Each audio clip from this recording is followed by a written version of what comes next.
Engineers at Ackerman Esvold have been enhancing everyday life. From response times to commute times, we've helped create critical infrastructure, enhancing highway safety, flood protection, and public education. And we're no stranger to enhancing fun, family outings, and even game time. Ackerman Esvold, working to enhance your everyday life. Our initial reaction when we realized he had 2 broken bones was fear. Then once we realized and got a plan with Trinity and our doctor, a lot of comfort. He told me that he can fix my arm, and he showed me a lot of stuff that he could do to help me.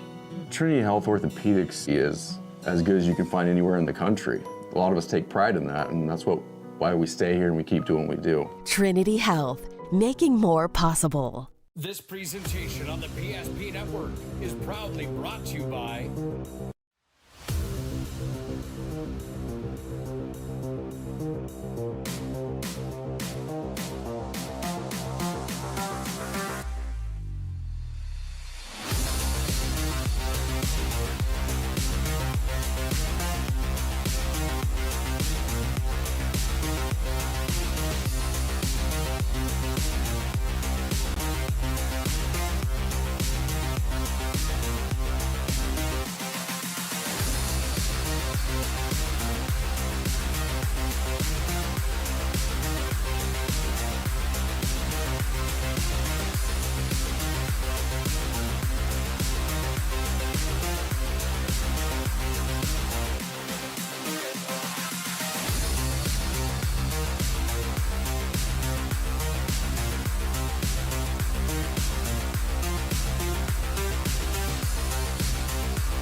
Make sure to like and follow PSP Network on all social media platforms. PSP Network, it's game day. At Ryan Buick GMC, we treat every day like game day. 1.2-liter turbo engine, ultra-wide screen. 1.2-liter turbo engine, ultra-wide screen, on 2. Ready? We know how to get you in the right vehicle. Blue Canyons, and hut, hut. From the test drive to the handoff, we make every step easy. This season, start your drive at Ryan Buick GMC. We often think of frontiers as pages in a history book, a time gone by. But even in this modern world, there are new frontiers to conquer. Whether you're tending the land to grow a better tomorrow or growing a business for new opportunities, the work you do powers the world. Exploring the frontier means stepping forward, shaping the future for yourself and for those around you. First International Bank and Trust, helping you live first, one step at a time. That sinking feeling you get when this happens? That's oil change-anxiety. The anxiety of being without a car with a billion things to do. The fear of being overcharged. The stress of not knowing where to go or who to trust. But you never get those feelings at Valvoline Instant Oil Change, where you can watch us work right from your car, and we finish up in about 15 minutes. We changed your oil and did our 18-point safety check. Valvoline Instant Oil Change. Service you can see, experts you can trust.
Well, the road to a state championship begins this afternoon here at the Bismarck Event Center.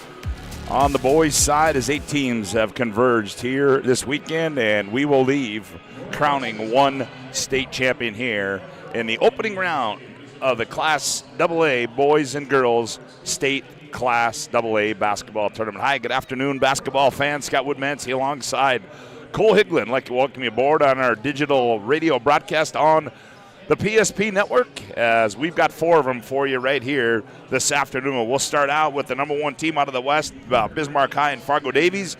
That'll be followed by Cheyenne and Dickinson, the 2 and 3 seeds. Cheyenne 2 out of the East, Dickinson 3 out of the West. And then tonight's session, West Fargo and Legacy, 1 versus 4 there. And we'll round out today with a 2-3 matchup, Century and West Fargo Horace. You're listening to our Valvoline Instant Oil Change pregame show. It's your locally owned oil change headquarters, 25 years of the Lundeen, taking care of people. Local actually matters. Not to mention this oil change is a stay-in-your-car drive-through oil change that is typically performed in 15 minutes or less. Find them in Minot and Bismarck. It's Valvoline Instant Oil Change. Well, for the first 2, my broadcast partner, Cole Higlin, and Higgy, welcome to the State AA Tournament, man. You know, every time you come over here, you kind of walk by some business, you see the cars, you kind of get a little excited. I mean, as the older you get, you kind of start to appreciate what this opportunity is for these young kids. Yeah, it certainly is a big one at that. And, for the first time in a long time, we see really the top 4 seeds out of the West, top 4 seeds of the East. Normally you have, whether it's in the West or the East, somebody gets beat in that opening round, and then they got to come back and don't make it. But I'll tell you what, and then from a state ranking perspective, I think you probably got the eight best teams here at the state tournament, and that sets up for a dandy one starting here this afternoon. Oh, absolutely. And it's just, you look at the scores and how close they were, all regular season 2, and then you come to this level, and everything gets amplified a little bit. The coaching X's and O's get a little bit more stricter. The roles of certain guys might get bigger, might get smaller, depending on how the game's going. And you might see some kids who normally are scoring 20, I'm going to score 5 because the opposing coach is going to put some X's and O's to reduce that. And you saw that in WDA last week.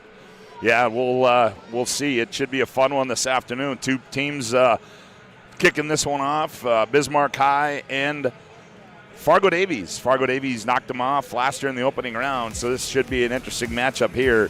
And we'll dive more into these 2 schools when we come back. Courtside at the Bismarck Event Center, you're listening to live digital radio coverage of the boys' Super 8 quarterfinals. Back after this timeout on the PSP Network. Want our dog to fetch it. Drop it. And drop it. We want to fix it ourselves. And actually fix it. We want to order the market price lobster. And know the market price of the lobster. How much is... Whatever the market says. Sadly, we can't have it all. Except at Sport Clips, where we check in with the pros in men's hair and totally check out with pure, uninterrupted relaxation. Sport Clips. It's a game changer. Owner of Trusted Tire and Auto. Around here, winters can be long and roads can be rough. That's why you deserve a reliable partner. We carry premium tires installed by our certified team of experts, and our total car care covers it all. From brakes, transmissions, diagnostics, and more. And trust, we know it's built through real local connections, even small things like a handwritten thank you. Choose us for trusted service that goes the extra mile. Sincerely, Jared.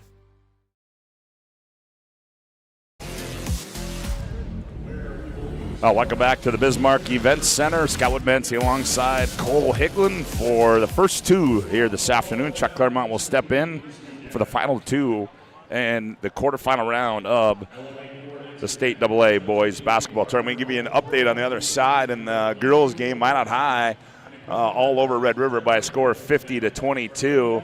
Maggie Fricky and Lily Bell leading the way there. Fricky with 20 and Lily Bell with 16 in that opening half. So Minot High in control of that one. Cole, let's turn our attention here to these 2 teams and take a look at Fargo Davies coming in here 17-7 on the year, ranked number 5 in the state, the 4 seed out of the East, led by their long-time head coach, 15 years at Fargo Davies, 26 years doing this, Bart Manson. And he comes in, and I'll tell you, when you talk about opening round success, well, he's had it. They've never lost in the opening round. And we mentioned last year they knocked off Bismarck High in round one. And so certainly Fargo Davies trying to do that again, but they're led by their 6'6" senior in Colton Ranke, a young man that certainly two-time All-EDC player, All-State tournament last year. This guy can play. Oh, absolutely. But when we talk about his success last year against Bismarck High, Mason Claybo was on that team, and obviously a D1 commit to Illinois State, obviously 2,300 points a game. But I want to see here tonight the height that the Fargo Davies has. I mean, they got 6'6", 6'3", they're starting, how they're going to handle that press. Because, I mean, we all know if you're a big team, you're going to want to slow it down, and you're an athletic team like Bismarck High that we're really aware, they're going to get up and down, they're scoring 90 points a game. How are they going to handle that X's and O's? And I think you're going to see contrasting styles. Talking with Jordan Wilhelm earlier, you know, Fargo Davies has always been a team that historically really wants to get up and go. I mean, they want to get up and down the floor and score. That's what Bismarck High wants to do. But it'll be interesting to see what Bart Manson does with that size. Are they going to slow it down? Are they going to try to get it, get it in the half-court offense, try to get it in the post, which if you do, that's going to be to their advantage, because that's one thing. If there's one weakness Bismarck High probably has, it's guarding the post. Absolutely, and you got Colin Williams out there averaging, double-double for the Davies. And so the reality is they got to get it to half court, and then to get it into half court offense after that is going to be the next level. So that press that Bismarck High has, that's just 3 levels. It's the first level in the back court, half court level, and then once you cross it, it just doesn't end, and they just rotate so fast. But taking care of the ball, as we know, is turnovers is what Bismarck High is trying to do. The Davies are going to have to control that ball. And then when it goes into the post, are they going to double? Are they going to triple? And then shooters got to be ready to go. And we all know how Coach Manson is. He coaches like he plays. He wants to play fast. He wants to get up and down. But you see what they're scoring. I mean, they're not scoring like they have in the past. They're averaging 73 a game compared to 90 against Bismarck. So it'll be interesting to see how they adjust to this quickness. Yeah, it certainly will be, as both teams have left the quarters. Our Valvoline and Oil Change pregame show rolls on with more. We come back, we'll take a look at the Bismarck Demons. You're listening to the opening round coverage of the state AA boys basketball tournament, back after this timeout on the PSP Network. Relax, spas, etc. Bismarck's #1 hot tub and sauna dealer brings luxury and wellness straight to your home. Discover top brands, Sundance hot tubs, and Michael Phelps swim spas that deliver not just relaxation, but real therapeutic benefits. Right now, save up to $5,000 or enjoy up to 72 months interest-free financing. Visit us today at 1420 East Main Avenue in Bismarck and experience the best deals for yourself.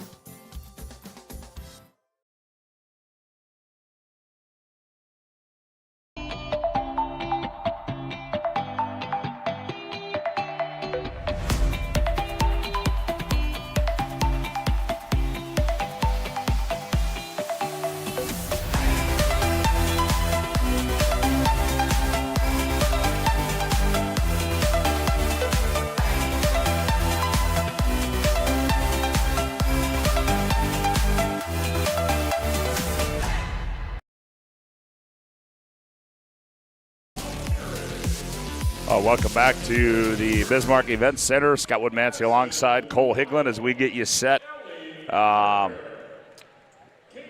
for opening round game here. Bismarck High and Fargo Davies. And Cole, we look at the Bismarck Demons, and I guess, we've talked about them all year long, but I think more impressively, it's what they did last week in that championship game. I mean, you're taking on a team in Century who would beat you earlier in the year, and you just actually steamroll them in that championship game. And so the question being is granted they shot it at had a high clip last week too. Question being is can they continue that? But with that being said, this is also a team that they're on a mission. They got one thing in mind, and that's being able to play here on Saturday night. Oh, you're being nice about a beatdown, because it was more than that. It was more than a beatdown. It was impressive. And, I mean, what you got to understand, though, is Bismarck High shot a lot of layups. So they shot high percentage shots. But then when they did get kind of slowed down at times, they were hitting those perimeter shots. So when they're firing on that press and then hitting those perimeter shots, they are definitely hard to beat. But the reality is, though, they can only beat themselves. I think coming into this tournament, everybody thinks they're the team to win, they're the team to beat. If they don't shoot it well, it's probably going to be their demise. But there's so many threats. And when I've told Coach Wilhelm, too, before the game, I said, I'm really impressed how your team doesn't get the pout mode when I'm not scoring. It's like, it's your turn, it's my turn. No, they just share the ball so well, and it could be someone off the bench getting 20, and they're just as happy as a guy as a starter, and that's what I think is successful about this team. Yeah, I think you make a good point. I mean, it's a very unselfish team. Obviously, you've got Artie Carlo, Kalik Austin, Weston Scott, and I think if you talk to Jordan Wilhelm, he'll tell you that a lot of things on this team, I mean, they start with Weston Scott. I mean, just his ability to get the ball on the floor, get the ball in motion on the offensive side of the ball. But you talk about that, and then you bring in Najee Boyd off the bench, and you got some length and slack and Kenyatta White coming off the bench. So, again, the pieces are all there, and you mentioned it. You hit it right on the head, is that they just have been playing team basketball, and that's what you got to have and be able to do to eventually hopefully win a state championship. Well, and hopefully not listen to the noise after that game against Century. I mean, everybody's bragging them up, talking how great they were as a coach. How do you humble them the next day at practice and shoot around? Like, hey, we had a great game. We celebrated for Sunday, 24 hours, and we're back to square one. And then you kind of be able to kind of humble them back, upscale the game a little bit in their minds. Like, this is what we got to do. We got to keep executing. But, yeah, they are impressive to watch and fun. And the reality is, though, on their defensive side, they don't get enough credit for their man-to-man when they do go man. I mean, they're used to their press and getting after it, but they're man-to-man. They rotate, they communicate, they're helping each other on that baseline. They're not just settling for playing zone and hoping you miss shots that can get out and run. They're actually getting into you. Yeah, they certainly are. And but Bismarck High, this is Fargo Davies, though. But you talked about, you look out there, Cole, and you go, I mean, what is this a? Is this a JUCO or what? I don't even know if UMary has a lineup like this. Listen to this.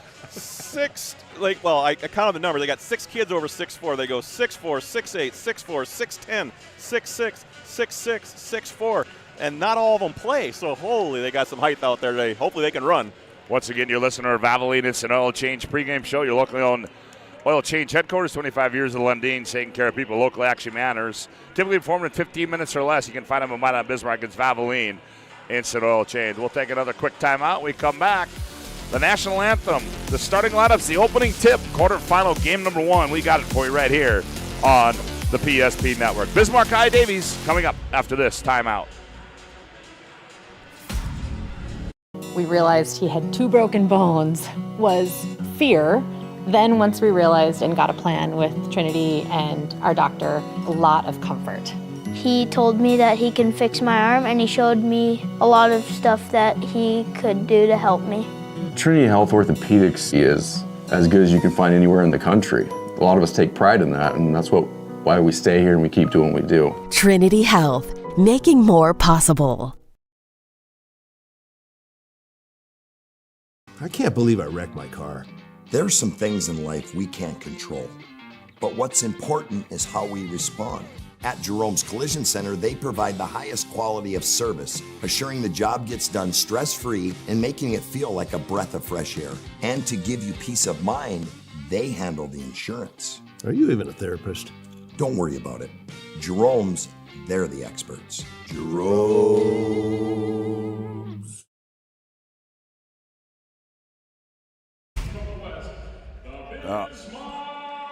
Welcome back to the Bismarck Event Center as we get you set for quarterfinal game number 1 here on the PSP Network. A reminder also, be sure to PSP Plus. We'll have lots of action for you tonight as the region finalists for the Class B and the Class A. You can find those on PSP Plus, as hopefully that those are games that don't get canceled due to Mother Nature, but be sure to check it out at PSP Plus as potentially the last day of the region tournament, and we'll update you on scores as we move along the broadcast here today. As Mike Dodge, the public address announcer, is getting ready to read through all of his announcements, and we're going to bring you our national anthem right here as we do each and every time on the PSP Network.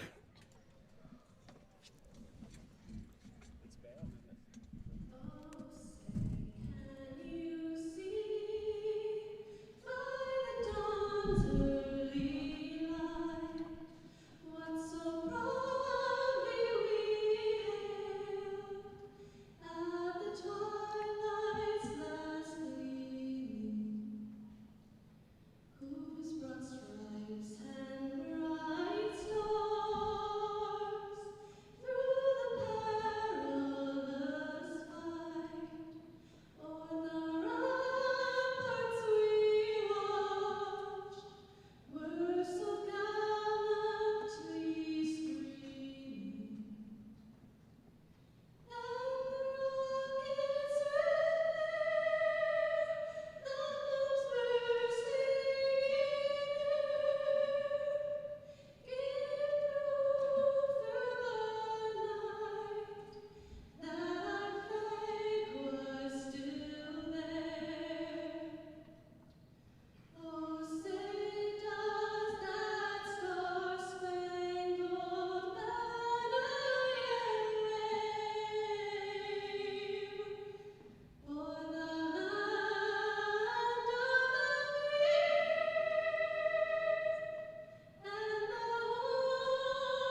Well, there you have it. A good job of our national anthem. And we are inching closer to the opening tip here at the Bismarck Event Center. Pretty good crowd on hand for day number one here. Higgy, I guess as we move on from day to day, I'm guessing the crowds will get bigger. And then not to mention, if you get some local schools playing tomorrow night, that only enhances the type of crowd you're going to have here at the Bismarck Event Center. Well, we talk about the value of this Civic Center in Bismarck and Mandan, just the sales tax opportunities that, all these people bring here, supporting the local establishments, supporting PSP. But yeah, it's a great atmosphere, great opportunity for everybody, and I think it's just going to be a fun time here tonight. As Mike Dodge introduces the non-starters, as we're going to take our one final timeout on our Valvoline It's an Oil Change pregame show, and we come back. The starting lineups in the opening tip. The Demons, the Eagles, right here on the PSP Network. Beginnings.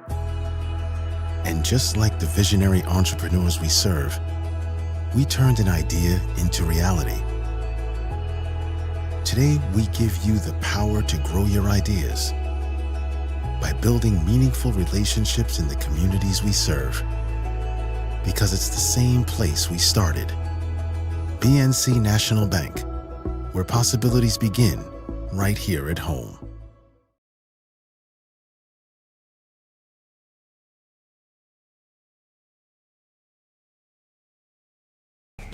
Every football fan has their Sunday routine. Maybe it's setting your lineup, firing up the grill, or claiming your spot on the couch. But the center of every Sunday is the drive. The morning drive home before kickoff. The drive to your buddy's watch party. Wherever you're headed, we can take you there.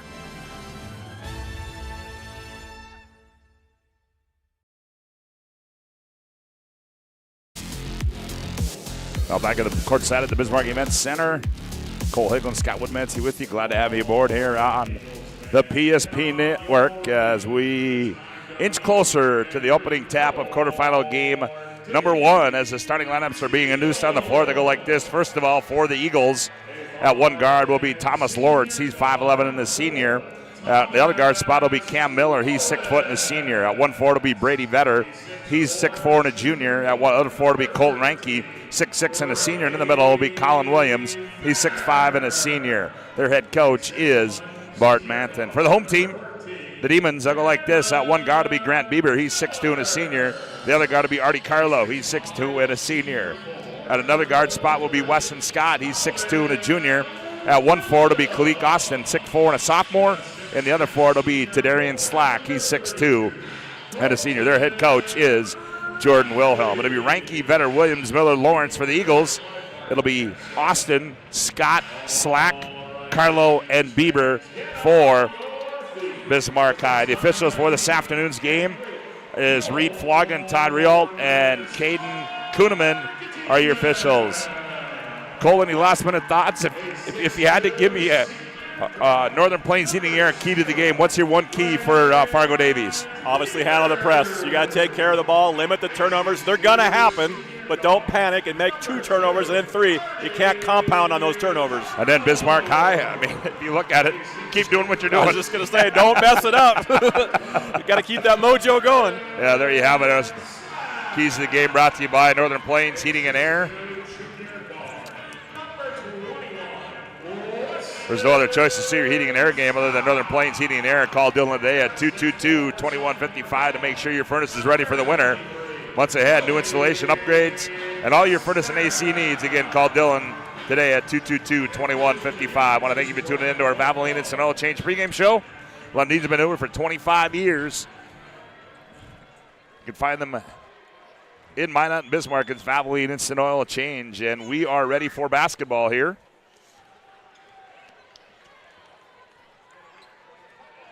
As the Demons come out in their home whites with maroon trim. Fargo Davies in their maroon with black lettering, gold trim on that. And, I forgot. Today's a little different story now. We got the red light in front of us, and that means we got to wait for our other broadcast partners, and that'll give us time to tell you today's game Brought to you in part by Prairie Coatings, People's State Bank, and also Sealy Family Dental and Raging Rivers Water Park. Get your 2026 pass now. As there's the horn, and we're ready to go. Oh.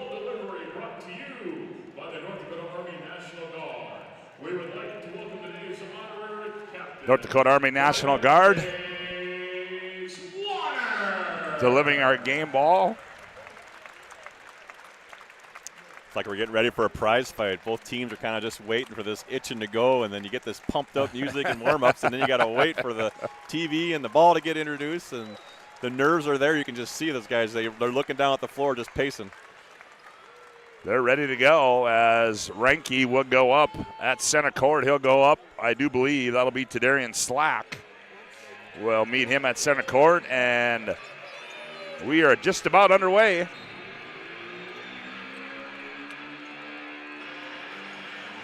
Ball's in the air. Tip's going to be controlled by the Eagles. And bringing it into the front court will be Cam Miller. Man-to-man defense by Bismarck High. Comes near side left. That's Vetter with it. Now Vetter goes high post. Reinke, he turns. Kicks in the corner. Baseline drive. Now kicked in the left corner. 3-ball on the way. Brady Vetter. That's up and good. Wow, a great start for the Davie Eagles as they got away with a travel. But nice kick out for that 3. As we talked about, got to get going quick. Back comes Bismarck High. Here's Kalik Austin with it. Kalik, he's going to fire a long 3. That one rolls off. Good rebound there by Beaver. In traffic. Ball's loose. And we got a jump ball as Scott getting inside there, tying it up. And it'll be Bismarck High basketball. Well, and that's what Weston Scott does. I mean, he averages 13 a game, but he's the floor general. He's getting gritty. He's getting dirty. He's been injured part of the year, so he's eager to get out here and showcase his game. 3-0 Bismarck or Fargo Davies leads it. Got a lot of games. We'll get them all. We'll get them right. Here's Austin off the inbounds. Left corner 3. Bieber on the way. That one's up and good. We're tied at 3. Wow. At the pace we're going, 3-pointers are going to be the key here tonight, getting those kickouts. And here's that pressure now by the Demons. Now they get it down. Here's Williams down low and left baseline. Spins on Austin. Leans in. Nowhere to go. Now they kick it back out high to Miller. Now Thomas Lawrence on the bounce. Kicks in the left corner. Down low and poked out of bounds there by Kalik Austin as they're trying to post up Colin Williams. Wow, and Colin Williams, we said he's averaging a double-double here, 20 and 11 a game. And Kalik Austin in his own right scoring well too, but he's giving up about 30 pounds out there, so his athleticism is going to be key. They drop it down low, left block. Williams, one bounce, goes up strong. The left-hander misses it. Ball tipped out of there by Austin, and here come the Demons. Austin in transition, angles middle of the floor, down low, Slack, reverse slam, up and good. Well, and that down there, they just didn't get back on defense. I mean, Williams was shooting, and it was the last one down. They found his man. 16:34 to go here, opening half, 5-3, Demons by 2. Here's Reinke with it. Now comes up high to Lawrence. Lawrence gets to the free throw line, dumps it left baseline. Reinke hangs and blocked away by Austin. Well, Reinke gets it back, goes up high. Now they try to reverse it to the wing and poked out of bounds there by Slack. Here comes Kenyatta White and Najee Boyd in for Bismarck High. Well, they had a mismatch, the Eagles did. They had Williams on Bieber, and now they subbed him out, so they saw the mismatch. But they're starting to do cross screens now. If Bismarck keeps switching, that's going to be a key to watch, as you can see Coach Madsen get it inside. 5 to shoot for the Eagles. Here's Lawrence. Lawrence gets in the paint. Lawrence rises up, left elbow, shot up and good. Oh, what a move there by Thomas Lawrence. Wow, just faded and shot that over Kalik Austin, who was fully extended there. Here's Kenyatta White down low. He goes up off the window and scores, does Kenyatta White. Oh, we talked about it. They score in waves. Demons by a deuce at 7-5, 15:50 left to go here, opening half of play. Oh, Reinke wide open on the baseline. Double clutch up and good for Reinke. Wow, good unselfish play there by Thomas Lawrence. He could have shot it, but gave up for a higher percentage shot. And we're tied at 7. Here's Carlo. Kicks it right wing. Austin shot fake. Slides left. 3-ball on the way. Too strong. Rebound ripped out of there by Najee Boyd. Now Najee, he's going to attack. Najee reverse slam. Oh, too strong. Austin the board. The putback up and good. Oh, I mean, right now it just seems to be offensive rebounds are giving second chance points for the Demons. Pressure applied now by Bismarck High. Davies handles it, gets in the front court. Here's Reinke. He turns the corner. Nice dump pass down low. Williams goes up and lays it in. Nifty move there. Wow. By Colin Williams. Reinke's 6'6", bringing it up the court like he's a guard, and they rotated over and made the extra pass. Here's Najee Boyd. We're tied at 9 on the BNC Bank scoreboard. Kicks in the corner. Weston Scott. He attacks. Nowhere to go. Now the C's part. He flips it up, and that one's going to come off, and the rebound pulled out of there by Reinke. Gets it up to Lawrence. In the corner they go. 3-ball on the way. Vetter out of the left corner. That one's in and out. Austin, the board, and he heads downhill quickly. Austin dumps it weak side. White goes up, and he's going to be bumped, and he will be fouled, and he will go to the ServePro free throw line and shoot 2. Wow, the pace of this game is exactly what we thought it was going to be. They're just getting up and down. The bigs for Fargo Davies are running the floor hard. And we've got a timeout on the floor. We'll take one as well. 14:37 to go, opening half a play. The Demons 9, the Eagles 9. Back after this timeout on the PSP Network. Partner for commercial and business loans. We not only provide lending you need to grow your business, but we also reinvest in our communities. We believe in strengthening our businesses and creating opportunities for success. Choose Dakota Community Bank and Trust for your commercial and business loans, and together let's keep our communities thriving. Serving the community, looking out for you. At Dakota Community Bank and Trust, that's what we do.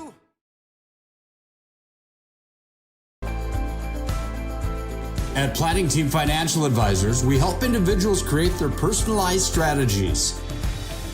We specialize in financial planning, retirement planning, insurance, and 401k distribution options. Don't leave your future to chance. Call Planning Team Financial Advisors today for a free retirement review. Planning Team Financial Advisors, your plan, your future, your team.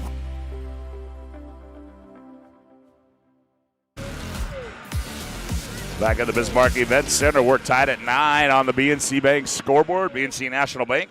Your life is busy. We'll make manage your money easy with locations in North Dakota and Arizona. Visit BNC Bank online, bnc.bank. Kenyatta White toes the ServePro free throw line for the Demons. First one's on the way. Ooh, that was, what's Charlie say, the flashlight free throw? A little bit of a line drive playing darts. We had state darts last weekend, but it carried over there and went in, so.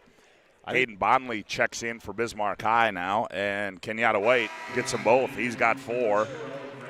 What I've noticed so far here, Woody, is that these bigs for Fargo can run, and they're running right to that rim, and then they're spreading the court out, getting girls or kids in the weekend, and the corners they're wide open for threes. So it'll be interesting to see how they're spreading them out. Gage Tripke in there now for Fargo Davies, and we got a suitcase violation. There's that pressure as Beaver forces a turnover on the far sideline, and they'll go back to the Demons. 14:29 to go here, opening half of play. Demons by 2 at 11-9 on the BNC Bank scoreboard. And we know these turnovers are going to happen, so just keep your composure. That's what they're trying to do. Carlo off the screen. Hesitation move. Attacks the 10. Finger roll. Oh, that one rolls off. Rebounded there by Tripke of the Eagles. Left-hander brings up the near side. He's doubled up here. And here's the takeaway. Kalik Austin, look out. Kalik goes up. Send it home. Kalik Austin with the flush. Woo! He just picked that off at half court, and you could see it from here that he had a clear lane to slam it home. 13-9 our score. Now back comes Tripke for the Eagles. Tripke attacks, and he's going to be bumped there, and they're going to get a foul. I believe that's going to go on Hayden Bonley, and it will. And sometimes those dunks kind of send that extra message to the other team, and see how they react here. The Eagles here, sometimes that can take an air out of you a little bit. 13-9, Eagles trail the Demons. 13:54 to go here in the opening half of play. Glad to have you aboard on our digital radio coverage of the opening round of the Class AA Boys Basketball Tournament. Now the Eagles get into offensive set. Here's Thomas Lawrence hounded out high. Now they get it off to, that's Thomas Lawrence. No, number 10. That's Andrew Lawrence. Here's a steal. Again, we talked about it earlier. You can't compound these turnovers. They're going to happen. Take your time, but Demons are doing a great job of rotating and switching on that ball screens. Kenyatta White, and they're going to be a jump ball there, and it'll go, I believe, to Davies. Yeah, Kenyatta White just brings that energy, that football mentality out there with that strength. Try to carry 2 guys to that rim. Substitution coming back in. Brady Vetter will come back in now as Thomas Lawrence will sit down. 13-9, Bismarck High leads on the BNC Bank scoreboard, and Reinke having trouble getting it in, and he finally does so. Now he gets it back on the quick return, and up the far sideline comes Hunter. Down low they go, Brady Vetter, and he lost it out of bounds. It'll go back to Bismarck High. And I'm trying to keep track of turnovers, but it's so quick out here. I'm going to miss one here or there, but I got 3 turnovers in the last minute and a half here for the Eagles. So, again, we talked about the compounding of these turnovers are crucial here. You know, Rinke's probably not used to bringing it up that much against this type of pressure here, so he's got to, if he's going to be a big bringing it up sometimes, he's got to be able to control it. Weston Scott gets a high screen from Boyd. Nothing there. Now he gets it off to Bonley on the left wing, up high to Beaver. Beaver, he's going to attack right down Broadway, leans in. Tough shot. Nope, missed it. But he's going to be fouled, and he will go to the ServePro free throw line. And that foul will go against Andrew Lawrence, his first, team second. Well, we talked about the length of the Eagles here today, and the Bismarck High Demons are not scared of that length. They're still going to that rim, not afraid to attack it. Might get their block shot once in a while, but it hasn't slowed them down any.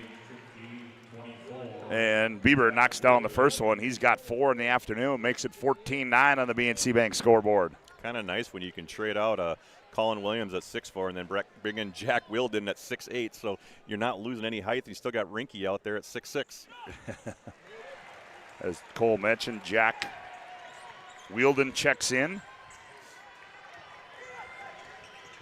Down low they go right to him. He can't handle it. Now he gathers. Now he backs in. And, it's going to be a suitcase violation. Well, they had a mismatch there with Weston Scott on him, and they went to him right away on the block, taking advantage of that height opportunity, but the double team came over and just caused an easy turnover. Najee Boyd back into the ball game. 12:52 to go here, opening half. Demons lead at 15-9.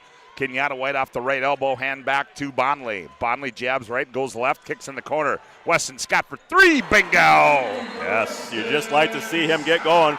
He's only hit 10 threes on the year, but that's a big one to start out now. And we've got a Farstead National Bank and Trust timeout on the floor. 12:40 to go, opening half. The Demons by 9, 18-9. Back after this timeout on the PSP Network. There's pages in a history book, a time gone by. But even in this modern world, there are new frontiers to conquer. Whether you're tending the land to grow a better tomorrow or growing a business for new opportunities, the work you do powers the world. Exploring the frontier means stepping forward, shaping the future for yourself and for those around you. First International Bank and Trust, helping you live first, one step at a time. Well, today's game brought to you in part by Planet Pizza, the best pizza on the planet. It's Planet Pizza. They've been around for over 25 years. They have the largest laser tag playground in the region, a giant electric fan. They deliver. Call now, 701-852-1700. Bart Manson didn't like what he saw there. Gets a timeout, and now back comes the Eagles into the front court as Brady Vetter with it. Now Vetter comes out high. That's Tripke. Tripke one bounced over to go with it, trying to find Reinke at the high post. Now he slides down, and Vetter dribbles right into him. Now Reinke gets it, left corner, 2 on the way. That one's off. Wheelan tried to keep it alive and saved there by Bonley. Well, Weston Scott, 6'2", boxing out 6'8", able to control that defensive rebound. Here's Artie Carlo. He had a nice wraparound pass, reverse layup, up and good to Darian Slack.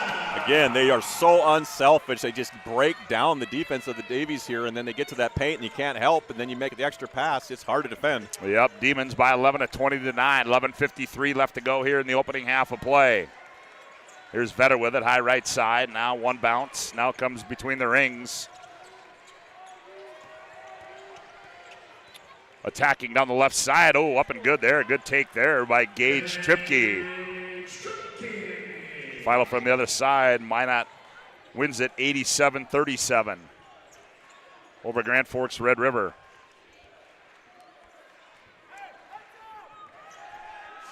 Here's Scott on the bounce now. Scott gets a high screen on the left side from Slack. He slips it. Little teardrop in the lane, rims in and out. Slack kept it alive, but into the hands of Tripke, and back comes Fargo Davies. Yeah, they call that head tap. They go pick and roll and kind of clear out a side to him to go down the middle, and if you help, he's going to find shooters. High post wheeled, and they go down low and taken away there by Artie Carlo. They went high-low, and Carlo got in front of Reinke. Here's a teardrop in the lane. Carlo, that one rolls in and out. Wheeled in the rebound. He gets it off to Cam Miller. Well, and Artie Carlo has not scored yet. Averages almost 20 a game. Here's a 3 out of the left corner from Vetter. That one's no good. Reinke the rebound. And I believe that's on Weston Scott. Yeah, they're going to give Weston Scott there. Well, and Reinke, again, has about a 6-inch height advantage on him. And we've got a media timeout on the floor. We'll take one as well. 10:47 to go, opening half of play. The Demons 20, the Eagles 11. Back after this timeout on the PSP Network.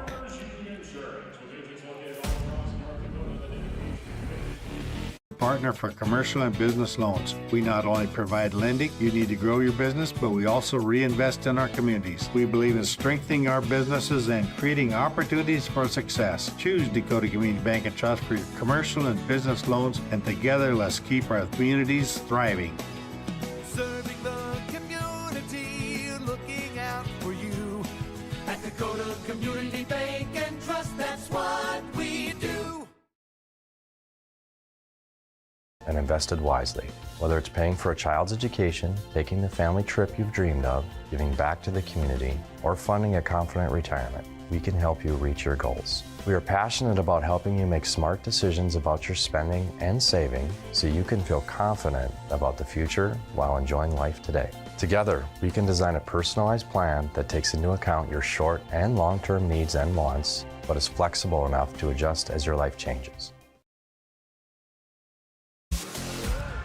Hey, today's game brought to you in part by Farstead Oil. Contact Farstead Oil today to find out how their skilled sales team can help you achieve your wholesale fuel, mobile lubricants, and DEF needs. Proudly serving North Dakota, Montana, Western Minnesota since 1938 and committed to outstanding customer service and reliability.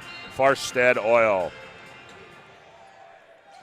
Out of the timeout, the Eagles. Tripke, top of the key. On the bounce, left elbow, nowhere to go. Now trying to go down low to Williams and throws it out of bounds. And, boy, I got to tell you something, Cole, they're doing a great job on calling Williams down low, making it hard for him to get the basketball. Well, they're playing that high side, and then it's the ball pressure. They just can't get any post feeds into the post. And that angle there last time by Tripke, he needs to get a little bit wider and get a better angle in there. And the post, got to show him the numbers. Don't show him half a shoulder. You got to show him the numbers, get square, give him a target. Yeah, now Davies drops into a zone and almost forced a turnover there, but good hands by Slack down low. Here's Austin with it. Kalik. Now to Artie Carlo. Now they go high post. Scott. He turns, heads downhill, up off the window, and scores it as Wesley Scott. Boy, he's dangerous in that high post. Wow, he just has a quick bounce to him. Oh, and we're going to get a kick. Almost a turnover there. 10:07 to go here. Opening half. Demons double up the Eagles 22-11.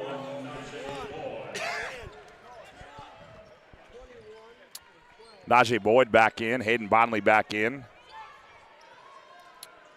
Bismarck High, they can just guard all 5 positions. They might be giving up 4 to 6 inches, but they're just so quick on the ball that the post feeds are so hard to find. On the bounce is Thomas Lawrence. They try to go down low. Williams, and he's going to be tied up there. Nope, they're going to get a foul.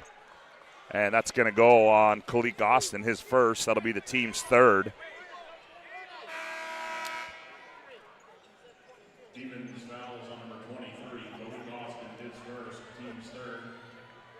Stuart Deutsch in the ball game now for Davies. Now he gets it off the pass from Tripke. Now Deutsch hounded by Najee Boyd. He attacks. Right elbow.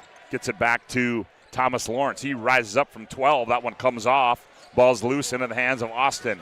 Kalik quickly down the other way. Kalik into the open court. Kalik end-to-end, scored and one. Oh, the hoop and the harm. The athleticism of Kalik Austin paid off right there. Wow, he is going left, fading away from the rim, and then took with his right hand, goes underneath the defender's arm, and then finger rolls it off the glass and in. I mean, the degree of difficulty on that was extremely high, and just the ability to finish and go for an and one. Kalik Austin, the hoop and the harm, and he finishes it. He's got 7. I might have blew my ACL out on that play. Holy cow, did he have some twisting. 25-11, Demons lead it, 9:22 left to go here opening half. Williams down low, he's doubled up, loses it, gathers it back, goes up and scores.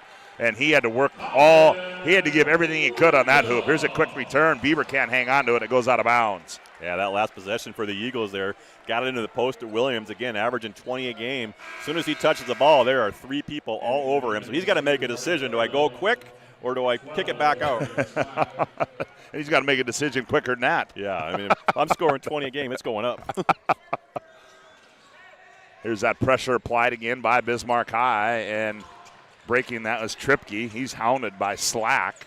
Goes baseline, runner on the baseline comes off. Williams the rebound, and it's going to be out of bounds, but they're going to say It's off Bismarck High. Today's game brought to you in part by Ryan Family Leadership. The commitment and respect for their customers is as strong today as it was 50 years ago. Experience the difference when you visit one of the 5 locations in Minot Wilson or shop online at driveryan.com. Down low, Williams. Williams operates. Oh, Kalik Austin sends it right back where it came from. Well, the elevation, Kalik Austin timed that one perfect, and he was like a bump set spike. Weston Scott kicks it left wing. Austin, he goes baseline. Austin hangs, goes up, and that one is going to be off, and we're going to get a blocking foul. Is going to go against Renke. That's going to be his second. Yeah, that was close there as Kalik Austin's already got 1 foul, so he took left off, but took off before Renke got his feet set. So Kalik Austin goes to the ServePro free throw line, 24/7 emergency service, trained technicians, advanced technology, fire water cleanup and restoration. It's ServePro, and the first one by Kalik comes off. Vetter coming back in now. Also back in, Cam Miller for Davies. Hayden Bondley, Kenyatta White in there now for Bismarck High. Kalik will have one more. 8:46 to go, opening half, 25-13. And, he missed them both, did Kalik. Yeah, and he's a good free throw shooter, shooting at 75% on the season. He's only a sophomore, getting to this pressure of this type of game. Down low they go Williams. Williams goes up against Austin, blocked away again. Yeah, he's playing aggressive with 1 foul this early here in the first half. Williams wanted a foul, didn't get it. Carlo up the left elbow. Carlo in the paint, little teardrop. Oh, missed it, but he's going to be fouled.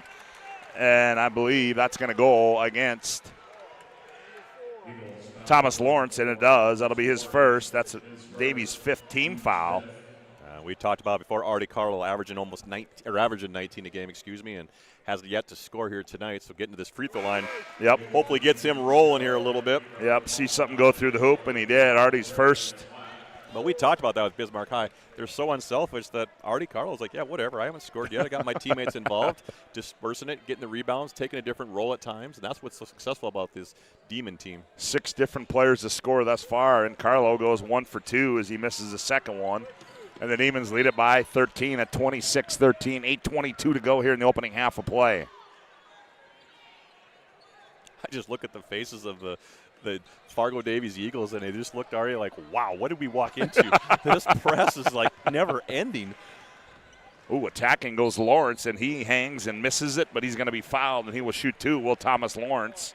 And that one's going to go against Wesson Scott, his second.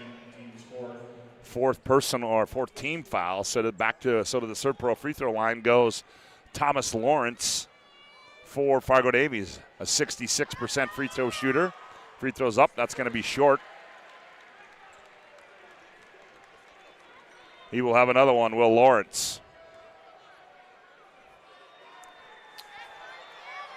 Lawrence sets, delivers, and he got that one.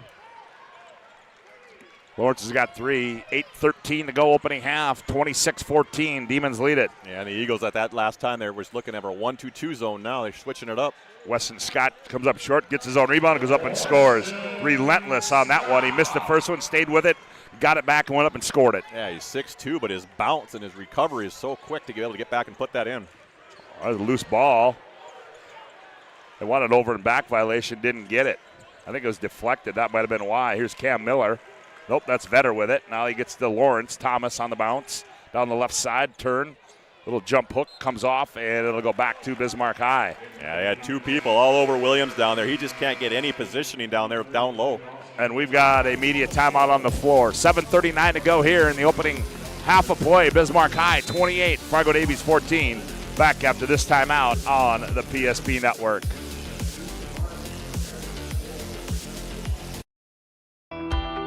A big idea. The next chapter. Different days have different needs. But they all start the same way. With one call to First Western.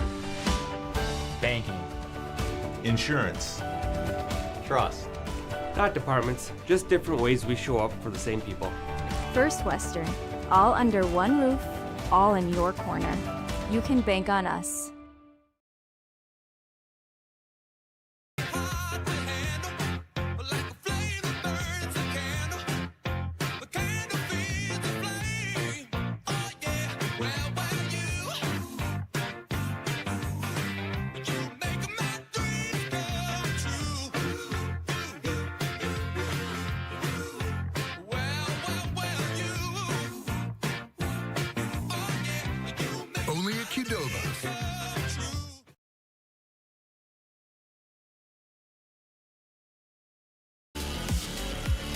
Today's game brought to you in part by Valvoline, local owned and operated in downtown Minot since 1960. They have a full line of e-bikes that they service in their shop, sharpening center for knives, scissors, chainsaw blades, and more. Fitness center with treadmills, ellipticals, and recumbents. Valvoline. Bismarck High out of the timeout as they work it in the front court. Kalik Austin now. Artie Carlo played catch up high. Behind the back, stop and go move there. Finds Beaver in the right corner. Now Grant brings it out. 7:20 to go opening half. Kalik finds Beaver left wing. Beaver now doubled up. Here's Austin. He's going to step into a long three. Bingo! Wow. He's got 10 in the ballgame, Kalik Austin does, and Coach Manson's just kind of shaking his head. He's like, I went zone, I went man-to-man. I just can't slow these guys down. 31-14 as the Eagles working in the front court. Here's Tripke with it. Tripke nowhere to go. Now he finds Vetter. Vetter on the bounce, crosses over on Najee Boyd. Kicks it left wing to Tripke. Down low they go. Williams in the post. He's triple teamed down low.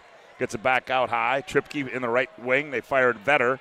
Williams will rebound on the weak side, and we're going to get a foul. Bieber is going to get caught reaching in there on the rebound, and that'll be his first 15 foul. Well, they got the Demons kind of out of sorts there on defense, been kind of over-rotating, made that skip pass. Unfortunately, when you get those wide-open shots, so they got to start knocking them down. Slack, Scott, and White, or Bieber come back in. They inbound it to Cam Miller now, up high to Vetter. Top of the key they go, Thomas Lawrence. Lawrence down low, Williams gathers, spins, baseline, goes up strong and scores. Power move there by Colin Williams. He's got 6. Williams really took his time there. The double team didn't come very quick that time, so he had a lot more space to work with. Here's Bieber now, and against that, they go back to man-to-man. Nope, they're back to into man-to-man now as Fargo Davies. Almost a steal there by Vetter. Here's Austin, kicks in the corner, Slack. He's going to fire for 3. That one's short. Demons crash the boards. Long rebound to Weston Scott. Finds Kalik Austin. Jabs right, goes left. Now kicks it out high. Bieber spins, gets in the paint. Now back out to White. Now to Austin. 5:53 left to play, opening half. Austin gets in the paint. Tried to shovel it baseline to Slack, but that was going to be kicked. We got 20 on the shot clock as the kick moves the shot clock back up to 20. They'll get a full shot clock. Weston Scott still staying in the game with 2 fouls. Reinke in the ball game, back in for Fargo Davies. Oh, wide open. Kenyatta White as the Eagles were sleeping. Wow. I think Reinke was trying to figure out who he's guarding. He was right behind him. And here's another steal. White goes up and scores another one. And just like that, the D-man, almost another steal by Bieber. As his waves keep coming, you got to ride it. Here's Vetter. He's going to attack on Austin. Hangs and finger rolls up and good for Vetter. And we're going to have a Firstead National Bank and Trust timeout on the floor. 5:28 left to go here in the opening half of play. The Demons 35, the Eagles 18. Back after this timeout on the PSP Network. That sinking feeling you get when this happens? That's oil change-anxiety. The anxiety of being without a car with a billion things to do. The fear of being overcharged. The stress of not knowing where to go or who to trust. But you never get those feelings at Valvoline Instant Oil Change, where you can watch us work right from your car, and we finish up in about 15 minutes. We changed your oil and did our 18-point safety check. Valvoline Instant Oil Change. Service you can see, experts you can trust.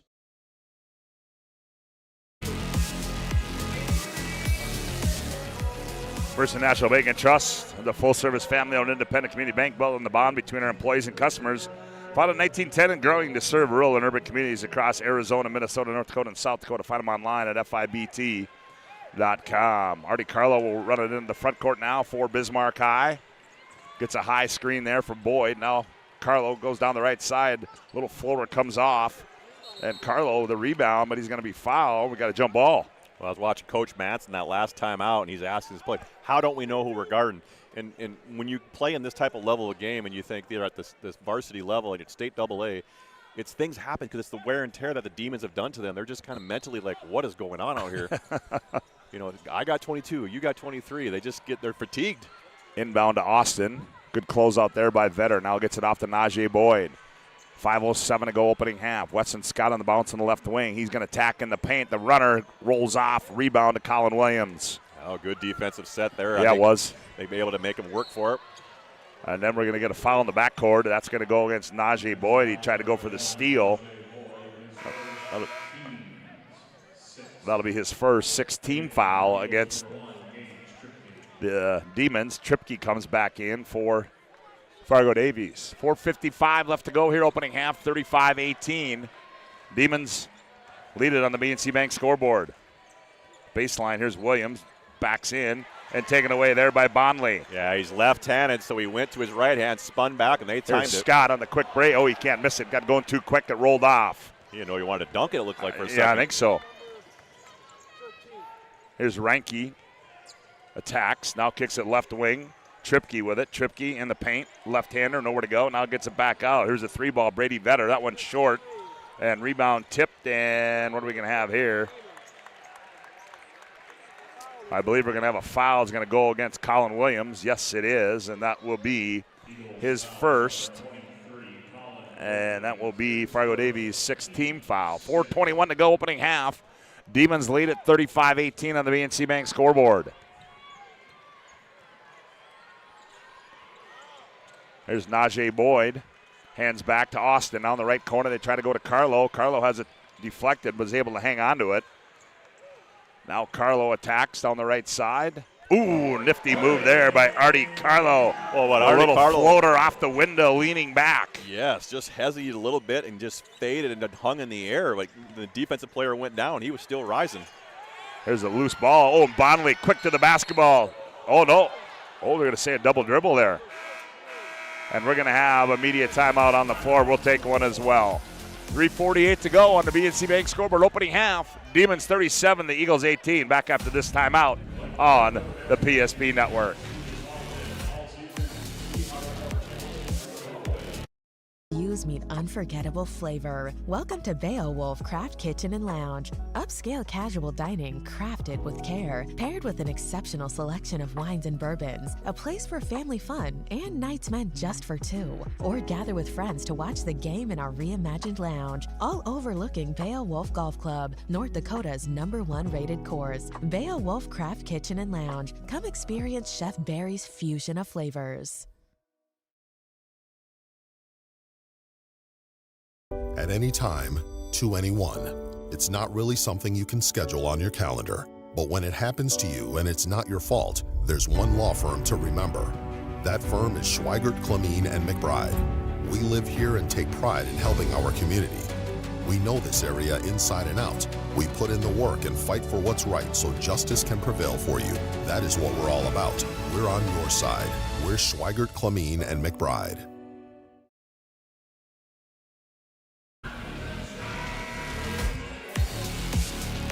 All right, reminder, we'll have our Jerome's Collision Center intermission report coming up in about 3 minutes and 48 seconds. Call them now, 701-852-5126 to schedule your collision repair or other service. Collision repairs are a specialty. We value you and your car.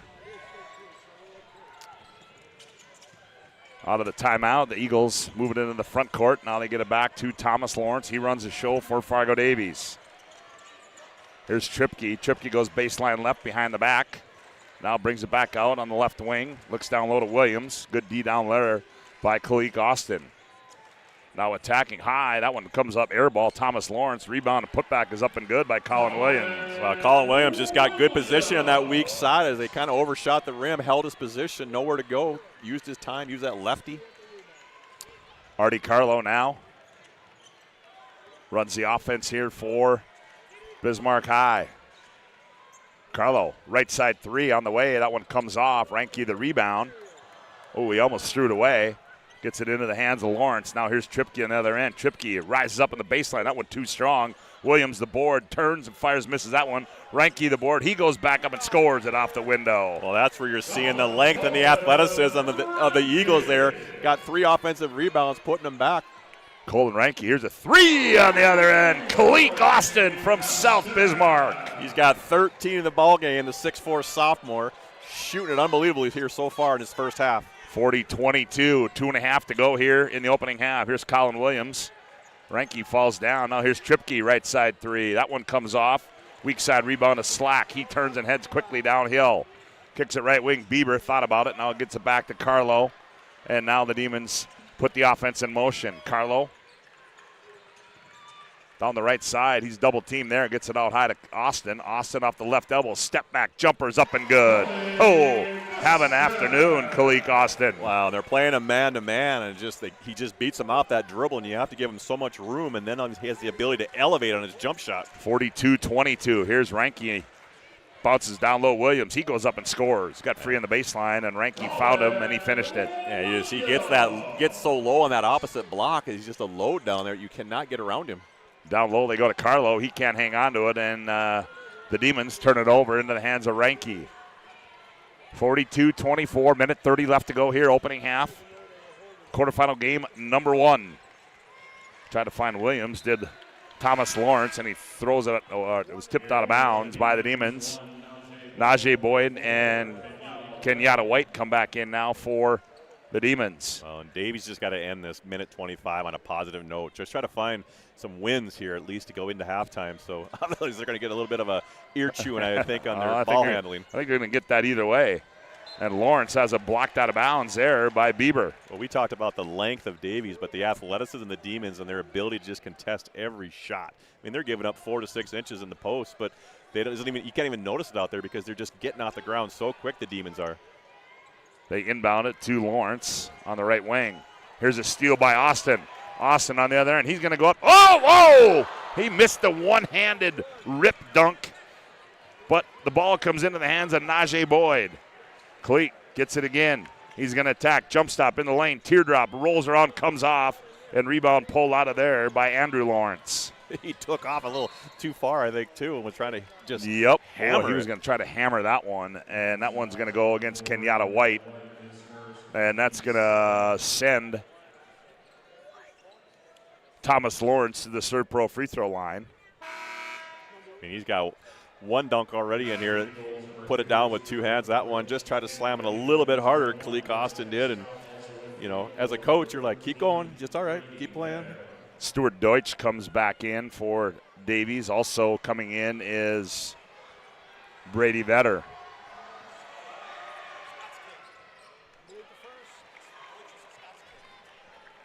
Oh, I was just told by crack staff Charlie Scott Deutsch's son, the left-hander out of Devil's Lake, as knocking that one down. What did I? Okay, all right. 3 balls up and good here. Artie Carlo shot that one in transition from the NBA three-point line like it was nothing. 45-25, under a minute to go, 37 seconds to be exact. Here's Williams on the baseline, backs in, turns with the left hand, shot contested, comes off. Here comes Kalik Austin on the run out. Austin in the open floor, kicks Boyd in the left corner. Boyd goes baseline. Nope, they're going to say there's a foul. And it's going to be on the bounce, but that will put Najee Boyd to the ServePro free throw line. Well, Coach Wilhelm's got to make a decision. We got 25 seconds left. Weston Scott still in the game with 2 fouls. You see, I mean, from a coaching standpoint, you got to take him out just to avoid getting the wrong play. Oh, and they do right now as we talk about it. Kenyatta White checking in.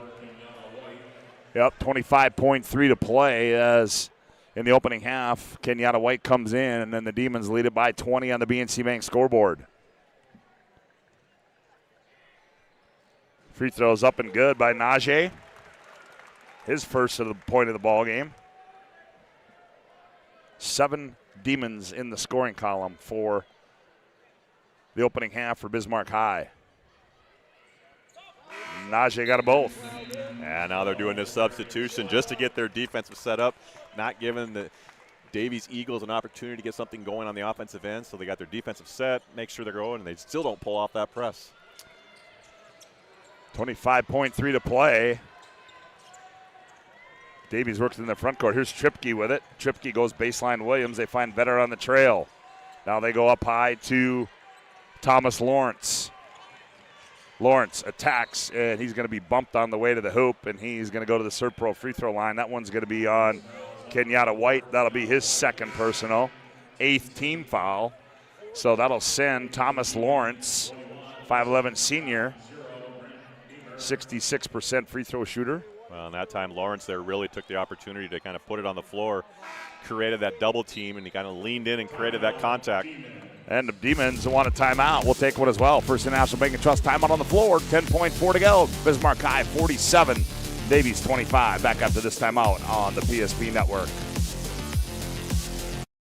Relax, spas, etc. Bismarck's #1 hot tub and sauna dealer brings luxury and wellness straight to your home. Discover top brands, Sundance hot tubs, and Michael Phelps swim spas that deliver not just relaxation, but real therapeutic benefits. Right now, save up to $5,000 or enjoy up to 72 months interest-free financing. Visit us today at 1420 East Main Avenue in Bismarck and experience the best deals for yourself.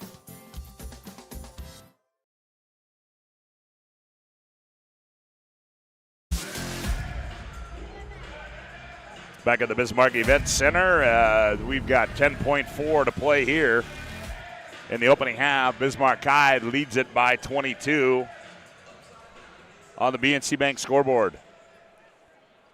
Chuck.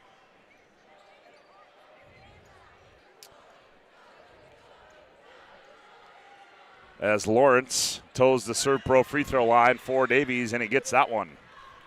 Yeah, Lawrence is that's his third free throw here in the game, 5 in the ball game. Getting to that free throw line, just that pressure is allowing him not really to get perimeter jump shots, but those mid-range, getting to the rim, creating the contact for a foul. Misses that one. The rebound comes down to Austin. 6 seconds, 5 seconds. Here's Austin. Ball's poked out of bounds as Carlo tried to find Kalik Austin, but was poked out of bounds with 4.2 to play. Well, he's got 15 in this first half, and he was wide open in that corner if they could have found him for another 3. So at some point, I know this zone is trying to slow down the Demons' penetration, but now it's opening up the perimeter jump shot. And that's just the two-headed monster that these Demons got, inside and out. Here's Bieber. He's going to fire a long 3. Oh, Bieber on the horn. Are you kidding me? And it is all Bismarck High. Wow. As we go to break on the BNC Bank scoreboard, the Demons 50. The Davies Eagles 26. We'll be back with our Jerome's Collision Center intermission report after this timeout on the PSP Network.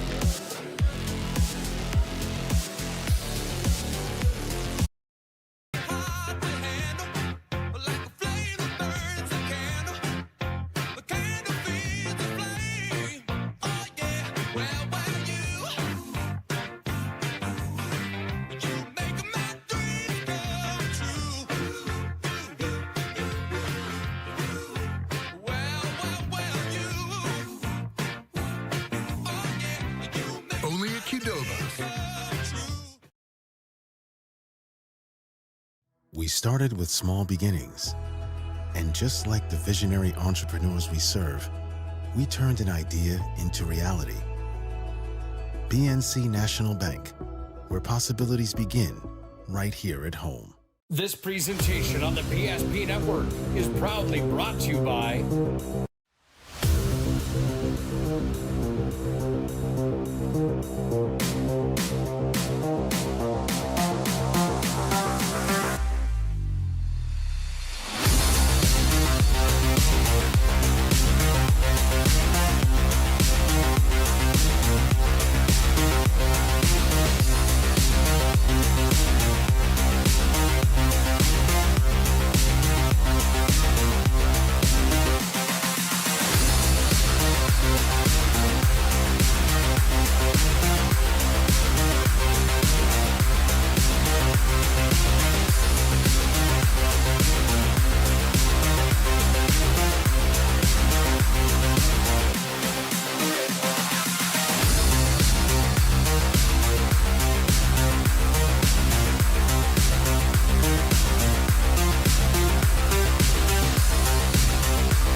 Make sure to like and follow PSP Network on all social media platforms. PSP Network, it's game day.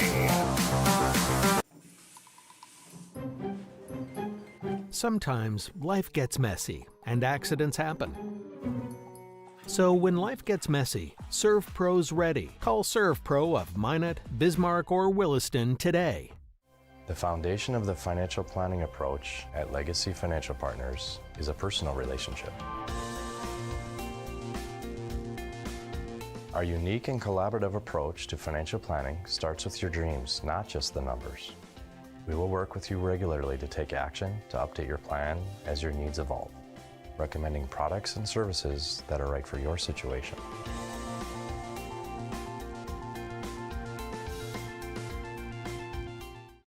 Breathe in. I can't believe I wrecked my car. There are some things in life we can't control, but what's important is how we respond.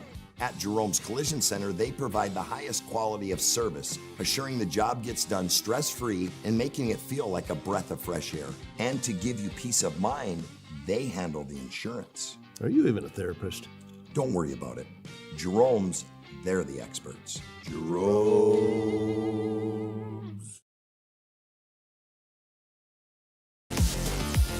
Well, welcome back to the Bismarck Event Center and Jerome's Collision Center Intermission Report. Accidents happen. It's a part of life at Jerome's. Our goal is to help you get your car and your life back on the road, both literally and metaphorically. It's a goal that forces us to do more than fix your vehicle. We've been doing it since 1975. Give us a call now, 701-852-5126. Schedule a collision repair or other service. Collision repairs are specialty. We value you and your car. Well, Higgy, you talked about late under a minute to go in that first half. You said Fargo Davies has got to get something to go in at halftime on the positive. Well, look what happens. They come on the other way on the defensive side, and Beaver buries a high left side three to send Bismarck High to the locker room with a 24-point lead. Well, there's been a couple big plays. Obviously, the first dunk by Kalik, the missed second one. Even though he missed it, it still got the crowd into it, and then that three at the end. I mean, pick your poison with the Demons here so far. They can't stop penetration. The Eagles can't, and then they can't give it up too many three-pointers. But, yeah, it's definitely the Formula One game that we thought was going to be here today. Well, and certainly I guess it's fair to say that we'll get into those numbers here after another quick break. But it's fair to say Bismarck High picked up where they left off last Saturday night. Well, there was no hangover, that's for sure. They are still rolling. I mean, my goodness.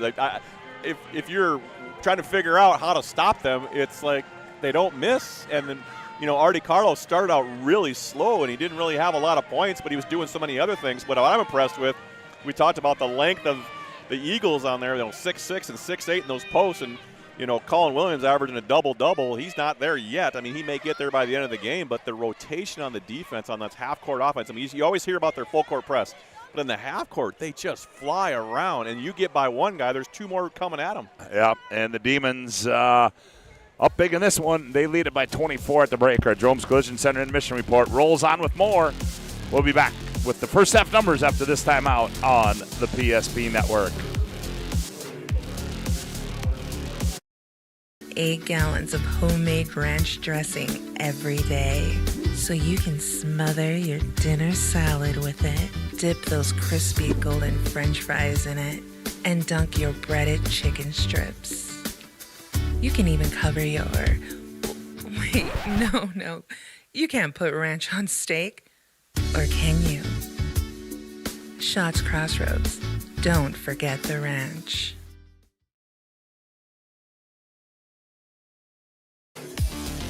Welcome back to our Jerome's Collision Center Intermission Report. Demons lead it 50-26 at the break. And for a look at the first half individual and team numbers, here's Higgy. Wow, unbelievable here for the Bismarck Demons. They just come out firing at all levels. In the first half, they were 5 of 10 from that three-point line, shooting at 50%, and 8-11 from the free throw line, compared to Davies from the free throw line is only 3 of 6. I think the big key here today is the 10 turnovers so far that Davies has kind of been forced into here by this pressure, but interesting to see how the scoring is going to end up here the second half.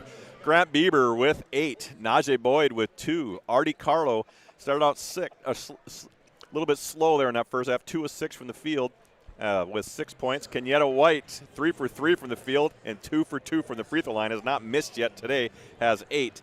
Tadarian Slack with 4. Weston Scott's got 7 along with 2 rebounds. And Kalik Austin Woody, 6 or 10 from the field, 2 for 4 from the three-point line, 1 for 3 from the free throw line, 15 points, 8 rebounds, 3 assists, and 2 block shots. Like, what more can a sophomore at 6'4" do? I mean, I'm Coach Wilhelm. Hey, Cleek, you got to play. Let's get after it here. We got to get a better second half out of you. Yeah, Unbelievable. I mean, just a very impressive opening half there. And, again, they you look at that. They shoot it 50% from the field. I mean, that's what what happened when they beat Century. And when you got a team like that, Higgy, that's shooting it at that clip, and as well as they play defense, that makes it even harder for them to get beat. Absolutely, and they get those high percentage shots. If they get by one defender, they kick it out to the other one. For the Fargo-Davies Eagles, Gage Tripke with 2, Thomas Lawrence with 5, Brady Weber with 5, Colin Williams, we mentioned, 5 for 9 from the field, 10 points, 5 rebounds. And then rounded out, Colton Rinke, 2 for 4 from the field, 4 points, 2 rebounds, and 2 assists. So, again, I think that key here is the 10 turnovers here for the Davies and really not getting to that free throw line, 3 of 6 compared to 8-11 here for the Bismarck Demons. Yeah, and, if you're head coach Bart Manson, what's your message to them at halftime? I mean, it's you got 2 choices: come out and compete or quit, and we can go put the bench in, rest up for the next round's game because unbelievable. I mean, the effort the Eagles are giving out here tonight. I mean, they're working hard. They're just getting outplayed. I mean, there's more athleticism by Bismarck High, better perimeter shooters, no second chance points. I mean, there's not a weak spot I've seen here on the Bismarck Demons here in this first half. And for Davies, I mean, they're not used to this type of pressure. And I just wonder, how does Bismarck High condition? How do they stay in condition and play this hard for so many minutes? Yeah, well, they certainly have. As I want to thank you for listening to our Jerome's Collision Center Intermission Report. Be sure to give them a call now, 701-852-5126 to schedule your collision repair or other service. Collision repair is our specialty. We value you and your car. Hey, today's game brought to you in part by Thomas Family Funeral Home, serving Minot and surrounding communities for 100 years with excellence, warmth, and personalized service. Learn more at thomasfamilyfuneralhome.com. At 1481 Meats of Upham, your USDA-inspected meat shop offering fresh and frozen retail daily, as well as whole and half beef and pork. Also custom slaughter and processing. Appointments are now available. Call them now, 701-768-2525. Also brought to you in part by Sealy Family Dental, Raging Rivers Water Park, Prairie Coatings, and People's State Bank. As Davies will have it out of the break.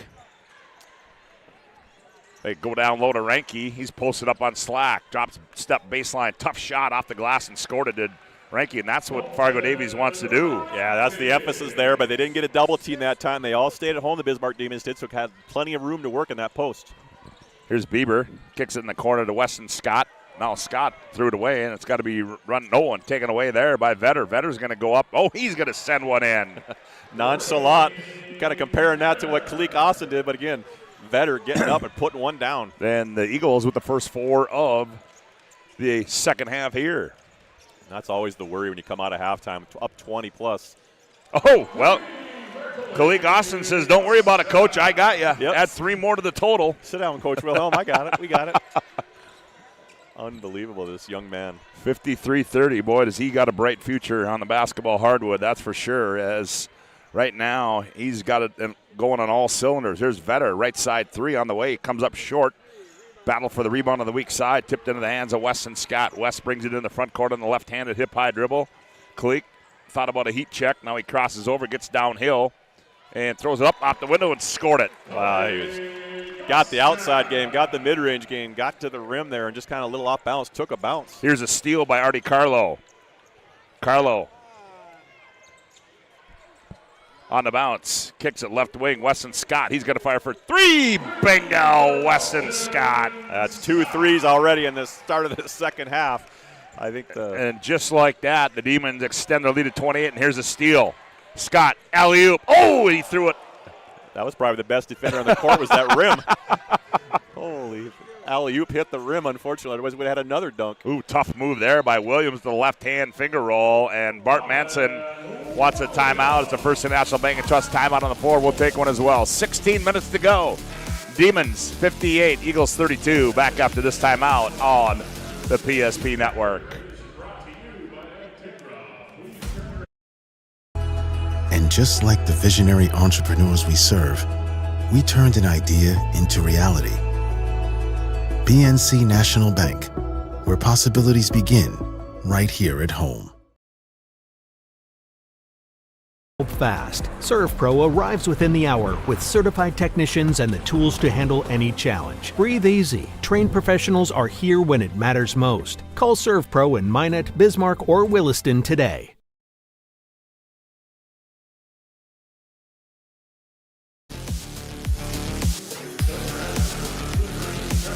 Now, today's game brought to you in part by Bones Barbecue Sauce, a true North Dakota original, created and bottled right here in North Dakota. This premium barbecue sauce, perfect on anything from ribs to burgers to veggies. Find it at your local grocery store, Cashawise, Marketplace Foods, and Family Fare. Reminder, we've got region finals tonight on PSP Plus all across the western half of the state. PSP Plus has got you covered as Killdeer, Newtown, Minot, Dickinson, A and B regionals tonight. We'll know who our first 4 qualifiers are for the State A and for the State B to take place next week. The B in Minot and the A in Fargo. The Demons out of the timeout. Carlo, step back 3, falls down. That one comes up long.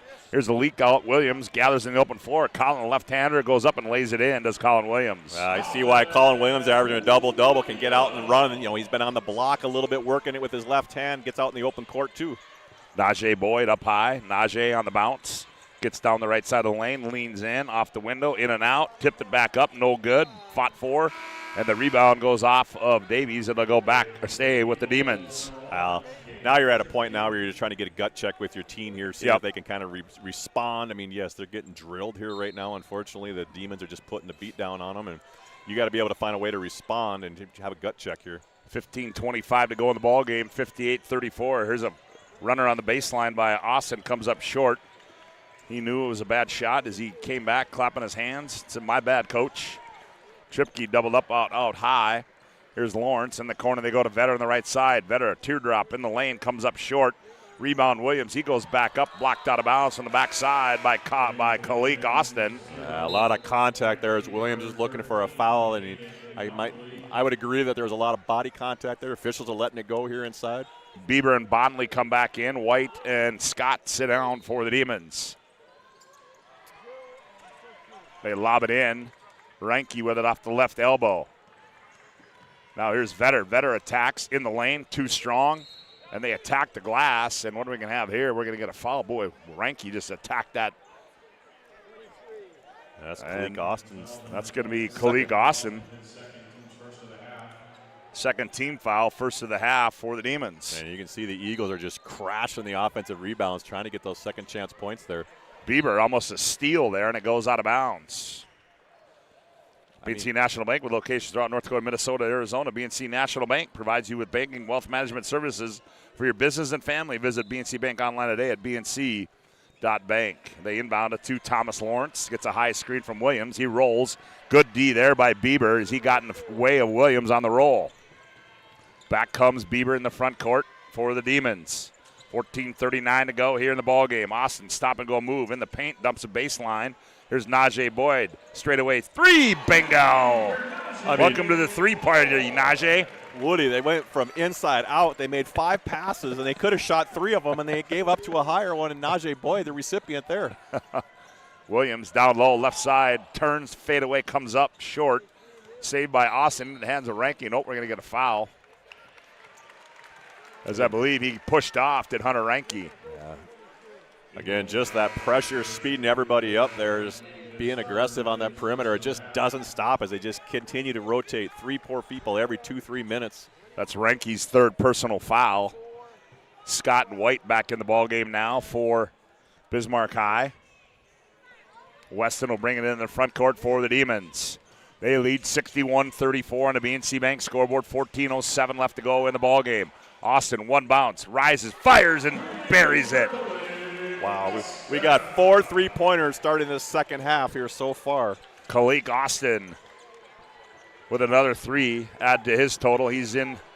Oh, and Reinke loses it, picked up by Scott. Scott the other end. Tough shot comes off, no good, but he's going to be fouled by Lawrence, and Weston Scott will go to the ServePro free throw line. And Weston Scott missed a few games this year with a foot injury, and you wouldn't see it there as he's just got the lift that he's always had. Got a little bit of a brace on his ankle, but doesn't seem to be bothering him. Yeah, he missed the Century High game, him and Kenyatta White with the ankle, but Weston Scott makes the first of two. Deutsch back in the ball game. Also back in is Cam Miller. Weston will have one more. Couple bounces and delivers. That one rolls off. For Weston, he's got 11 in the ball game. Pressure. Ooh, Tripke did a good job of keeping that alive. Now he finds Deutsch down the left side. Nice wraparound pass. Williams, quick move, and he goes up and scores it. Well, and Williams has learned his lesson, getting his block shot. Kalik Austin come flying at him, and he kind of gave a quick head fake and went to the other side as it used the rim as another defender to help him get his shot off. Weston Scott brings it out, sets the offense, works off a high screen, finds Austin on the flare. Now back to Scott on the left side. Here's a left wing three by Beaver on the way. That one's short. Oh, Kalik got up for that one. The board, the putback, that one comes off, and Williams battling down low, and he's going to be hounded, and he gets it out to Deutsch. Well, and Kalik Austin's missing the easy ones. That was nobody there. He kind of just short-armed it a little bit, but he's making the difficult ones, and he could have almost 30 already. In the paint there. Shot up and good by Andrew Lawrence. 65-38, Demons lead it. 12:49 to go here in the ball game on our BNC Bank scoreboard. Bieber on the bounce for the Demons. Backs down in the left block. Now finds Slack on the baseline. He goes up and scores. Tadarian Slack off the Bieber feed. They're just making it look so easy. They just keep their pace, their tempo. They go 100 miles an hour down to 20 on that last possession. Here's Lawrence again. Left side three. Up and good there for Andrew Lawrence. He's got a quick 5 in the ball game. 40 at 3 on the season. 67-41. 12:15 left to go here. Here's Austin, a long three. That one rolls off. Rebound to Williams, and he's tied up down low, and they're going to get a foul, I believe, is going to go on to Darian Slack. It is. Today's game brought to you in part by Minot State University. Over 100 areas of study at Minot State. You'll earn the degree for the career you desire, with more than 96% of recent Minot State grads employed or continuing their education. MSU grads get jobs, period. Minot State University. Be seen, be heard, be you. 12:08 to go, 67-41. The Demons lead it. Quarterfinal game number 1. And here's a steal, and Carlo can't hang on to it. Ranke's got it. Bounces it off to Andrew Lawrence. Now in the front court they go to Tripke. And the Davies got one timeout remaining as Coach Manson's burned a lot here to stop these runs. Tripke. Shot comes off strong. Rebound to Ranke. He turns. He has it taken away by Slack. Now Ranke battles for it. And it's going to be a kick, and it's going to stay with Fargo Davies. You know, you sit there and you look at the bench for Bismarck Demons and the warm-ups that are on down there. They got to start thinking, like, when am I going to get in this game? Am I going to get state tournament? I mean, at the lead, you start talking about legs, rest, injuries. Yeah. Well, the Demons lead it by 26 on the BNC Bank scoreboard with 11:40 to go in the ball game. Andrew Lawrence, he attacks. Oh, he's been a spark plug. Shot comes off. And quickly back comes Weston Scott. Angles middle of the floor, finds Najee Boyd. Najee attacks. Ooh, leans in, scoop to the hoop. Up and good by Najee Boyd. Najee Boyd didn't have a whole lot of room. He just used his quickness and stepped through the double team. Deutsch back with it now for Fargo Davies. He's doubled up, and he's going to fire it, in the corner there to Cam Miller. Now taken away by Slack. Saved it right to Miller. Miller on the other end. Layup got it. Right place, right time. Just an overthrow there by the Demons. 69-43. Here's Najee Boyd now. Boyd attacks. Lost it. Picked up there by Bonley. Now Bonley, top of the key to Weston Scott. He dribbled it off his leg, gathers it back, gets in the left corner. Scott up high, they go to Najee Boyd. Najee, straightaway three. That one comes off. Rebound on the weak side, comes down to Tripke of the Eagles. Yeah, that was a good defensive possession there for the Eagles. Really forced them to take a shot fading away from the basket. Here's Miller.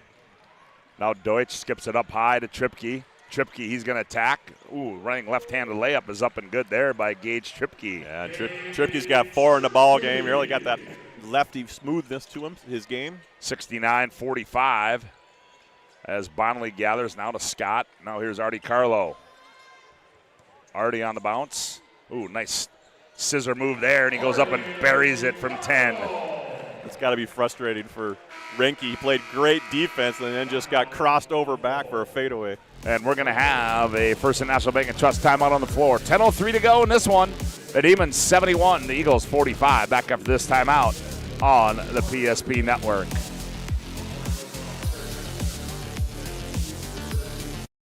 We want our dog to fetch it. Drop it. And drop it. Drop it. We want to fix it ourselves. And actually fix it. We want to order the market price lobster. And know the market price of the lobster. How much is... Whatever the market says. Sadly, we can't have it all. Except at Sport Clips, where we check in with the pros in men's hair and totally check out with pure, uninterrupted relaxation. Sport Clips. It's a game changer.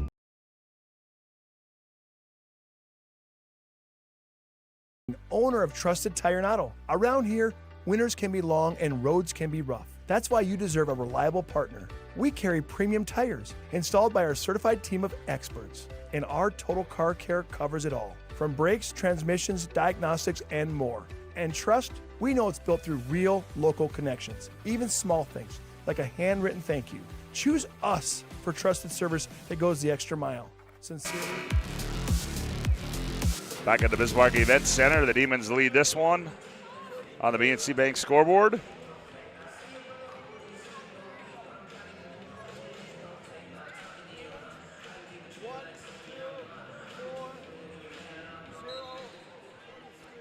As Renke inbounds it and tipped away by Boyd, but into the hands right there was Thomas Lawrence.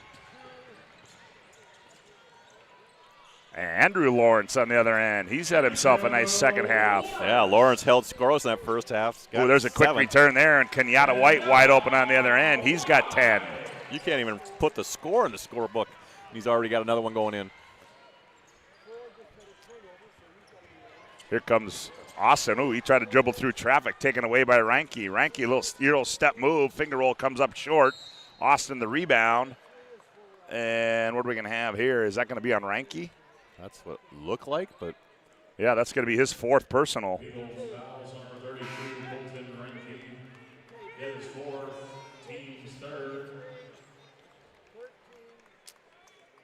9:28 left to go in this ball game. 73-47. Demons lead it.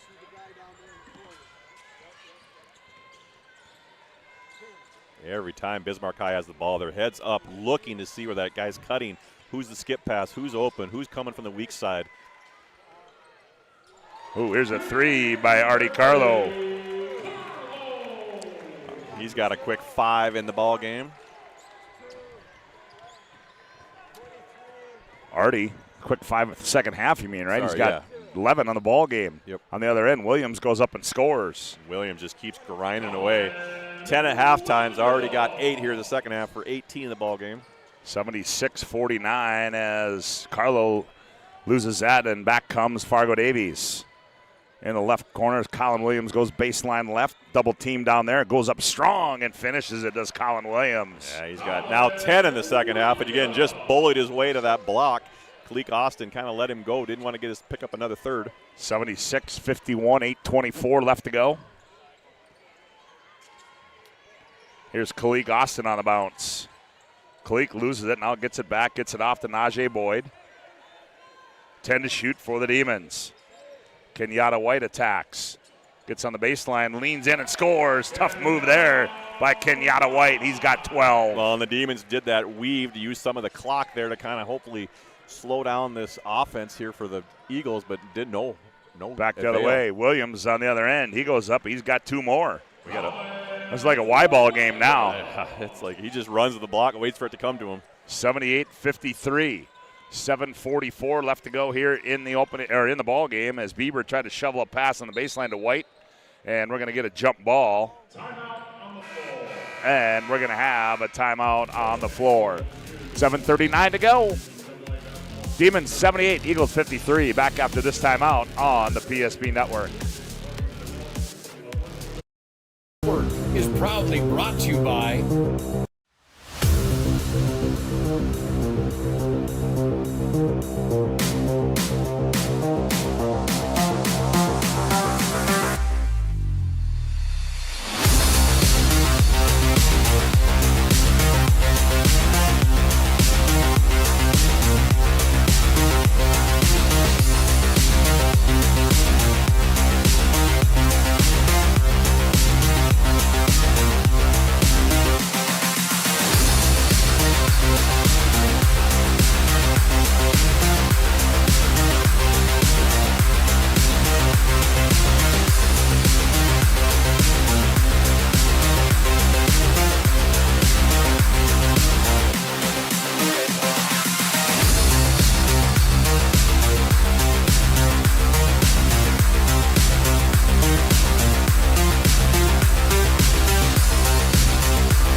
.53.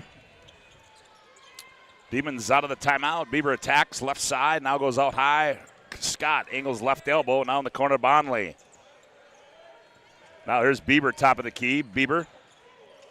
Bonley, 3 to shoot. Bonley gets downhill. The runner in the paint comes off. Slack there. No, and it comes. Looked like it hit the rim Yeah, when Slack grabbed it. I thought it spun off. Okay, well, the officials did not, and back comes Lawrence. He lobs down low. Williams in the left block. Williams works hard underneath, goes up, scored, and won. He's making a haul here this second half down in that left block. He's got 24 in the ball game. Grant Bieber, his second. 14 in the second half. Colin Williams at the ServePro free throw line. The left-hander sets and delivers and scores it. Yeah, they're just going to him every time on the block right now, trying to reward the 6'4" senior to get his point scoring up. Demons by 22 with 6:55 to go in the ball game. Kalik Austin works off a screen by Slack. Ooh, Slack didn't roll as Austin thought he was going to go. And he didn't. Reminder, we'll have our Planning Team Financial Advisors Shots Crossroads post-game report coming up. Planning Team Financial Advisors helping clients work toward financial freedom at Shots Crossroads, your post-game headquarters. Order online at shotscrossroads.com. And we'll have our Sport Clips MVP of the game and our Spas Etc. move of the game. And we'll bring that to you with some digital audio. Here's Williams, kicks in the corner. Lawrence fires for 3. That one's no good for Thomas. The ball goes out of bounds, and it'll go back to Bismarck High, leading this one 78-56. 6:24 left to go in the ball game. Wow, and you can see they're taking the pressure off. Fargo Davies is, and now you're seeing the Demons have to play half-court offense. They're really just trying to run the clock down. It's interesting to see how they can adjust. They've made a couple turnovers here, not looking to score like they have normally in that quicken the shot clock. They weave it up high. Now here's Austin. Austin attacks, drops it down low. Boyd, shot fake, goes up, hangs off the window and scores. Just the unselfishness we talked about, it just making that extra pass, the defense rotation over, and then they don't stand on offense. They move without the ball. 80-56. Demons shot goes up there by Lawrence, no good. Williams aboard and the putback. Boy, he's having a field day down there. He's just planting himself in that left block and just going to work. 80-58. Here's Carlo. Carlo lost it on the way to the 10. And it goes out of bounds, and it'll stay with the Demons. Andrew Lawrence coming in. Colton Ranke coming in. We ever seen a running clock and shot in the state tournament? No. I mean, I don't know if we're. I don't think we're going to get there, but I mean, I've never seen it. Not in the state tournament. Bieber, has a block from the backside there by Vetter. Now back comes Davies, and Ranke almost lost it out of bounds, saved it to Colin Williams. 15-footer on the way for the left-hander is up and good. Colin Williams is a man out there just carrying the second half here for the Davies Eagles here. An unbelievable second half as he's got 18 in the second half. Lead down to 20 with 5:08 to go at 80-60. On the other side, Mandan leads Horace 18-14 on the girls' side. That's quarterfinal game number 2. Carlo off the inbounds. Oh, nice drop pass. Oh, better block there by Williams on Najee Boyd. Yeah, Boyd gets it back, goes in the corner. Weston Scott for 3 on the way. Bingo. I mean, they make a great recovery on that blocked shot, and then they just took the air out of them. It's like, okay, we had something positive happen on the defensive end, and then boom, Weston Scott hits a 3 on him. 4:45. Williams turns, fires. That one rolls off and tipped into the hands of Najee Boyd. Yeah, I think Williams has shot the last 10 trips here in a row. He's not giving it up. He's just going to go to work. Boyd. Here's Carlo straight away. 3. Book it. And that's his third 3 in the ball game. 86-60. 26-point lead now for the Demons. Demons coming in here averaging 90 points on the season per game, and they're 4 away from that. 4:10 left to go, as Jordan Wilhelm's going to empty the bench here now, and the turnover into the hands of Weston Scott. And that's where just comes that thought process of resting some legs. 3 games in a row. First game's great to get the win early, and then rest some legs here, hopefully. Kalik Austin's going to fire one. That's short. Long rebound to Weston Scott, and he takes a look up at the clock and decides to run a little clock. Tries to find Carlo on the curl cut, and it's thrown away into the hands of Davies with 3:40 left to go here in the ball game. Thomas Lawrence has it swatted away by Carlo. Artie back the other way. Here's Kalik Austin in the corner. Beaver rises, fires for 3, out. Carlo the rebound. In traffic, goes up. Shot good by Artie Carlo. Yeah, you're just seeing a little bit of lackadaisical rebounding there by the Eagles. There's no one getting back on defense that time. A wide open perimeter shot. Artie looks like he got caught in the mouth. Now we're going to get a foul. That was a foul to get the subs in. Well, that one's going to go against Artie Carlo first, and that's Bismarck High's 4th, and we've got Firstead National Bank and Trust timeout on the floor. 3:11 to go in this one. It's all Bismarck High. They lead at 88-60. Back after this timeout on the PSP Network. Relax, Spas Etc., Bismarck's #1 hot tub and sauna dealer, brings luxury and wellness straight to your home. Discover top brands, Sundance hot tubs, and Michael Phelps swim spas that deliver not just relaxation, but real therapeutic benefits. Right now, save up to $5,000 or enjoy up to 72 months interest-free financing. Visit us today at 1420 East Main Avenue in Bismarck and experience the best deals for yourself.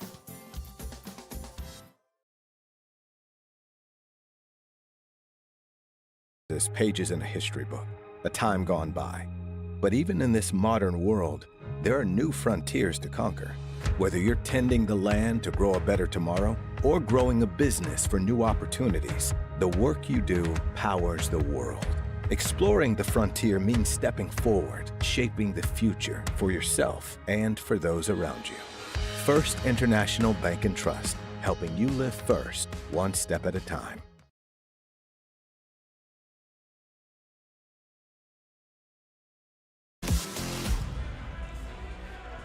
Well, back at the Bismarck Event Center courtside as fans continue to roll in. Opening day of the State Boys and Girls Class AA Basketball Tournament, and we'll have all the coverage for you here on our digital radio coverage on the PSP Network. Lob down low, Ranky in the paint, goes up, scores it, and 1. Yeah, you're seeing the substitution coming in for Bismarck High. Now the post there for Fargo Davies is going to go to work here, but Demons got 4 players in double digits. Carlo with 16, Kenyatta White 10, Weston Scott with 14, and Kalik Austin with 23. Not a bad day for the Demons. Ranky misses that free throw.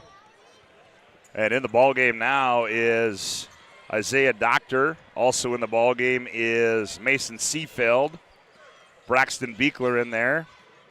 Caden Sather has it, gets it off the Doctor. Doctor throws one up and scores.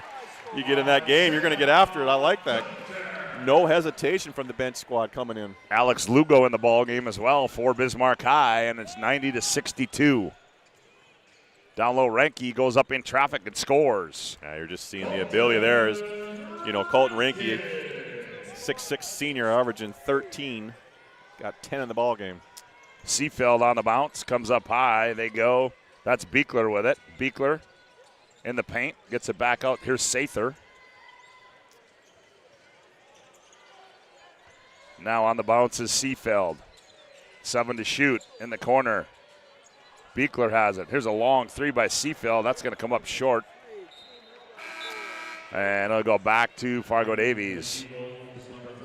Yeah, just you get this opportunity to play on the big floor. Don't usually get a lot of minutes as the substitutions are in here for the Demons here, and they're just having fun out there running the offense. Luke Hansen checks in for Fargo Davies, a 6'10 senior.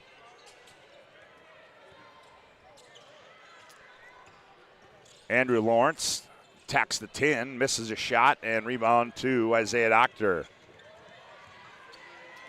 Doctor quickly back into the front court. Minute 43 to go in the ball game, and Bismarck High is going to move on into the state semis tomorrow night. Here's a turnover. Tripke back the other way for Davies, leans in off the window and scores it. Oh, good take there as he did. Oh, and he got fouled too. Gage Tricky, left-handed, kind of did that hesitation move, carried and cooked the body contact, finished in traffic.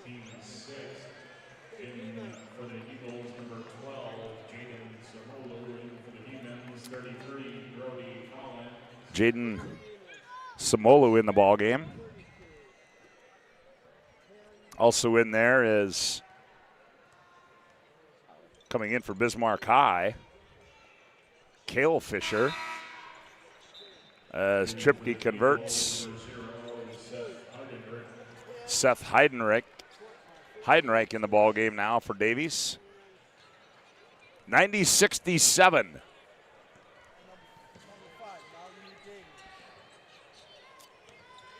On the bounce now, that's Cale Fisher. Gets it off to Seafeld. Now they come to Brody Collins in there. Now Beekler has it. Goes baseline. Nice pass in the corner. Lugo going to fire for 3. That one's short. Rebound comes down to Deutsch. Yeah, they're just flying around. Took the press off here to take off the pressure. Good sportsmanship by the Demons here as they got substitution in, not picking up full court. Backing down on the baseline, the left-hander turns and fires. That was Wielden. That comes off. Putback is no good by Hansen, and back comes the Demons with 45 seconds to play. Yeah, Luke Hansen, 6'10", senior there. Missed that bunny there, but, man, they got some height on this bench. Seafeld for 3! Bury it for Mason Seafeld. His 11th 3 on the season. 93-67. What a performance by the Demons here in the opening round game. Here's Deutsch out of the right corner. That one's up and good. That's Stuart Deutsch's first points in the game. 93-70. I think Bismarck High is just going to bounce this one out, and that's exactly what they are going to do. And the Bismarck Demons win this one going away as they defeat Fargo Davies by a score of 93-70. And they will advance to the state semis tomorrow night, as that'll take us into our Planning Team Financial Advisors Shots Crossroads postgame report. Whether you're looking for a full-service financial plan or planning for farm or business succession, Planning Team Financial Advisors is here to help you work toward achieving your financial goals. Visit us online at planningteam.com, and Shots Crossroads get filled up in their list menu. That includes the famous number 99. Order online at shotscrossroads.com. Team buses are always welcome, as Cole Higlin has made his way down to the playing floor. And he is going to get a word with head coach Jordan Wilhelm, as right now Cole's got Jordan. Let's go courtside and Cole Higlin. Take it away. Hey, congratulations, Coach Wilhelm. I mean, you were firing on all cylinders. I called it a Formula One game. And it was just, you guys did not let up here tonight. Yeah, we came ready to compete today. We've been saying it for weeks now. When our guys come out and play that hard and compete like that, we're a very tough team to deal with. And, you know, Davies, it's the first win in program history against those guys. Yeah. We've had some battles against them last year down to the wire. We played them in 2017 in the first round and had a lead under a minute against a really good team with Matt Veit and Jake Paper. So it feels good to get a win against those guys because it's an awesome program, and Bart does an amazing job, but we're happy to get out of here with a win. So how do you keep your team hungry? I mean, what do you tell them at halftime? I mean, we were talking about you guys are doing so many things well, the extra passes, the unselfishness, the rebounding, the rotation on the defense. I mean, you talk about your press, but how do you keep them hungry? How do you keep challenging them? It's been all year, every night. There's nights where we're obviously pretty heavy favorites against teams, and you worry in those moments, are your guys going to show up and compete or go through the motions? Not once have I had to get on these guys about going through the motions all season long. They're an intrinsically motivated team. They're a team that's motivated from the top down. And I think if you look across our program right now, our seniors are leading with class, and what happens is every time these guys get into those situations, they lead that way too. It's led from within.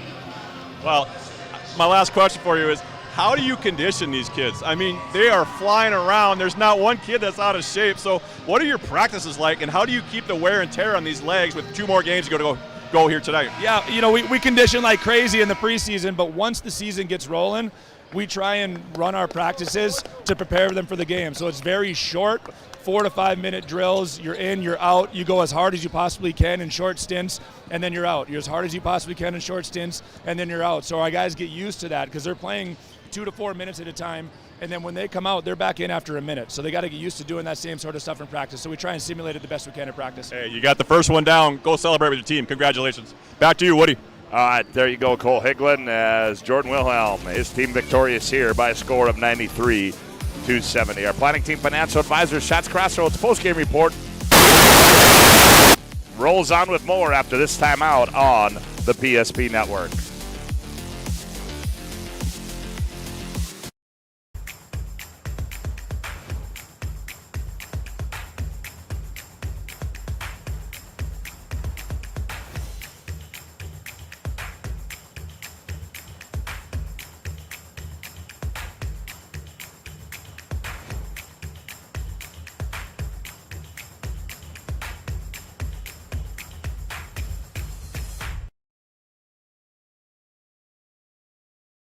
We started with small beginnings, and just like the visionary entrepreneurs we serve, we turned an idea into reality.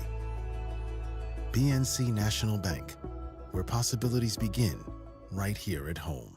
This presentation on the PSP Network is proudly brought to you by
Make sure to like and follow PSP Network on all social media platforms. PSP Network, it's game day.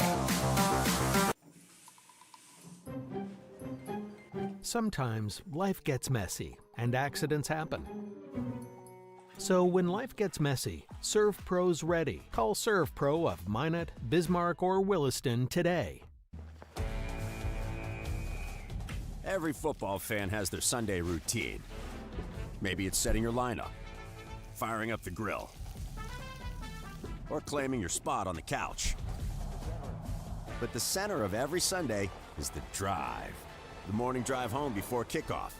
The drive to your buddy's watch party. Wherever you're headed, we can take you there.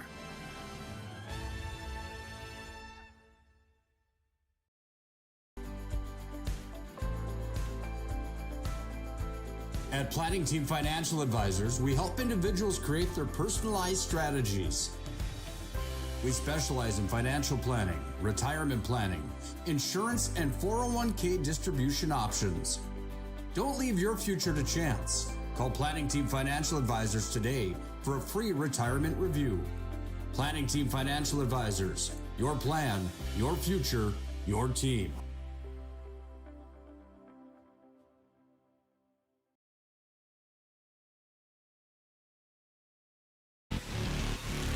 Welcome back to the Bismarck Event Center. Planning Team Financial Advisors, Shots Crossroads post-game report. The Bismarck Demons win this one going away as they knock off Fargo Davies by a score of 93-70.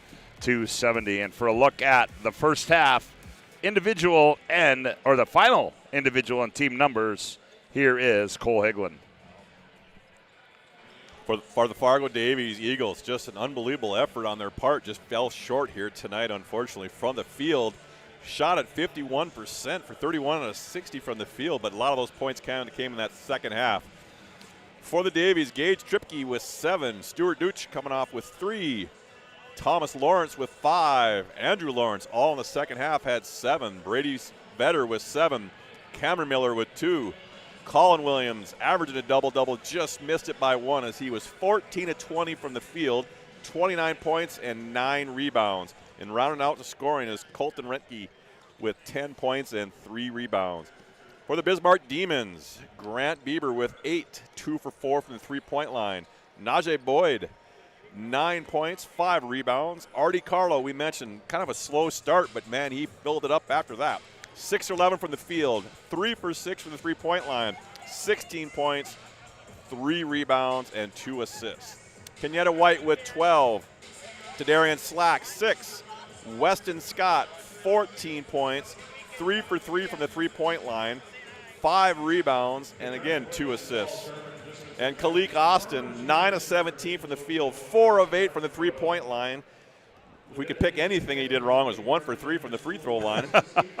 23 points, 11 rebounds, 4 assists, and 3 blocked shots. And then rounding out for the Demons, Isaiah Doctor with 2. So your final score, 93-70. The Bismarck Demons were firing, shooting 54% from the field, 52% from the three-point line. Yeah, Bismarck High couldn't play much better than that in the opening round game at the State AA basketball tournament. Cole, a couple more things to do. Give out a Spas Etc. move of the game, brought to you by Spas Etc. It's time to bring a spa to your home. Stop in at Spas Etc. You'll find a massive inventory and a next-level sales team that can help you find the perfect spa, sauna, or game for your rec room. Spas Etc. Well, it's got that move of the game. What do you got? One of those that dunk by Kalik, I think, has got to be the one. I know that would get on the highlight reel. Absolutely. If we had some audio coverage. Oh, and Kalik Austin sitting at the top of that key in the backcourt, just picked the pass, got out into the transition, and just hammered one away. And he could have had 2 dunks, and the second one was probably even going to be more fantastic. Unfortunately, wasn't able to miss that second one, but yeah, what a fine game and a fine play on Kalik Austin tonight. And our Sport Clips MVP, Sport Clips brings you the MVP of this matchup. Sport Clips is the home of the MVP haircut experience. Nothing comes close to making you feel like an MVP, quite like the MVP experience at Sport Clips. And that Sport Clips game MVP is, well, Kalik Austin. I mean, what an afternoon that young man had here today. What did we say?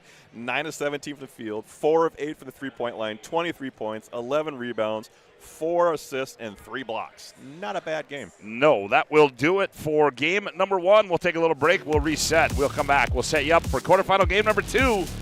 The Dickinson Midgets and the Mustangs from West Fargo, Cheyenne. You're listening to digital radio coverage of the state Super A from the Bismarck Event Center.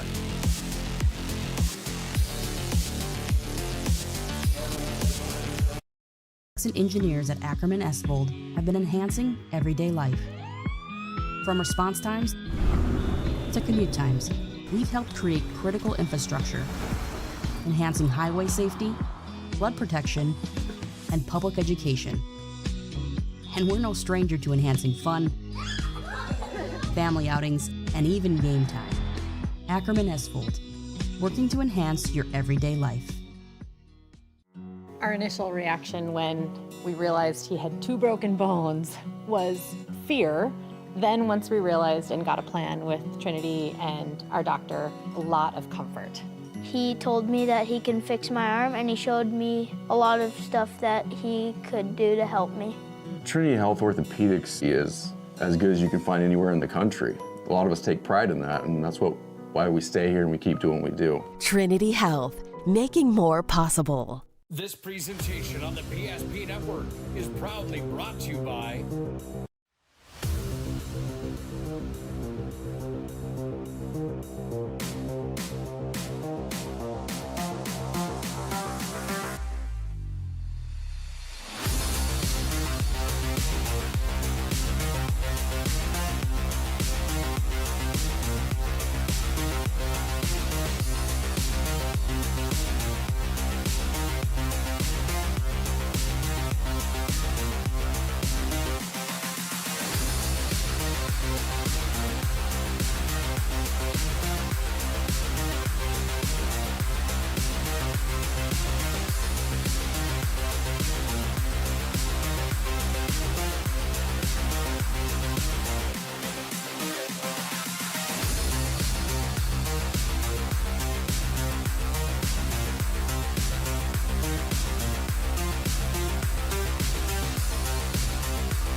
Make sure to like and follow PSP Network on all social media platforms. PSP Network, it's game day. At Ryan Buick GMC, we treat every day like game day. 1.2-liter turbo engine, ultra-wide screen. 1.2-liter turbo engine, ultra-wide screen, on 2. Ready? We know how to get you in the right vehicle. Blue Canyons, and hut, hut. From the test drive to the handoff, we make every step easy. This season, start your drive at Ryan Buick GMC. We often think of frontiers as pages in a history book, a time gone by. But even in this modern world, there are new frontiers to conquer. Whether you're tending the land to grow a better tomorrow or growing a business for new opportunities, the work you do powers the world. Exploring the frontier means stepping forward, shaping the future for yourself and for those around you. First International Bank and Trust, helping you live first, one step at a time. That sinking feeling you get when this happens? That's oil change anxiety. The anxiety of being without a car with a billion things to do. The fear of being overcharged. The stress of not knowing where to go or who to trust. But you never get those feelings at Valvoline Instant Oil Change, where you can watch us work right from your car, and we finish up in about 15 minutes. We changed your oil and did our 18-point safety check. Valvoline Instant Oil Change. Service you can see, experts you can trust.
Oh, welcome back to the Bismarck Event Center as the opening round of the State AA Boys Basketball Tournament. One game in the books as Bismarck High won that one. What was that final, Cole? 93-70.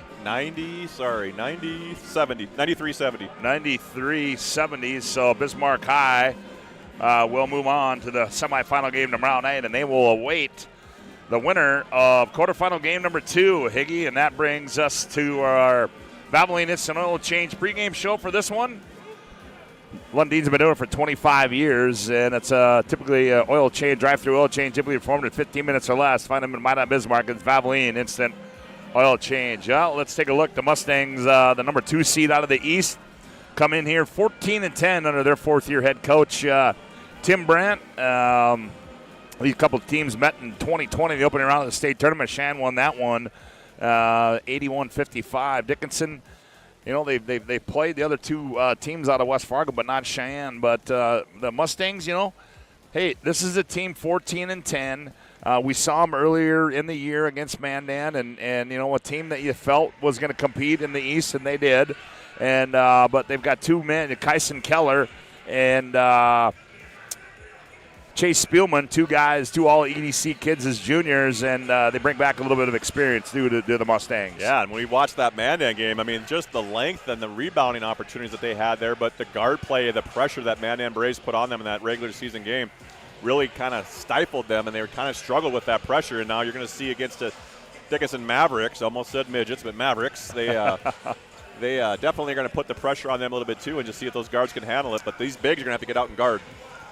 Yeah, and West Fargo Cheyenne, as we said, the number 2 seed out of the EDC, as they were defeated by their crosstown rival West Fargo, who is the number 1 seed. We'll see them in our first game this evening. And then we turn our attention to the number 3 seed out of the WDA. That is the Dickinson Midgets, 17-7, led by their 11th-year head coach, Danny Glauser. And Danny accomplished a milestone last week. He won the opening round of the West Region Tournament. He hadn't done that in 11 years. But once again, he's got his team back in the state tournament. And this is a team that they've got some interesting pieces, and they all bring something different, does this Dickinson team, in the likes of Cranston, Glauser, Wolf, and Stevenson. Well, they kind of have that 2.0 of the Bismarck Demons philosophy. They want to get up and down. They want to shoot. They got many guys that can put it on the floor. You know, as we talked about, Boston Cranston averaging 21 a game. He's able to put it on the floor, and he can shoot the 3. Dylan Glauser, his son, likes to fill it up from around the arc.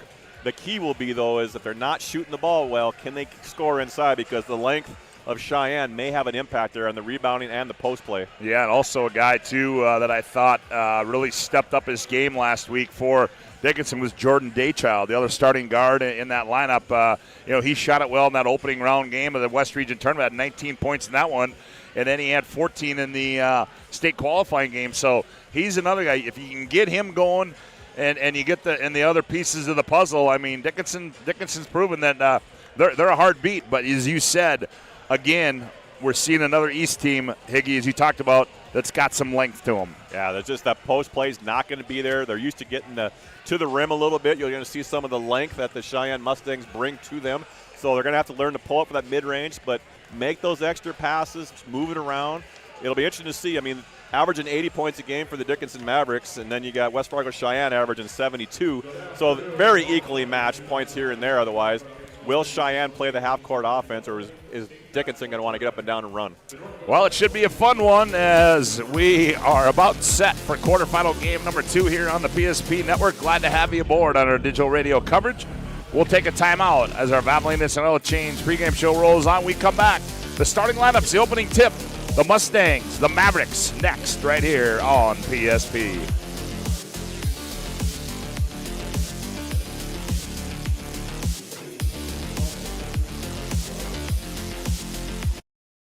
That sinking feeling you get when this happens? That's oil change anxiety. The anxiety of being without a car with a billion things to do. The fear of being overcharged. The stress of not knowing where to go or who to trust. But you never get those feelings at Valvoline Instant Oil Change, where you can watch us work right from your car, and we finish up in about 15 minutes. We changed your oil and did our 18-point safety check. Valvoline Instant Oil Change. Service you can see, experts you can trust.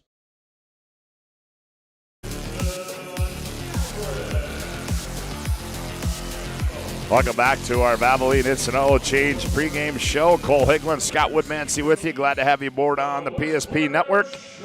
As it's quarterfinal Thursday here from the Bismarck Event Center as West Fargo Cheyenne and the Dickinson Mavericks getting ready to do battle here in this one, as lots of Mustang fan in attendance. We can give you an update on the other side. It's a good one over there. Mandan is got a 1-point lead over Horace, 32-31.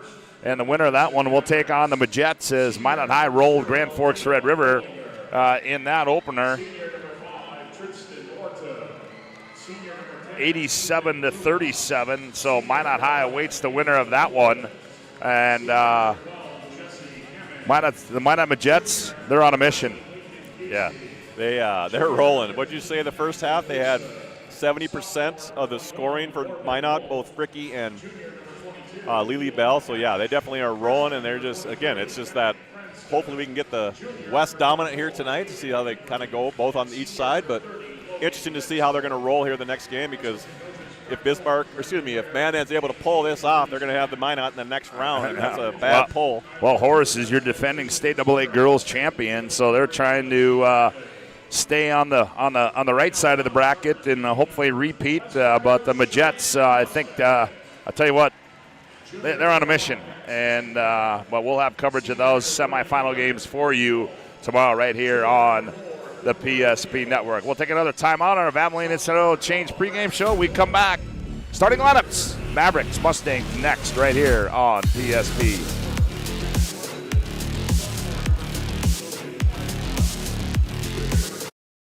Spas Etc., Bismarck's #1 hot tub and sauna dealer, brings luxury and wellness straight to your home. Discover top brands, Sundance hot tubs, and Michael Phelps swim spas that deliver not just relaxation, but real therapeutic benefits. Right now, save up to $5,000 or enjoy up to 72 months interest-free financing. Visit us today at 1420 East Main Avenue in Bismarck and experience the best deals for yourself.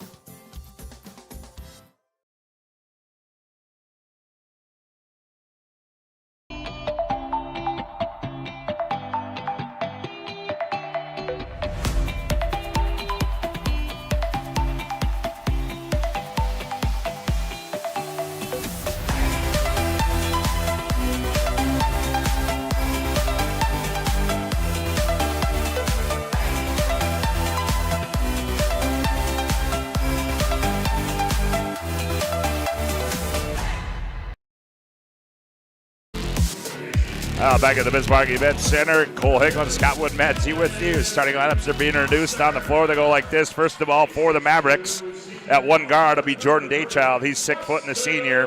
The other guard will be Dylan Glazer. He's 6'2" and a senior. At another guard spot will be Boston Cranston. He's 6'2" and a senior. At 1-4 to be Nate Stevenson. He's 6'2" and a junior. And the other 4 to be Cameron Wolf. He's 6'5" and a senior. Their head coach in his 11th year is Danny Glazer. For the home team on the scoreboard, the Mustangs from West Fargo Cheyenne, they go like this. At one guard will be C.J. Smith. He's 5'11" and a junior. The other guard spot will be Chase Spielman, 6'2" and a senior. At one forward spot will be Kyson Keller. He's 6'6" and a junior. The other 4 to be Tanner Kracha. He's 6'6" and a junior. And in the middle will be Kason Bernstein. He's 6'7" and a senior. Their head coach in his 4th year is Tim Brandt. It'll be Kracha, Keller, Bernstein, Spielman, and Smith for the Mustangs. Wolf, Stevenson, Cranston, Glazer, and Daychild for the Mavericks. Cole, quick Northern Plains Heating Air key to the game for the Mavericks. I think the Mavericks, like we said, they like to put the ball on the floor. They make the extra passes. If they get too deep, we're going to see how that length impacts them. Got to pull up for those mid-range shots. Can't get to the rim as easy as it has been in other games.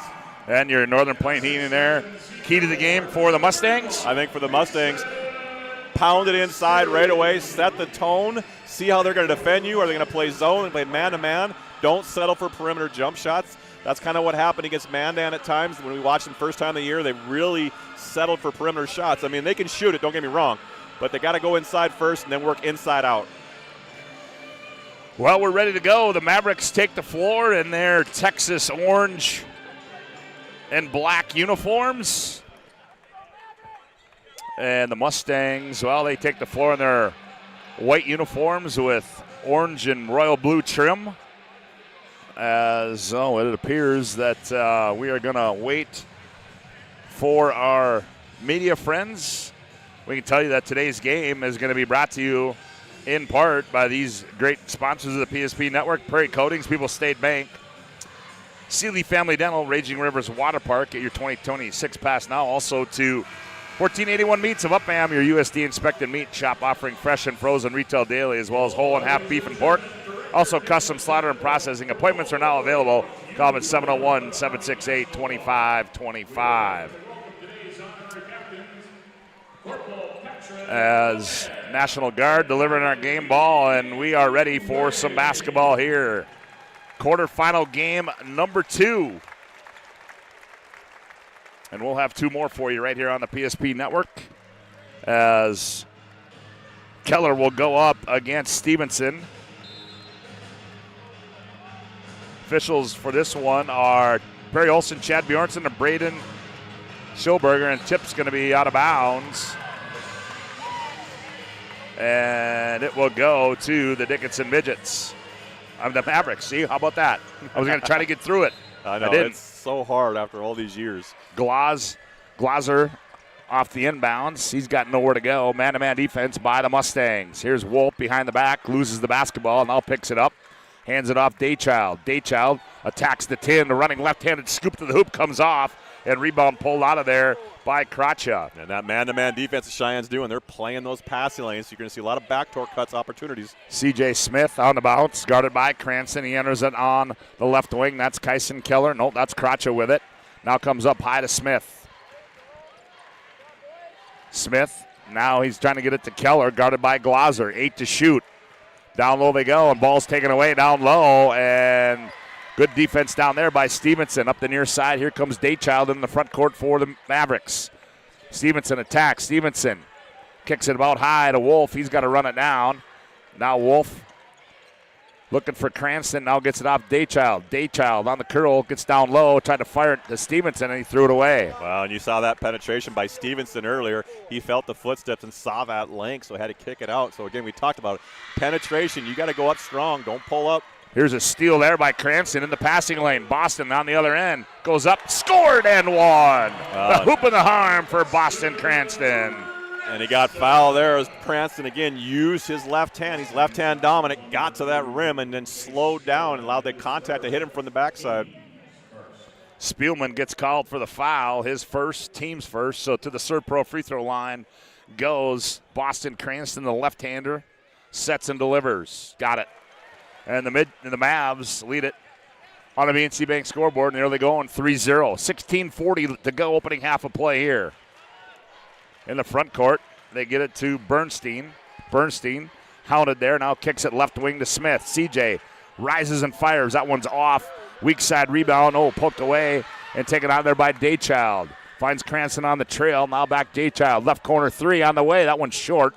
And rebound controlled there by Kyson Keller. Yeah, so when the Mavericks score, they go into a full court press, and then when they miss, they kind of fall back into man-to-man. Glazer poked that one away. Now he finds Spielman. Spielman in the paint. That one's contested. He scored it. That one was contested there by Wolf, but Spielman was able to find the hoop, and he makes it 3-2 on the BNC Bank scoreboard. Here's Cranston. He fires for 3. That one comes off, and one and done for the Mavericks. Yeah, again, they're just coming off that ball screen. They're not switching. They're going underneath. You can't go underneath the ball screen with Cranston, as he can get hot from. He's shooting the ball extremely well from 3 this year. Spielman on the baseline. Spielman's got a quick 4 already in the ball game. Averages about 8.5 a game. Mustangs lead it by 1, 4-3 at the BNC Bank scoreboard. 15:30 to go here in the opening half. Wolf, he gets in the paint. Wolf flips it up with the left hand, missed it. Saved, but into the hands of Wolf. He tried to fire it to Stevenson, taken away there by Kracha. Yeah, Kracha, good recovery there as he kind of contested the first shot and then recovered and got the quick steal. Again, that length in that post. Be interesting to see how they continue to attack. Spielman on the bounce. Now he finds C.J. Smith. Up high they go to Kracha. Kracha in the paint. Little jump hook comes off. Rebound Stevenson. Good defense by Wolf as he got the rebound. Cranston runs down. Loose ball. Here's Glazer. Nice pass from Cranston to Glaser with a little teardrop on the baseline. And again, they make buckets. They pick up full court man-to-man. 5-4 to BNC Bank scoreboard. Mavericks by 1, 14:43 to go here in the opening half. Off a high screen comes Spielman, gets to the left elbow. Now in the corner, Smith. He's going to fire for three. That one misses everything. Stevenson had it, but it came out of there. Coming out of there with it was Bernstein, and he misses. And back come the Mavericks. Quick return to Glaser up the near side. Glaser goes baseline and has it taken away there by Kracha. He gets it off to Kyson Keller. Keller has it taken away by Stevenson. Oh, that was Wolf. Now he gets it to Stevenson in the front court. Stevenson attacks. Finds Cranston. Cranston on the baseline. Works his way underneath. Goes up. Scored and one. Cranston, a crafty move underneath. And he got the hoop in the arm. Yeah, and Kracha there just a little late on that rotation as Boston Cranston kept his dribble, used the basket as another defender to help him get his shot up. And we're going to have a Firstead National Bank and Trust timeout on the floor. 14:06 to go, opening half. Mavericks 7, Mustangs 4. Back after this timeout on the PSP Network. There's pages in a history book, a time gone by. But even in this modern world, there are new frontiers to conquer. Whether you're tending the land to grow a better tomorrow or growing a business for new opportunities, the work you do powers the world. Exploring the frontier means stepping forward, shaping the future for yourself and for those around you. First International Bank and Trust, helping you live first, one step at a time. And just like the visionary entrepreneurs we serve, we turned an idea into reality. BNC National Bank, where possibilities begin right here at home. Well, we have just been told that it's Tanner Krecha, so we apologize from that. So our folks from the Fargo FM area media told us that last week they were told it's Krecha, so we'll go with Krecha. Yeah, on the other side, 45-42. Mandan with 5:55 to go and over there. And to the ServePro free throw line goes Boston Cranston for a 2nd and 1. And Boston Cranston shooting at 68% on the free throw line. And he got it. And he can fill it up. You'd think a guy averaging over 20 a game here would shoot a little better from the free throw line, but 8-4 on the BNC Bank scoreboard. 14 minutes to go opening half. In the ballgame now for the Mustangs, that's Max Zenker. Down low they go, and Kyson Keller finishes it at the rim. And Cranston got caught looking, wasn't watching where his defensive player was moving, and kind of got backdoored. Here's Cranston. Off the bounce, spins, guarded by Keller, gets in the lane, spins again, now kicks it out high to Wolf. Wolf, he's going to fire for three. That one's up and good for Cameron Wolf. Cameron Wolf, 24 for 89 on the season. Had 23 in the state qualifying game, did Cameron Wolf, and he continues that hot streak now. Zenker controls up high. It comes off a Keller screen. Now goes back the other way. Between the rings, now high right side to Keller. Keller, he rises and fires. That one rolls off. Weak side rebound to Glaser. And Kyson Keller loves that mid-range game. He doesn't really go to the rim very often. Likes to pull up. Wolf goes baseline, lost it on the way up, and taken out of there by Zenker. Lead pass in the front court to Keller. Keller to the 10. That one rolls off. Rebound to Stevenson. And they're going to get a reach around. That one's going to go against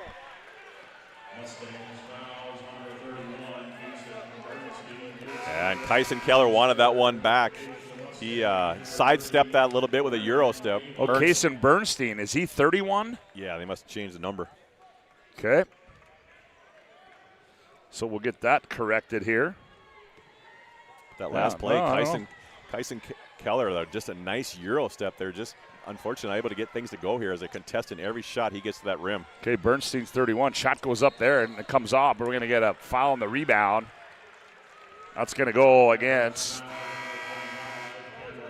Well, they got 31 in the. Yeah, I don't know. Guess we had the wrong number the first time.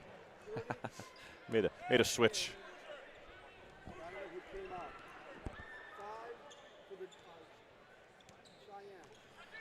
(11-6). Mavs lead, 12.5 to go here. Opening half, here's a steal by Wolf. Wolf back the other way. Cranston with him. Wolf loses it. Now goes out high. in the ballgame now for Dickinson. That is Tristan Orton in the ballgame now. Stevenson attacks, so follow that one's off balance. Shot comes off. Not a good shot there as Danny Glaser didn't like that one. Yeah, that just possession there didn't seem like what they were trying to run. Too much dribbling. Tatum Bullinger in the ballgame too, and shot rolls off there, but the putback is up and good for Wyatt Zimney. Well, there was a good box out there. Unfortunately, the length, as we talked about, able to go over the top of the defender there for the Mavericks. Zimney gets his first basket of the contest. Long three comes off by Cranston. Rebound taken away by Wolf. Drops it down low. Stevenson. He goes up. Scored and one. Stevenson with the hoop and the harm. Stevenson, just the strength. The 6'2 junior got a body like a football player because he does play that game of football, but muscled his way up there and just carried his way up for an and one. Tanner Krecha gets called for the foul. I think that's 2 on Krecha. And at the line goes Nate Stevenson.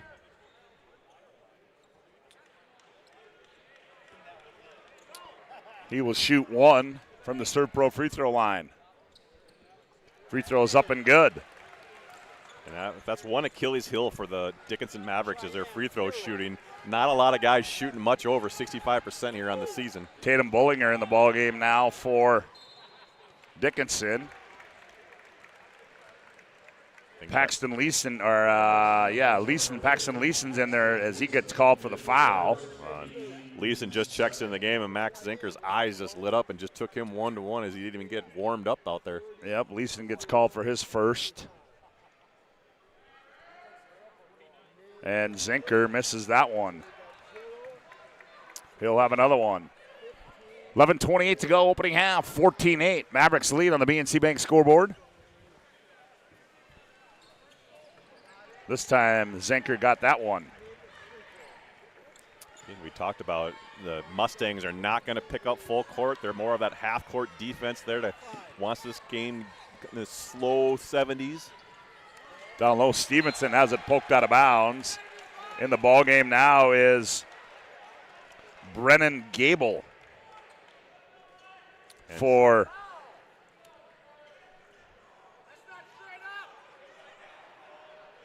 the Mustangs. Leeson will be the trigger man on the inbounds. He's got to go out high, he does, to Stevenson. Guarded by Zimney, now Cranston behind the back in the paint. Triple team taken away there by Zimney. And then we're going to get a foul by Nate Stevenson, his first. That'll be Dickinson's third. Well, in that last possession down there, Stevenson really saw the length of Zimney there, blocked his shot. And then now on this one, you see the quickness of the Mustangs there on that full court press they tried to do there, and just Stevenson wasn't able to get out of the way. Long inbounds is C.J. Smith in the backcourt. Gets a high screen there from Zimney. He's going to fire for three. That one's going to be short, and Bullinger the rebound for the Mavericks. He gets it up the far side. Leeson, middle of the floor. Stevenson, one bounce in the paint. Back to Leeson in the right corner. Now they go around the wheel. They come left side to Cranston. Boston dumps it down low. Orton, one bounce, reverse layup, up and good. Well, nice pick and roll. Well executed there by the Mavs, and we've got a First International Bank and Trust timeout on the floor. 10:41 to go. Opening up a play, Mavs 16, Mustangs 9. Back after this timeout on the PSP Network. At any time, to anyone. It's not really something you can schedule on your calendar. But when it happens to you and it's not your fault, there's one law firm to remember. That firm is Schweigert, Clemeen, and McBride. We live here and take pride in helping our community. We know this area inside and out. We put in the work and fight for what's right so justice can prevail for you. That is what we're all about. We're on your side. We're Schweigert, Clemeen, and McBride. Fast. ServePro arrives within the hour with certified technicians and the tools to handle any challenge. Breathe easy. Trained professionals are here when it matters most. Call ServePro in Minot, Bismarck, or Williston today.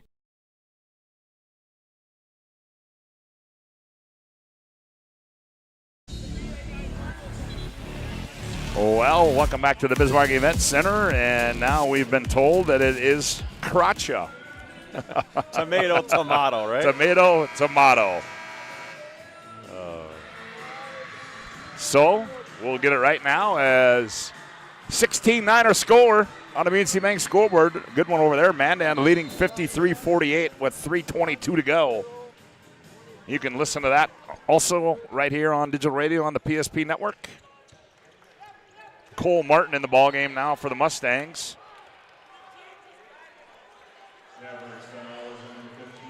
Well, I like that 1-2-2 kind of. It was a soft press. They're just really trying to get the Cheyenne Mustangs to use some of that shot clock. Not looking for steals, just trying to slow them down. Yeah, that's his second. They got called it on Leeson. That's his second as Martin's got to run it down. Now brings it into the front court. Zenker. Now they go out to Zimney. Oh, that's Bernstein. Here's Martin from the right elbow. That one's off. Ball tipped out of bounds, and that was off Wyatt Zimney. Back in is Tanner Kracha back in for the Mustangs. Also Kyson Keller back in. Cameron Wolf is really battling on those defensive rebounds there as he's just boxing out Zimney, who's 6'7". He's got Kracha at 6'6", and he's been wanting to foul there as the pressure that they're getting, the pushing in the back and things of that nature aren't being called here so far. So Wolf's just got to continue to bang there in that post. Cranston in the front court now comes up high to Wolf. Wolf goes left wing. Cranston cut off there on the baseline. Boston gets in the paint, dumps it down low to Daychild. Daychild gathers it. Top of the key, Glaser. He fires for three. That one comes off, and rebound pull out of there by Bernstein. Yeah, Bernstein again using that length, just getting those offensive rebounds on the one end and defense on the other. Ooh, C.J. Smith with the running left-hander in and out. And back comes the Mavericks. Glaser with it now on the bounce. Top of the key goes left wing Cranston. Cranston gets in the lane. Off-balance shot, too strong. Tipped into the hands of Orton. He gets it out to Wolf. New shot clock now, and then we're going to get a foul that's going to go against Cole Martin. That'll be his first. Yeah, Cole Martin just trying to body up Cranston out there, not letting him go left. You know, he's left-handed, dominant going that direction, pushing him to his right, getting up in him. New shot clock now. 9:25 left to play, opening half. Oh, nice pass. Layup, Glaser on the backside, backdoor cut. Wow, and Stevenson there brought out the bigs to the top of that three, and the backdoor court is wide open. 18-9 our score on the BNC Bank scoreboard. 9:10 left to go here in the opening half. Down low they go. Crotch on the baseline. Ooh, spins in the paint and scores. Nifty up and under move there by Tanner Crotcha. Yeah, and Crotcha just got Cameron Wolf off the ground. Went for that quick head fake, did the up and under. 18-11. Cranston attacks, leans in, dumps it down low. Stevenson in traffic goes up and scores as Nate Stevenson. He gave up one on one and he redeemed himself on the other then as he kind of used his strength there, created some space, got the bigs off the ground. Cole Martin on the attack. Crotcha now, high right side, now between the rings, C.J. Smith. Puts the offense in motion, does C.J. Now to Cole Martin.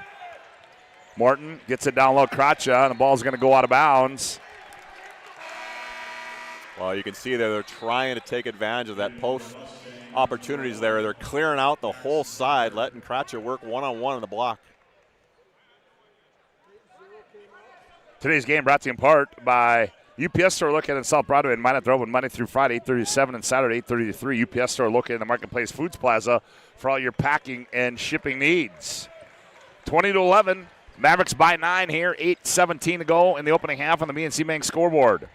Backdoor Cranston catch, layup, got it. Well, again, they're just pulling the bigs out of the paint, freeing up backdoor cuts, and they're overplaying Cranston, so Stevenson's doing a nice job. He's got back-to-back assists.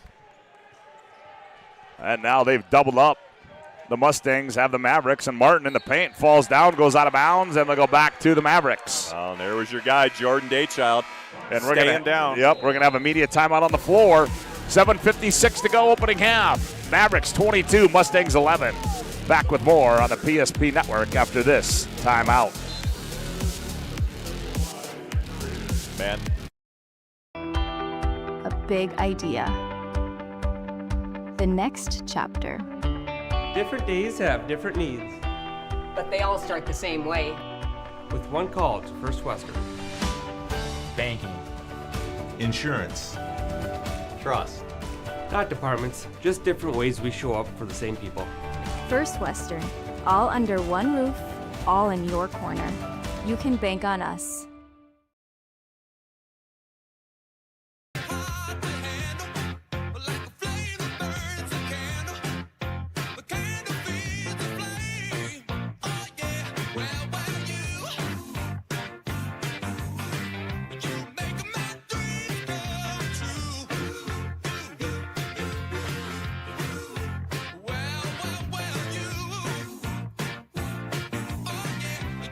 Only at Qdoba's.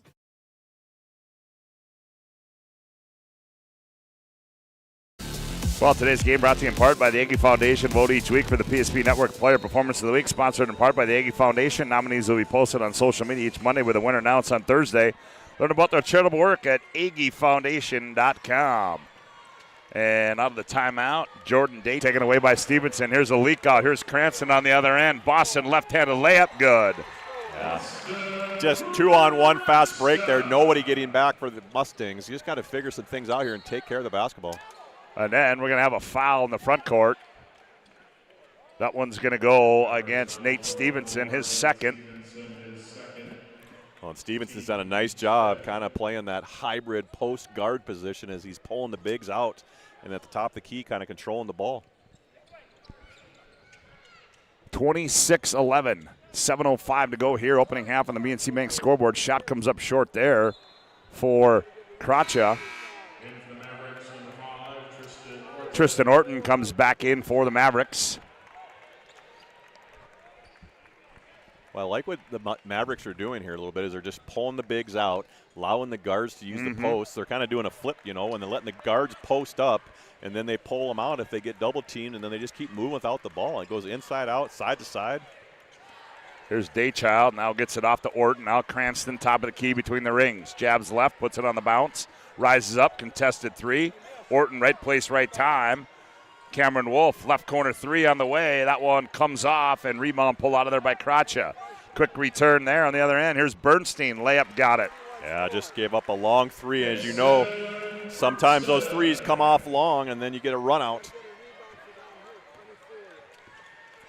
Bernstein makes it 26-13 on the BNC Bank scoreboard. Step back, Daychild in the paint, comes up short, rebound to Chase Spielman. Yeah, in that possession, a lot of one-on-one dribbling, four guys standing around trying to see what they're going to do. Been doing a good job of moving the ball in other possessions. Here's Keller out of the left corner for three. That one's short, long rebound to Glaser. He gets it off to Wolf. Wolf lost it, now taking it. Nope, Wolf hangs on, now he finds Glaser. Glaser on the layup, up and good by Glaser. That's Glaser's 6th point in the game, really recipient of kind of a mishandled there by the Mustangs. 28-13, 5:42 to go. Oh, nice pass down there. Bernstein just moves so well without the ball. He had a run out earlier, now a backdoor cut. Got 4 in the ball game. Bernstein, as you said, he's got 4 with the finish, 28-15. Nice move, Wolf. Finger roll off the glass, scored by Cameron Wolf. Oh, and Cameron Wolf's just kind of got that amateur basketball. He's just not necessarily overly quick or going to out-jump you, but he just seems to outwork you every time. And we're going to have a timeout on the floor. Good hustle play by Cameron Wolf. And we've got a First National Bank and Trust timeout on the floor. 5:14 to go. Opening half of play. Mavericks 30, Mustang 15. Back after this timeout on the PSP Network. We want our dog to fetch it. Drop it. And drop it. We want to fix it ourselves. And actually fix it. We want to order the market price lobster. And know the market price of the lobster. How much is... Whatever the market says. Sadly, we can't have it all. Except at Sport Clips, where we check in with the pros in men's hair and totally check out with pure, uninterrupted relaxation. Sport Clips. It's a game changer. Today's game brought to you in part by Planet Pizza, the best pizza on the planet. Planet Pizza, they've been around for over 25 years. The largest laser tag playground in the region, a giant lunch buffet, and they deliver. Call them now at 701-852-1700. Good time out there by Danny Glaser as his team leads by 15, and Dylan Glaser attacks, and in doing so, he is going to be fouled, and that will go against Kyson Keller. Yeah, those two have been battling all game here. As Glosser's really been face guarding Keller on the offensive end, and then Keller on the defensive end. He's getting chased around as Glosser kind of uses himself in a pick and roll, frees up, and have to make a decision. Are they going to switch? Are they going to just stay with their player that they've been guarding? And they've been making a decision all game here to stay with their players. They're not switching, the Cheyenne Mustangs are. Free throw by Glosser comes up short. He'll have another one. 30-15. Mavericks lead this one. 5:06 to go, opening half of play. Second one rolls around and goes in for Dillon. Max Zinker now with it in the front court for the Mustangs. Goes high right side to Keller. Keller has it poked away by Glosser, and Keller runs it down. Now Keller attacks, leans in. That's going to be an offensive foul, and that's a frustration foul there by Kyson Keller. Yeah, and Kyson Keller picked up a second. Been getting bodied by Glosser the whole time. Glosser went for a steal, and then Keller just was able to retain it, then put his shoulder down and just lean in. It was just creating too much contact there. Yeah, as Keller was bound and determined to get that shot off, and in doing so, he picked up a foul. We can tell you today's game also brought to you in part by Ryan Family Dealerships. For 50 years, Ryan's been a trusted name for car buyers in Western North Dakota. Shop their entire inventory at driveryan.com or visit one of their 5 locations in Minot and Williston. 31-15, 4:43 left to go here in the opening half. The Mavs lead this one. Here's Leeson between the rings. Now comes near side Glosser. Glosser attacks the middle of the floor, spins down the lane, left-handed layup, up and good. Well, and Glosser shoots it so well from the three-point line that you got to get up on him, and now he's just using his quickness. They got some mismatch problems here as Cheyenne's got to decide. Are you going to stick in this man-to-man or are you going to go zone? C.J. Smith off a screen. Loses it, and it's going to be off Smith, and it'll go out of bounds. Today's game also brought to you in part today by Farstead Oil. Contact Farstead Oil today and find out their skilled sales team can help you achieve your wholesale fuel, mobile lubricants, and DEF needs. Proudly serving North Dakota, Montana, and western Minnesota since 1938 and committed to outstanding customer service and reliability. Farstead Oil. 4:05 to go, opening half, 33-15. Here's Cranston on the bounce. Still on the move. Cranston goes baseline, nothing there. Now gets it at Leeson, one extra pass. Bullinger. Now Glosser, high right side. 7 to shoot. Glosser spins in the paint. Kicks it out. Cranston, catch, fire, 3, bingo! Wow, just good team offense there as, honestly, Glosser could have shot one, but he gave it up. 36-15 on the other end. Oh, and a 3-ball there by Max Zinker. He answers the Cranston 3. And that's Zinker's 8th 3 on the season. Stevenson attacks it. He goes in and scores. And Stevenson just creates so much contact there that you kind of bounce off him, and then he just gets a wide open layup. But he's been a nice job kind of being a facilitator in that time, being aggressive on the offensive. Oh, Spielman may have got away with a shove there. Right down the lane, and the shot is missed there by Bernstein, and it goes out of bounds, and it'll stay with Dickinson. We're going to have another media timeout on the floor.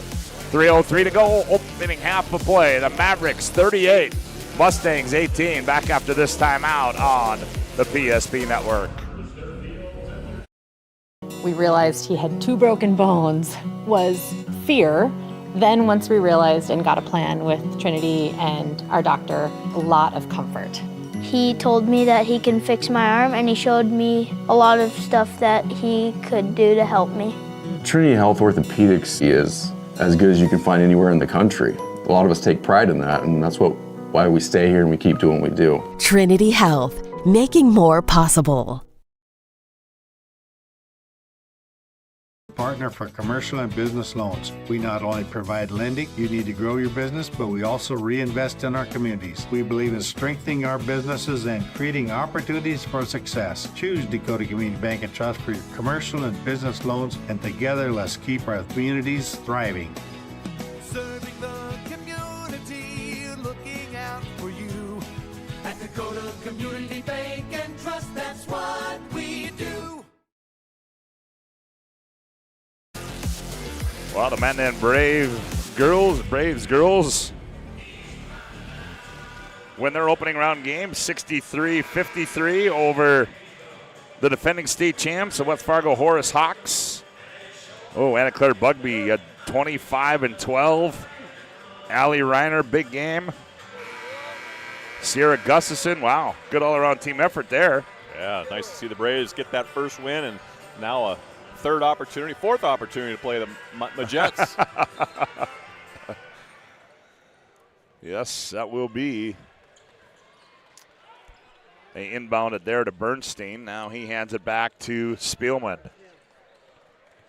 Spielman on the bounce, in the paint, turns, fires from 15. That one comes off. Rebound to Leeson. Up in the front court, Glaser in the right corner. Bullinger fires for 3. That one comes off, and ball's loose, run down by Bernstein. He gets it off to Spielman. 2:35 to go here, opening half of play. Dickinson leads it by 20 at 38-18 on the BNC Bank scoreboard. Down low they go, Bernstein. He goes in on Glaser. Oh, good defense there by Glaser. Well, and Glaser was giving up about 6 inches yes, there. He just was. Timed it well, is where Bernstein, just thinks he can just turn around and shoot. May have to be able to shot fake it there. He gets a shot blocked by the guard. Handed off Cranston. Cranston attacks, dumps it down low, reverse layup. Bullinger got it. Yeah, this is becoming a layup show here, and it's just getting too easy as they're not helping on the weak side. They're just getting beat back door here. So if you can't guard a man-to-man, you got to go zone. 40-18. 1:53 to go here in the opening half. It's all Dickinson right now. Down low they go. Zimney operating down low, flips one up and in. Does Wyatt Zimney. Yeah, he just very patient there on the offensive there, the 6'7" senior.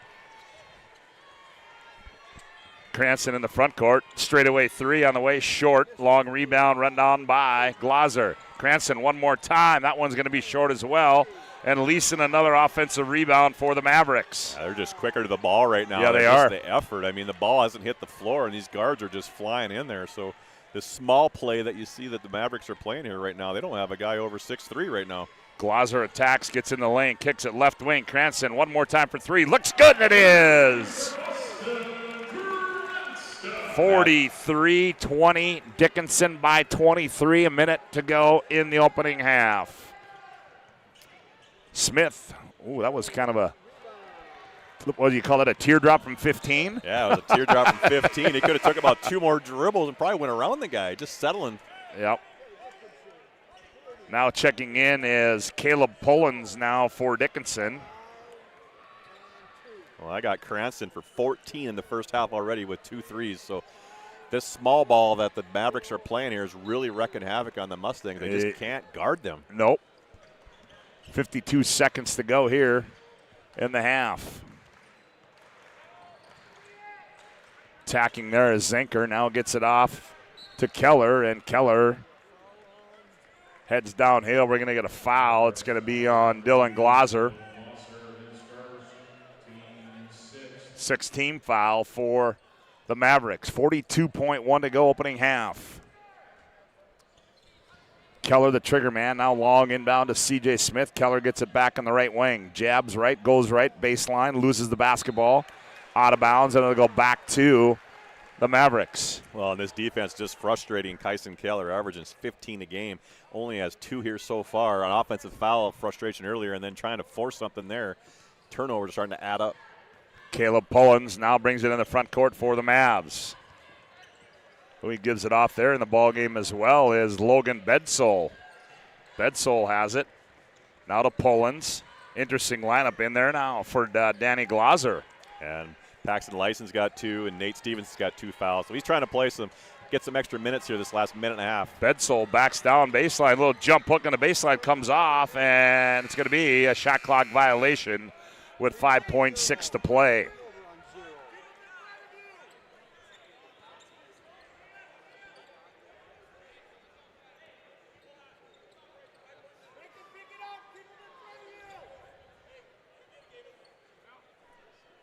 .9 they put on it. Long baseball pass to Keller, and it goes out of bounds, and it goes back to the Mavericks. Well, at least he touched the ball. That's the one positive, even though he wasn't able to secure it. Otherwise, they would have had it underneath their hoop. So kudos to Keller to not necessarily pull in the touchdown pass as it was thrown to him, but tipped it out of bounds so they don't get underneath their hoop. 4.4 to go. Here's Pullins, 3 seconds, 2 seconds. Pullins, and he is not going to get it off, and that is going to send us to our Jerome's Collision Center intermission report. At the break on the BNC Bank scoreboard, it's Dickinson 43, West Fargo Cheyenne 20. Back after this timeout on the PSP Network.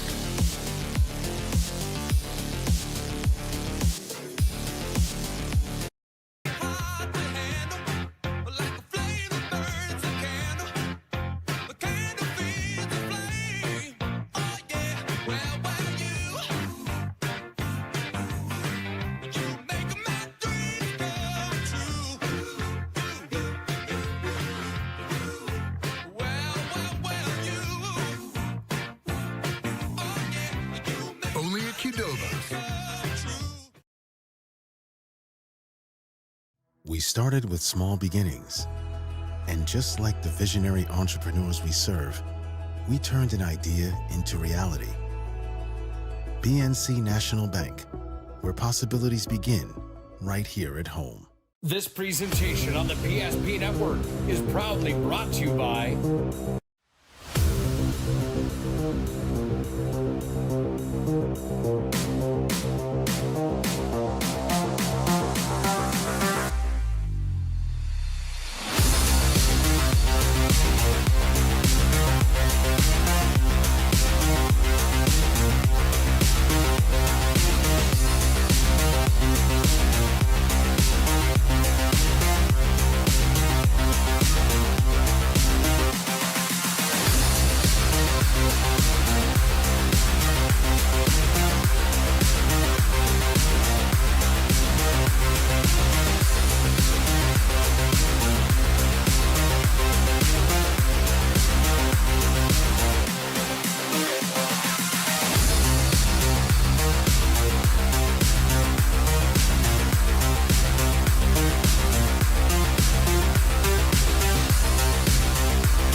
Make sure to like and follow PSP Network on all social media platforms.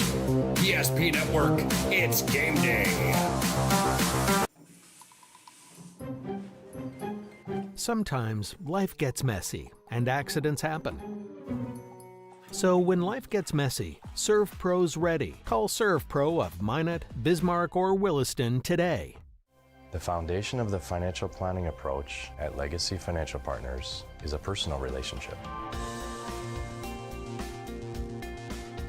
Our unique and collaborative approach to financial planning starts with your dreams, not just the numbers. We will work with you regularly to take action to update your plan as your needs evolve, recommending products and services that are right for your situation.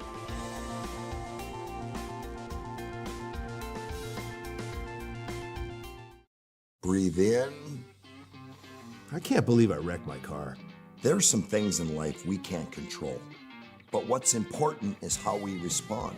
At Jerome's Collision Center, they provide the highest quality of service, assuring the job gets done stress-free and making it feel like a breath of fresh air. And to give you peace of mind, they handle the insurance. Are you even a therapist? Don't worry about it. Jerome's, they're the experts. Jerome.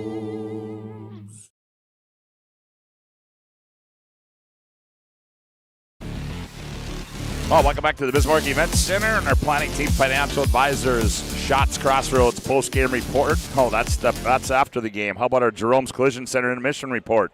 Accidents happen. It's part of life at Jerome's. Our goal is to help you get your car and your life back on the road, both literally and metaphorically. It's a goal that forces us to do more than fix your vehicle. We've been doing it since 1975. Call 701-852-5126. To schedule your collision repair, other service, collision repair is our specialty. We value you and your car. Well, Cole, I can't imagine that head coach Tim Brand is going to be real happy at this halftime. And I think you made a great point in that first half, is that the small ball that Dickinson's playing is working to perfection right now. And you know, when you, like you said, you know, they're getting those big guys out of the paint, and when you do that, that gives those guys a lot of room to operate. And so right now, that's an adjustment that Tim Brandt's going to have to look at. And what are we going to do to take that away from the midgets? Well, I think that's what they got to make a decision. If they're going to stay in this man-to-man, they can't overplay the passing lanes because they're giving up too many backdoor cuts. So if they're going to make a switch, they're going to have to try zone at some point. It's probably not what they want to do, but they want to stay in this game. I mean, they're only down 13. You can get a few stops and stop the easy high percentage shots, but I love what Stevenson's doing is he's pulling those bigs out, and they're not used to having to guard, 16, 20 feet away from the hoop. And then the guards on the small guards are overplaying. They just go, boom, back door. And I think the other thing, too, about it is if you look at Stevenson and Wolf for Dickinson, they're considered the bigs for Dickinson. I think they're a little bit quicker than the bigs from West Fargo Cheyenne. And both of them, particularly Wolf, is a guy that can shoot it from the outside. So you got to go play him, and that's allowing him to get by him and either get a hoop or find an open man. Well, there's nothing better than knowing that you can pretty much put that defender on whatever you want to do. You can put him on the spin cycle, so you've got an opportunity that you know that he can shoot it. You can put him on the floor, and he can't guard you. And so then they start getting that confidence. That's what I saw Dickinson kind of have, as their confidence got bigger and bigger and bigger, knowing that they had many opportunities to be able to score in different ways, and they've been moving the ball extremely well. Well, if you're just tuning in to the PSP Network, glad to have you aboard on our digital radio coverage of the boys Super 8 quarterfinals. In game number 1, Bismarck High, Oliver Davies 93-70. On the boys' side. On the girls' side, well, the afternoon session is in the books. Minot High over Red River 87-37, and Mandan just beat West Fargo Horace 63-53. So Minot and Mandan will meet tomorrow at 1 o'clock here in the main arena. And then coming up over there, Davies and Legacy. Then that'll be followed by Century and Chanley. And then after this one, we'll have West Fargo and Legacy and Century and West Fargo Horace. Our Jerome's Collision Center intermission report rolls on with more when we come back. Higgy will have a look at the first half individual and team numbers. You're listening to live digital radio coverage of the state boys Super 8 tournament. Back after this timeout on the PSP Network. Beginnings. And just like the visionary entrepreneurs we serve, we turned an idea into reality. Today, we give you the power to grow your ideas by building meaningful relationships in the communities we serve. Because it's the same place we started. BNC National Bank, where possibilities begin right here at home.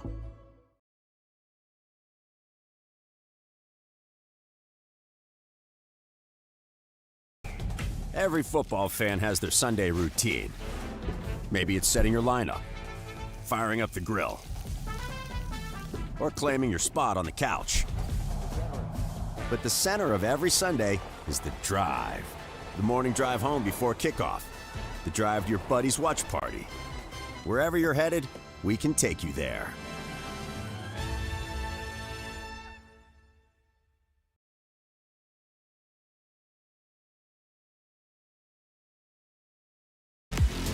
Back on our Jerome's Collision Center intermission report at the break.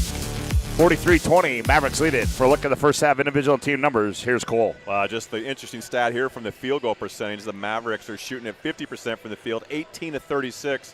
And the Mustangs, 9-25 for 36% from the field. So that's really your big indication there of what's going on here tonight. For the Dickinson Mavericks, interesting here, but just they got so many guys in the scoring column here in just the guard play. But Tatum Bollinger with 2, Dylan Glaser with 9, 4 for 5 from the field.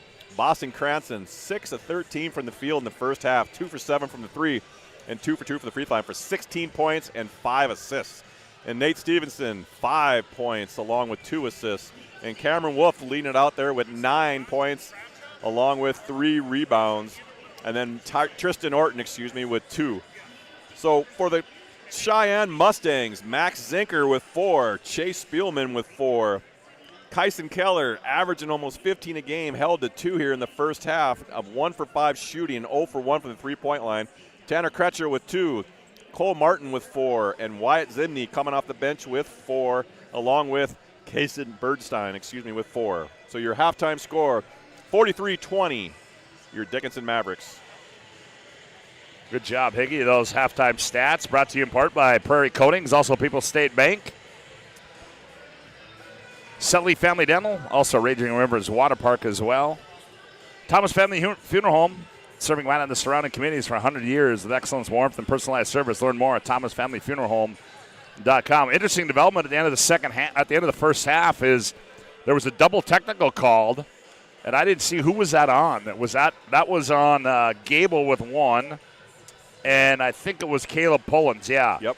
They tangled at the end of that half, so each team will start the second half with a team foul. And Caleb Pullins set a ball screen there and tried to free up his teammate, and I mean he leveled with it was a legal screen. Unfortunately, it wasn't called out, and then there was a reaction there, and of course, a reaction has another reaction, and it reacted in 2 technical fouls. Well, now we turn our attention to the second half, the final 18 of this one, as the Mustangs will have the ball. They trail it by 23 on the BNC Bank scoreboard. Poked away there, and it's going to stay with the Mustangs as Spielman had it poked out of his hands, and now they will inbound it with 21 to shoot with the Mustangs. And Dylan Glosser, again, face guarding Keller, not giving him opportunities. He's got the responsibility to not help when the ball comes his way. He stays at home. Spielman on the bounce, now gets it up. There's Krejcia with it. Krejcia, he's going to fire a long 3. That one's going to be off and tipped into the hands there. Bernstein, he goes up. That one's going to be short, and Stevenson rips it out of there. Yeah, going up against 6'6", and just the strength of Stevenson there. Stevenson attacks, leans in. Oh, he's contested there, and I think Bernstein got a piece of that one. And back the other way comes the Mustangs, trailing by 23 on the BNC Bank scoreboard. Yeah, just underway, second half. Now, Stevenson had 3 people all over him. Here's Spielman, gets in the paint, falls down, finds Keller. Keller loses it out of bounds, and it'll go back the other way.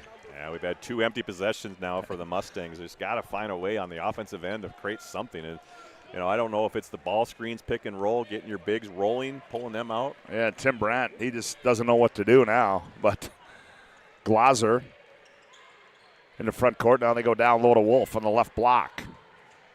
Cam operates, a little jump hook in the paint. That one contested there by Krejcia. And Keller back with it. Stop and go move there down the left side. Fall away shot rolls off, but he's going to be fouled, and he'll go to the ServePro free throw line. And that foul is going to go Dylan Glosser, his second. Oh, I like that. Kyson Keller there didn't settle. He actually come off that screen and probably could have pulled up for a three-pointer and then put it down on the ground, trying to get to that rim, as we talked about. Getting to that free throw sometimes opens up scoring opportunities. Yeah, Keller comes in here averaging 15 on the year. He just had 2 in that opening half. Well, and you look at the EDC. He had 23 the first game, 15 the second, and I don't know what happened in that state qualifier game, but he had 0. So he's used to getting chased, I have a feeling. And he gets them both. A lot of body. 43-22, and we're going to get a foul in the front court. That one's going to go against C.J. Smith. It's his first, team second. Today's game brought to you in part by Bones Barbecue Sauce. Bottled right here in North Dakota, premium barbecue sauce. You can find it at your local grocery store, Cashwise, Marketplace, and Family Fare. Cranston works down low. Shot comes off. And another stop for the Mustangs. Yeah, good defense there. Spielman holding his ground as Cranston really tried to create that contact, leaning in, and didn't give up any space. Glosser all over Keller. Keller still on the bounce. Fall away 3. That one's long. Rebound to Cranston. Boston in the front court. Goes to Glosser. Glosser shot fake. Attacks baseline. Finds Stevenson on the cut. In the corner they go. Daychild. He fires for 3. That one's up and good for Jordan Daychild. Wow, that ball. Glosser had an opportunity to shoot it in the corner. Gave it up. Stevenson had a chance to shoot it. Gave it up. And Daychild sitting in the corner wide open. 46-22, 15-40 to go in the ball game. Krejci straightaway threes up and good. So it's not Krejci? Which way are we going? Well, we're going Krejci or Krejci. I don't know. I'm not. That's interesting to me, but we'll go with Krejci. We got to find an English teacher here. Oh, in the paint is Cameron Wolf. Cameron Wolf's just got that sneaky first step as he gets a steal here too. Yep. Back comes Glaser with it now for the Mavericks. Quickly down the left side of the lane. He leans in, and we're going to get an offensive foul. It's going to go against Dylan Glaser, and that will be. Is that 2 or I think that's 3 on him? That's his third. Team's third. That's interesting because he's done such a nice job guarding Kyson Keller out there, face guarding him, chasing him off of many screens, and now who's going to have that responsibility? Looks like Lyson, who's also got 2 fouls. Yeah, that's Paxton Leeson in there. 15:07 to play, 48-25. Mavericks by 23. Up high they go to Krejci. He leans in on Wolf. They go back door, taken away there by Bullinger. Good read there. Bullinger, nice dump pass. Stevenson goes up strong. He's going to be fouled, and that's going to go against Krejci, and that will be his second, and that will be the team's third of the half. And to the ServePro free throw line will go Nate Stevenson, and we've got immediate timeout on the floor. 14:51 to go. Opening out 14:51 to go in the ball game. Mavericks 48, Mustangs 25. Back after this timeout on the PSP Network.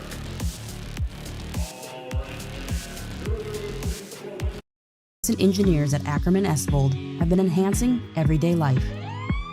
From response times to commute times, we've helped create critical infrastructure, enhancing highway safety, flood protection, and public education.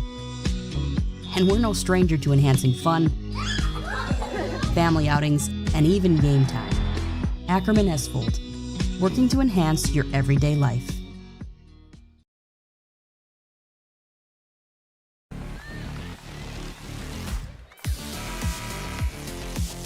Today's game brought to you in part by Val Sucker, local owned and operated in downtown Minot since 1960. They have a full line of e-bikes that they service in their shop, sharpening center for knives, scissors, chainsaw blades, and more. Fitness center with treadmills, ellipticals, and recumbents. That is Val's Suckery. 48-25. Nate Stevenson will tow the ServePro free throw line. 24/7 emergency service, trained technicians, advanced technology, fire, water cleanup, and restoration. It's ServePro. Nate, the junior, sets and delivers. Free throws up and good for Stevenson. And Stevenson's first points here in the second half, as we talked about his ability on the offensive end of just controlling as a kind of a point forward out there, running the offense at times. And Nate gets them both. 25-point lead now for the Mavericks. Spielman now, as they're trapping in the front court, are the Mavericks. Krejci, he gets it. Nice. Tried to shovel down low to Bernstein, taken away by Stevenson. That one was Cameron Wolf, right place, right time on the trail. Gets it up to Stevenson. Stevenson, shimmy shake move, attacks, kicks left wing, Leeson. Leeson on the baseline, nowhere to go. Wolf now Bullinger. Bullinger right down the right side of the lane, kicks it back out to Wolf. 10 to shoot. Wolf, he attacks. Oh, blocked away there by Spielman. Into the hands of Keller. Great defense there by Spielman, closing down that driving lane by Wolf. Keller, 15-footer on the way, is up and good as he gave Leeson a nifty move there. Yeah, looked like he kind of created a little space there. Yep. Pulled up, mid-range jumper. That's kind of his game, though, that 12, 15-footer. 50-27. 13:45 to go in the ball game. Here's Leeson on the left block. Nowhere to go. Now kicks in the corner. Bullinger throws it. Nope, going to be tipped out of bounds. Subs coming in. Pollins comes in for Dickinson. Zenker. Brennan Gable. And Wyatt Zimney in for the Mustangs. You know, some coaches' philosophy is they're not going to ever play zone. They stick to their man-to-man. They're going to make their kids out there learn how to play man-to-man, even though they're getting beat by 23. But penetration is just killing the Mustangs right now, as all 5 players for the Mavericks are able to put on the floor, break them down where they have to help, and then they're making the extra passes. Leeson to Bollinger. Here's Wolf. High right side three. That one rolls off. Leeson, tried to tip it, but it was tipped into the hands of Keller. Keller back the other way now for the Mustangs. Keller, in the corner they go. That's Gable.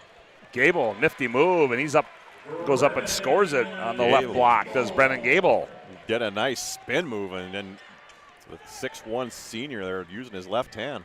50-29, nice, no-look pass there. Cranston, he threw it out of bounds, intended for Pullins.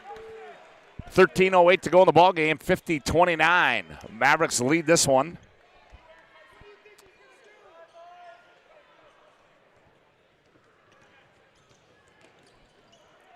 C.J. Smith on the bounce between the rings. Now he comes near side left to Zenker. Now they go down low. Gable operating down low on the block. Goes up. Orton blocked it away.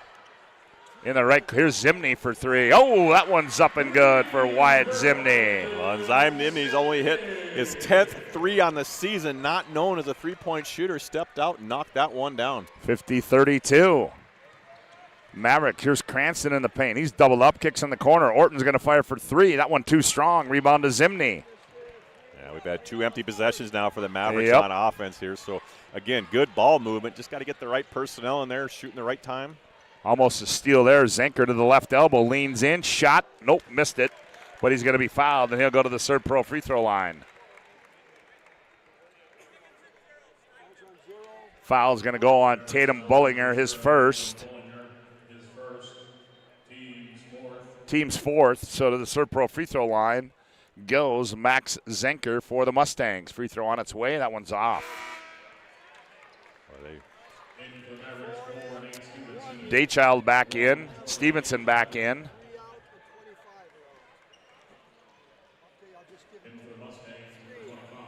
$12:18 to go in the ball game. 50-32. Mustangs trying to claw their way right back into this one. And Zenker goes 1 for 2 from the ServePro free throw line.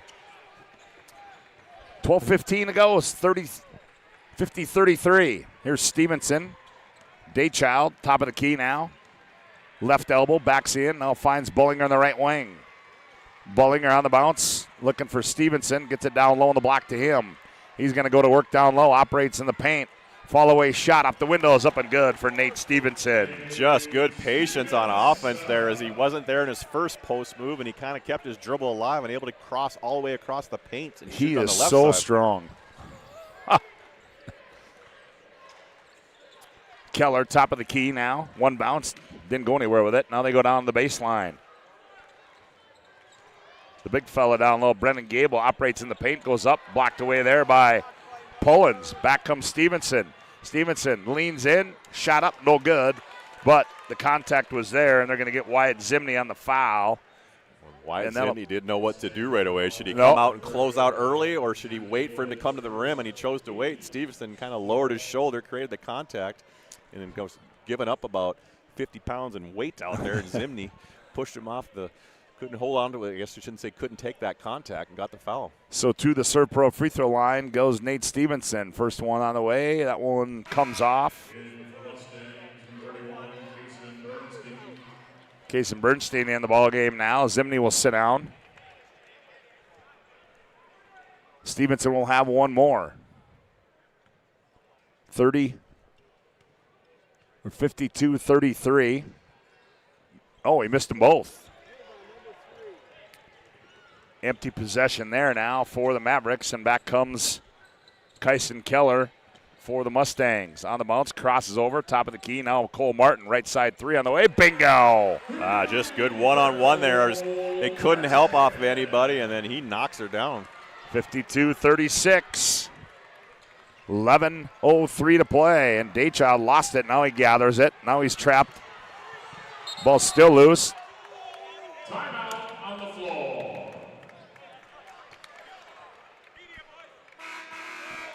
And it was, they're going to say he touched it. He was out of bounds, but we're going to have immediate timeout on the floor. 10:58 to go in the ball game. Mavericks 52, Mustangs 36. Back after this timeout on the PSP Network. Use me meet unforgettable flavor. Welcome to Bea Wolf Craft Kitchen and Lounge. Upscale casual dining crafted with care, paired with an exceptional selection of wines and bourbons. A place for family fun and nights meant just for two. Or gather with friends to watch the game in our reimagined lounge, all overlooking Bea Wolf Golf Club, North Dakota's #1 rated course. Bea Wolf Craft Kitchen and Lounge. Come experience Chef Barry's fusion of flavors. At any time, to anyone. It's not really something you can schedule on your calendar. But when it happens to you and it's not your fault, there's one law firm to remember. That firm is Schweigert, Clemeen, and McBride. We live here and take pride in helping our community. We know this area inside and out. We put in the work and fight for what's right so justice can prevail for you. That is what we're all about. We're on your side. We're Schweigert, Clemeen, and McBride. Oh, welcome back courtside at the Bismarck Event Center as we've got 10:58 to go in our second quarterfinal game here. The winner of this one to take on the Bismarck Demons tomorrow night at 6:30. As the Mavericks out of the inbounds. Leeson gets it off Bullinger on the right wing. Up high they go, Pullins. Now Leeson, baseline left. Now out high they go, Bullinger. Bullinger, long three. That one comes off. Glaser the rebound. Gathers it. No, he lost it into the hands of Zenker. Back comes the Mustangs. Here's Keller. Keller attacks. Left baseline shot. No good. Stevenson the rebound. He's had it knocked away. Here comes Gable, and Gable was about ready to get one, and he did. Yeah, there's a lot of bodies flying around there. I thought Stevenson down on that penetration on Keller could have picked up an arm bar. No call there, and then the physicality on that rebound. So Gable gets his second. That's the 5th team foul for the Maverick, or for the Mustangs. Glaser works it on the bounce in the front court. Gets it up high, Pullins. Now Leeson, top of the key. Leeson's going to fire straight away three. That's wide right. Bullinger fights for the rebound. It's saved. Ball's loose. Still loose. Then we're going to get a foul, and that's going to go against Bullinger, I do believe, and it is. We talked about the second half, how the Cheyenne Mustangs are going to come out here. 17-9 scoring difference here right now. The Mavericks are just struggling this second half. Yeah, they are. Find a bucket. Well, Wolf's back in. Cranston's back in.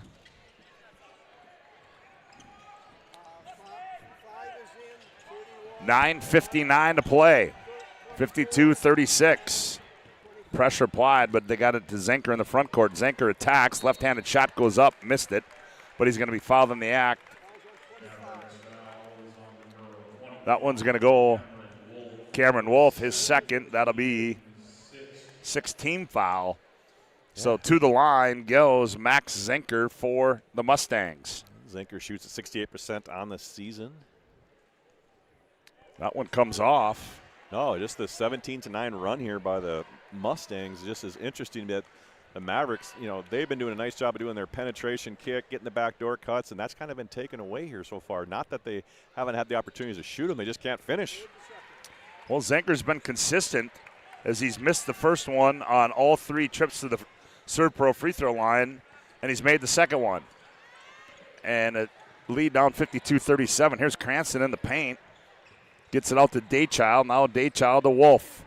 Wolf right down Broadway, attacks. Left-hand shot comes off, and it's going to be out of bounds. It'll be off the Mustangs. Well, and Kratcher there contested Wolf as he went up with his right hand in midair. Had to switch to his left to avoid getting his shot blocked, and Kratcher there adjusted the midair not to foul. Glaser will trigger the inbound. He does so out to Cameron Wolf. They look back door, and Cranston can't handle it. Goes out of bounds. Yeah, Wolf just a little too low on that pass. Again, you can see that the Cheyenne did make a little bit of adjustment. They're not closing out beyond that three-point line because they know they've been getting beat back door quite often here tonight. So they're only going about 3/4 of the way to that three-point line. Full court pressure applied by the Mavs. And Keller will walk it in the front court now for the Mustangs. 9:20 left to go in the ball game. Down low, wide open. Bernstein layup, got it. Well, Bernstein got a back pick there that no one said that, told him that it was coming there, and got back screen there. Nice back screen movement without the ball. 52-39. Here's Cranston. He has it taken away by Bernstein. in the front court. Here's Keller. Keller, he's going to attack. He loses it on the way up. Here's Martin, right corner three on the way. Bingo! Don't look now, but here come the West Fargo Cheyenne Mustangs. It's down to 10. Glosser's not calling a timeout, going to ride this wave. 52-42. Glosser in the paint, hounded there. Now back to, that's Cranston. Now Glosser down the left side. That shot comes up short. And jump ball, and it's going to go to Dickinson. Stevenson's got to come back in. Well, and Cheyenne has made 5 3-pointers in this second half. Dickinson's only made 1. Just unfortunately not able to score many points. As I mentioned, Dickinson 9 points this entire second half. Stevenson's wide open. He gathers it. Now he goes up. No foul called. And Bollinger runs down the loose ball. They get a new 30. Dickinson needs a hoop. Glosser trying to deliver one. And he does. A deep 3 for Dylan Glosser. A much-needed hoop there for the Mavericks. Yeah, that was right time, as you said it. They needed a hoop. That's 12 in the ball game for Glosser. Yeah, 55-42, 8:13 to go in the ball game on our BNC Bank scoreboard. Update from the other side. Legacy leads Davies 15-9. On the girls' side. Well, you start to see a little bit of the confidence from the Mustangs here on the offensive end, where that first half they really struggled. Yep, they looked like they were very tentative in that first half. Now they're just playing free and just not giving up the layups on one end, but getting them on the other end. Zenker controls now between the rings, enters it up high to Kracha. They find Bernstein wide open at a backside cut, and he goes up and finishes it. That's back-to-back back screens there that no one's communicating. They're not switching screens, so he's going big-to-big back screens, clearing out the back side, so there's no help side. 55-44. Glosser gets downhill. He finds Daychild. Now Bollinger behind the back. Now to Cranston. Cranston's been quiet. Gets himself, dribbles it off his foot. Ball's loose. Tie up, Bollinger. And the loose ball the tie-up is going to go to the Mustangs. 7:39 to go as we got immediate timeout on the floor. Mavericks 55, Mustangs 44. Back after this timeout on the PSP Network. Beginnings. And just like the visionary entrepreneurs we serve, we turned an idea into reality. Today, we give you the power to grow your ideas by building meaningful relationships in the communities we serve. Because it's the same place we started. BNC National Bank, where possibilities begin right here at home. Partner for commercial and business loans. We not only provide lending you need to grow your business, but we also reinvest in our communities. We believe in strengthening our businesses and creating opportunities for success. Choose Dakota Community Bank and Trust for your commercial and business loans, and together let's keep our communities thriving. Serving the community, looking out for you. At Dakota Community Bank and Trust, that's what we do.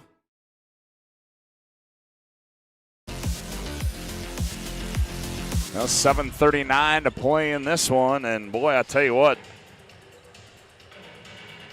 Boston Cranston 16 in the opening half. He's yet to score in this second half for the Mavericks. Yeah, it's a 25-9 advantage here. The Mustangs here this entire second half. So luckily the Mavericks had a big lead at half. Otherwise, it'd be even worse situation for them. Well, there it is again, the backside cut, and taken away down low there by Bollinger. And into the hands of Stevenson, who gets it off to Cranston. We talked about that small ball earlier advantage. Now it's just going to be in a disadvantage. Daychild throws it away. Here comes Bernstein the other end. Bernstein goes up. That one's going to be no good, but he's going to be fouled in the act, and he will shoot 2, and that's going to go against Boston Cranston of the Mavericks. Yeah, Boston Cranston there just got a little bit outsized there as Bernstein, 6'7", going up against Cranston, who's 6'2". Length there, just contested. It was a good foul there, not to give him an easy bucket. Bernstein, the left-hander, sets and delivers.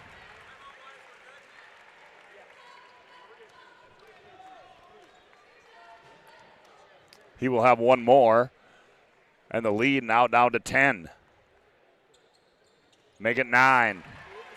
And the Mustangs have battled their way back into this one. They trail at 55-46, 7:07 to go here in the ball game.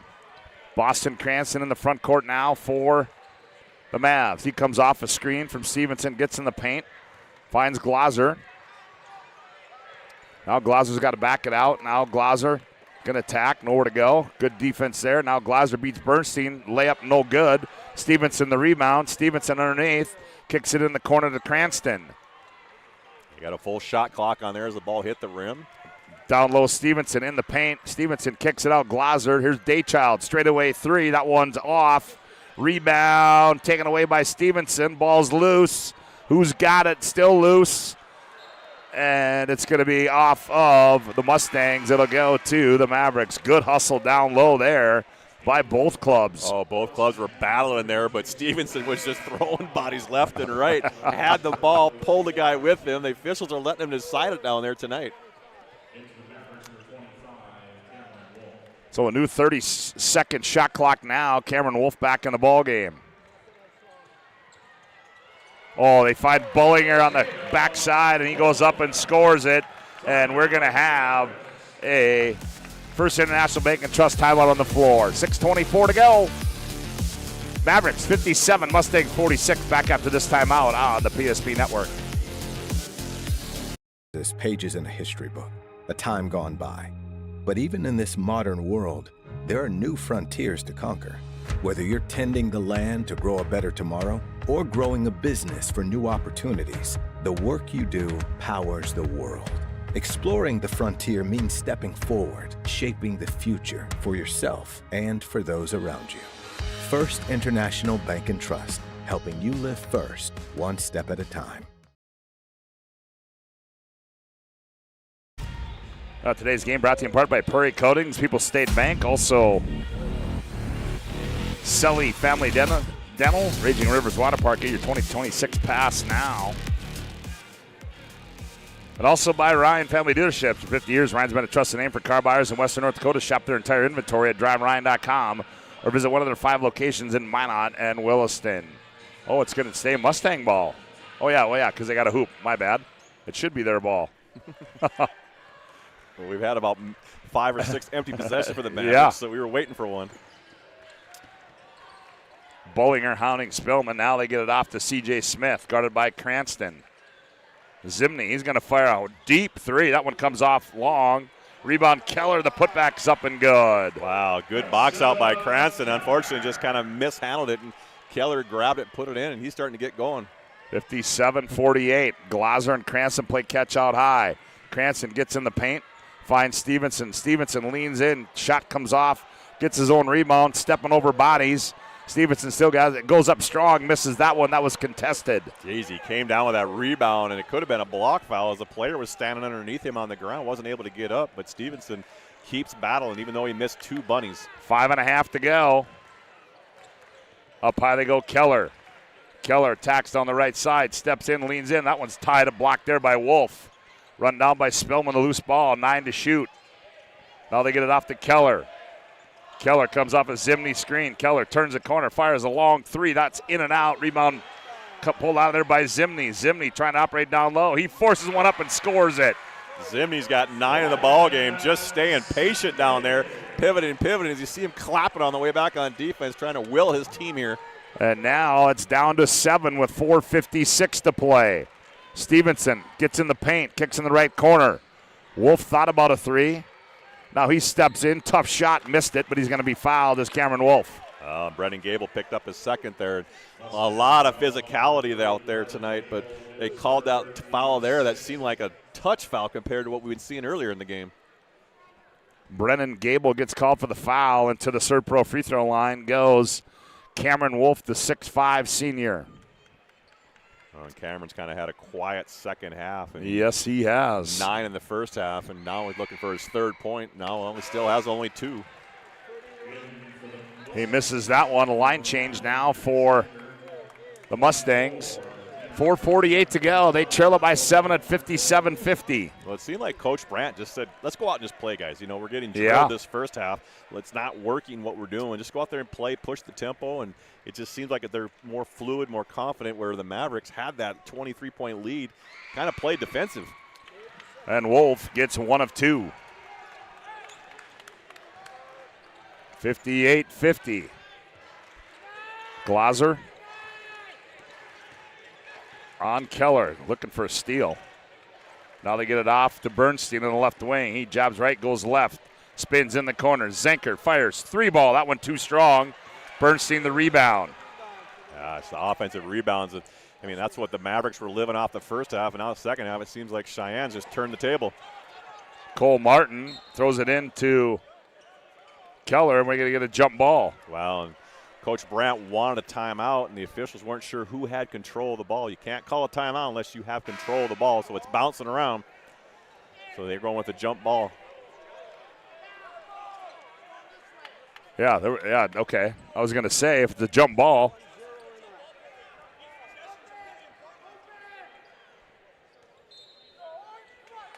Tim Brandt didn't like that call. Daychild. Zenker all over him. Here's Cranston with it. Now in the corner of the Wolf. Wolf, nope, stepped out of bounds and go back the other way. Another unforced turnover there. Well, Wolf had his eyes lit up as he saw the baseline. No weak side help there as the bigs were pulled all out of the paint there, so no opportunity to get your shot contested. 4:09 to play. 48-40. Almost a steal. Martin in the open floor. Morton, the runner, in the lane. Too strong. And Stevenson goes up and pulls it out of there. Outlet Glaser on the high school hideout. Layup, got it. Oh, nice job by Stevenson there to secure that rebound.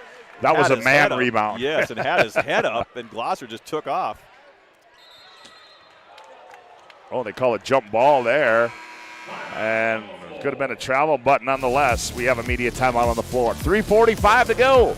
Mavericks clinging to a 10-point lead. Back after this timeout on the PSP Network.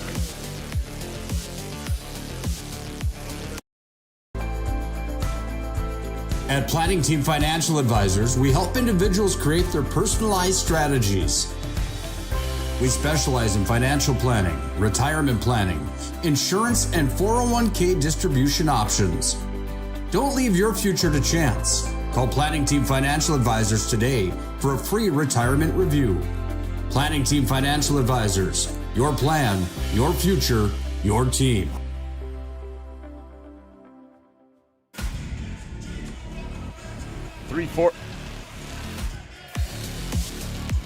$3:45 left to go here. 60-50. Mavericks lead it by 10 on the BNC Bank scoreboard. Legacy and West Fargo to follow this one. Well, hopefully the Mavericks have started to figure some things out here as they come to life here a little bit. They pretty much were getting outscored, as we said, 25-9, and now they've been able to score 4 points here recently and break out layups by Glosser, both of them. So on the defensive end here, again, just don't give up these offensive rebounds. Rebound by committee. They're giving up a lot of height.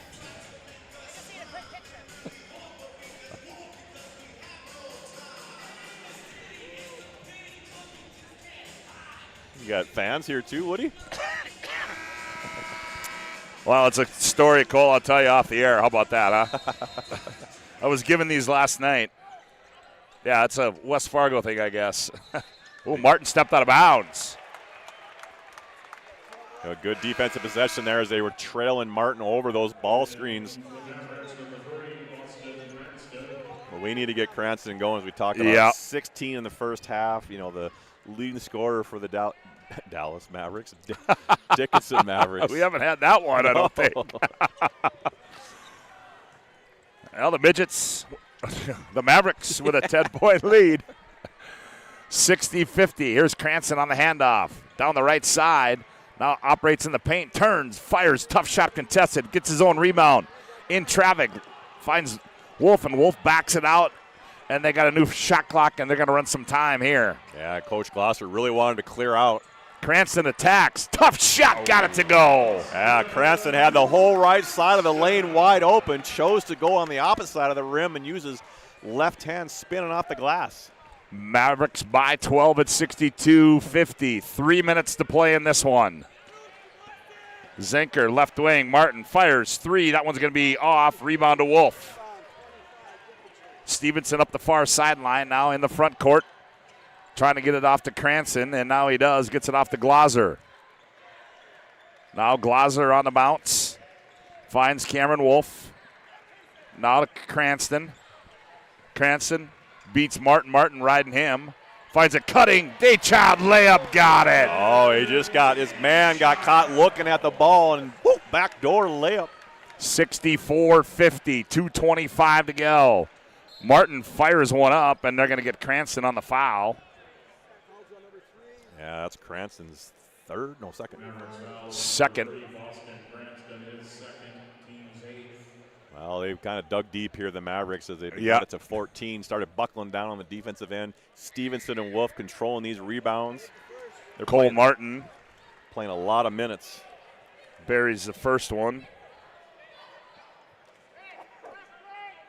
He will have one more. 2:22 to go. 64-51. Yeah, they're Cheyenne. Oh, that one rolls out. Yeah, they're picking up full court now, Cheyenne Yep. is. Daychild. Now they come to double him in the backcourt. They get it to Cranston. Here's Wolf with it. Now back out to Cranston. Now Mavs are going to try and run some time down, and then they're going to get Martin on the foul. That'll be on Cole Martin, and that'll put the Mavericks in a 1-on-1. So the Mavericks got 2 timeouts left. Mustangs got 3. Both teams are in the bonus the rest of the way. So Boston Cranston toes the ServePro free throw line. The left-hander sets and delivers. Got it.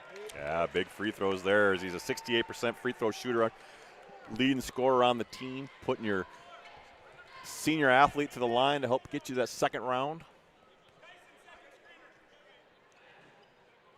And Boston gets them both. Tatum Bullinger comes in. Cranston will sit down. So good substitution there. That substitution is not only for rest, but to be able to get your defense set up, not letting the Mustangs get a quick offense.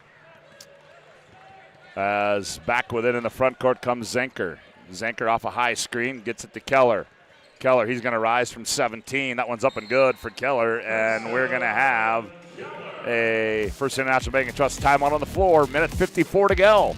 Mavericks 66, Mustangs 53. Back after this timeout on the PSP Network. 8 gallons of homemade ranch dressing every day, so you can smother your dinner salad with it, dip those crispy golden French fries in it, and dunk your breaded chicken strips. You can even cover your... Wait, no. You can't put ranch on steak. Or can you? Shots Crossroads. Don't forget the ranch.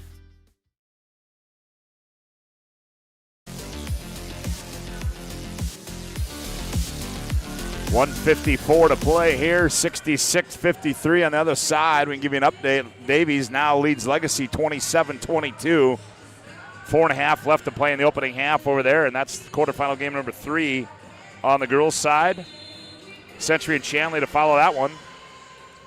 Pressure applied. They get it in. Cranston, here comes it. Now they find, here's Glauser to Wolf. Wolf turns and heads downhill. Now Cranston as they get it in the front court. Here's Wolf on the left elbow. Down low. Stevenson layup, got it. Yeah, just got him scrambling down there as they beat that press, making the extra pass, getting out of position there, the Mustangs were, but they got to gamble to get back in this game. Keller back the other end for 3. That one's short. Leak out by Daychild. Daychild turns, gathers, goes downhill. Oh, boy, and that one might be an intentional foul. Yeah, he grabbed him from behind as Daychild took off, not able to finish. That. Oh, okay. So Martin gets his third. That was interesting. They grabbed him from behind. Typically, when you grab from behind, preventing that shooter from being safe, and intentionally looked like he was trying to foul, not trying to hurt him. Yeah, so Jordan Daychild would go to the ServePro free throw line. Sets and delivers. That one, bounces off for Daychild. And Daychild not shooting it very well from the free throw line. He's going to have one more, will Jordan Daychild. Minute 25 to play. Mavericks lead it 68-53 on the BNC Bank scoreboard.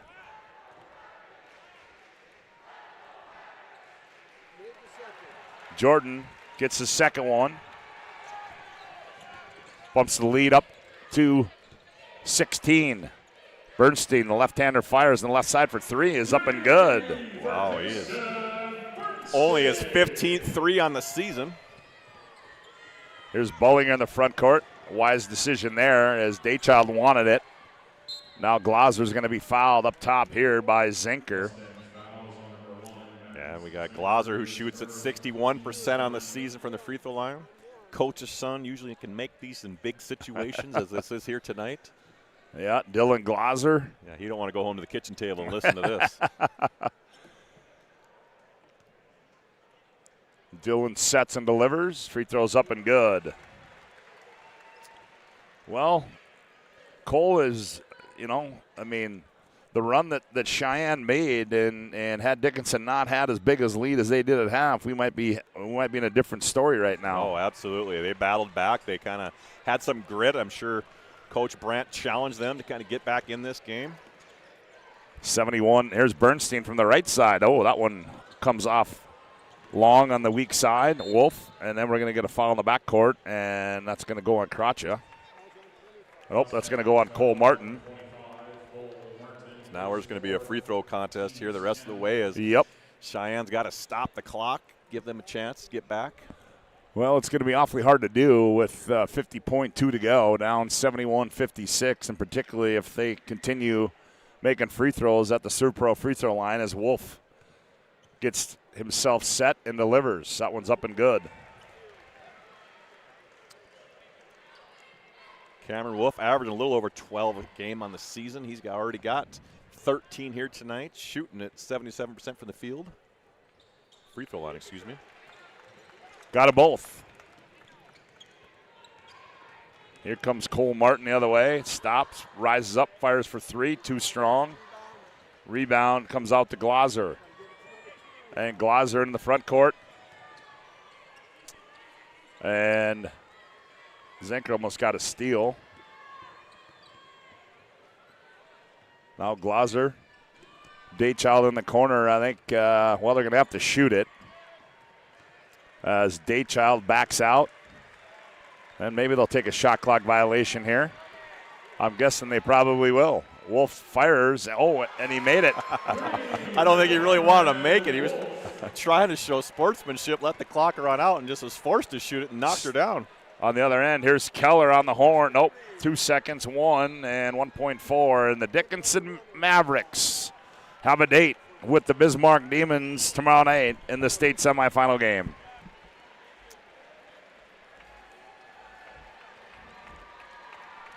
As they inbound it, and Dylan Glazer throws it in the air, and the Dickinson Mavericks win this one by a score of 76-56. That'll take us into our Planning Team Financial Advisors, Shots Crossroads post-game report. Planning Team Financial Advisors helping clients work toward financial freedom, and Shots Crossroads, your post-game headquarters, are online at shotscrossroads.com.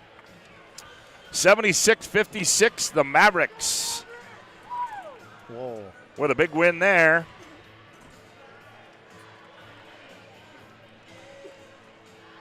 As they will get set to take on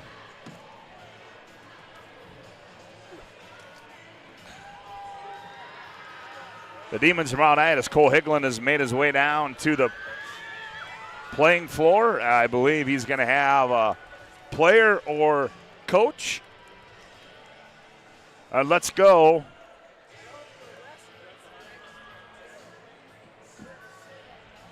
As I think he's waiting for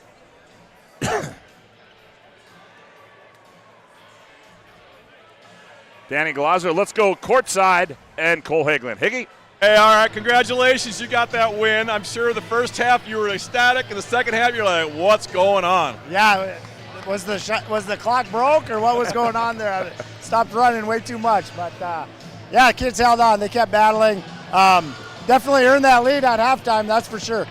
Well, I'll tell you what, I thought the small ball that you guys had in that first half, they couldn't guard you. They were overplaying. You guys were penetrating. You pulled the bigs out, and, Wolf and Stevenson giving the backdoor cuts. I mean, you guys got the 5-out kind of offense where you're able to have guards play different positions. They were posting up. You had Cranston posting up. The bigs playing the perimeter, but that I thought was a key. And then the second half, it just seemed like it didn't work for a while there. Yeah, no, we got kind of stagnant. I think they were hoping the same thing I was hoping with that clock. But you know what? I think not only the offensive end, but what they did on the defensive end. You know, the way they out-rebounded them the first half. They got a half a foot on 3 of our players, and we're out there battling and fighting and doing everything we can to try to control that advantage that they have. And I thought that was really the key to the game. Well, you know who you got tomorrow. You've battled many times over the year. What are you thinking about? What's the keys for you tomorrow to be successful?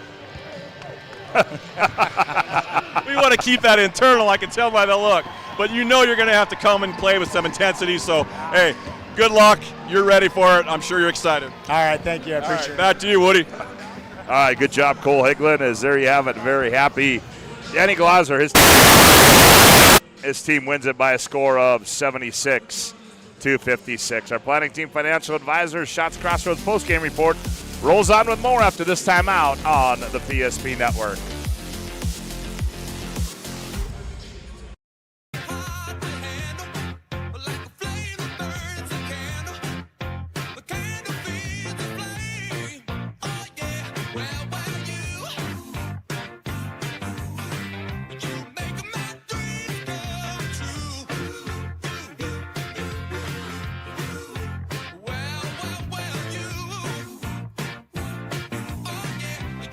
Only at Qdoba's. We started with small beginnings. And just like the visionary entrepreneurs we serve, we turned an idea into reality. BNC National Bank, where possibilities begin right here at home. This presentation on the PSP Network is proud. 8 gallons of homemade ranch dressing every day, so you can smother your dinner salad with it, dip those crispy golden French fries in it, and dunk your breaded chicken strips. You can even cover your... Wait, no. You can't put ranch on steak. Or can you? Shots Crossroads. Don't forget the ranch.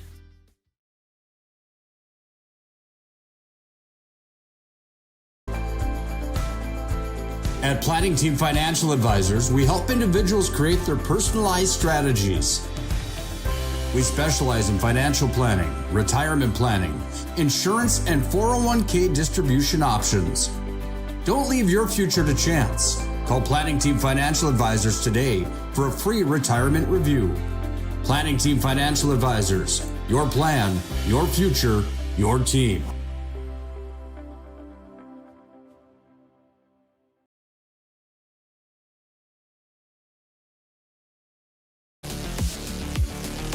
Welcome back to our Planning Team Financial Advisors Shots Crossroads post-game report as the Dickinson Mavericks win it by 20, 76-56. And for a look at the final individual and team numbers, here's Cole Higlin. Wow, just an outstanding effort, as you kind of could see there. As Coach Glaser was a little lost for words when I put him on the spot to get him a little bit of what's going to be on for tomorrow. But for tonight here, I think he was pretty happy with how this resulted here for them.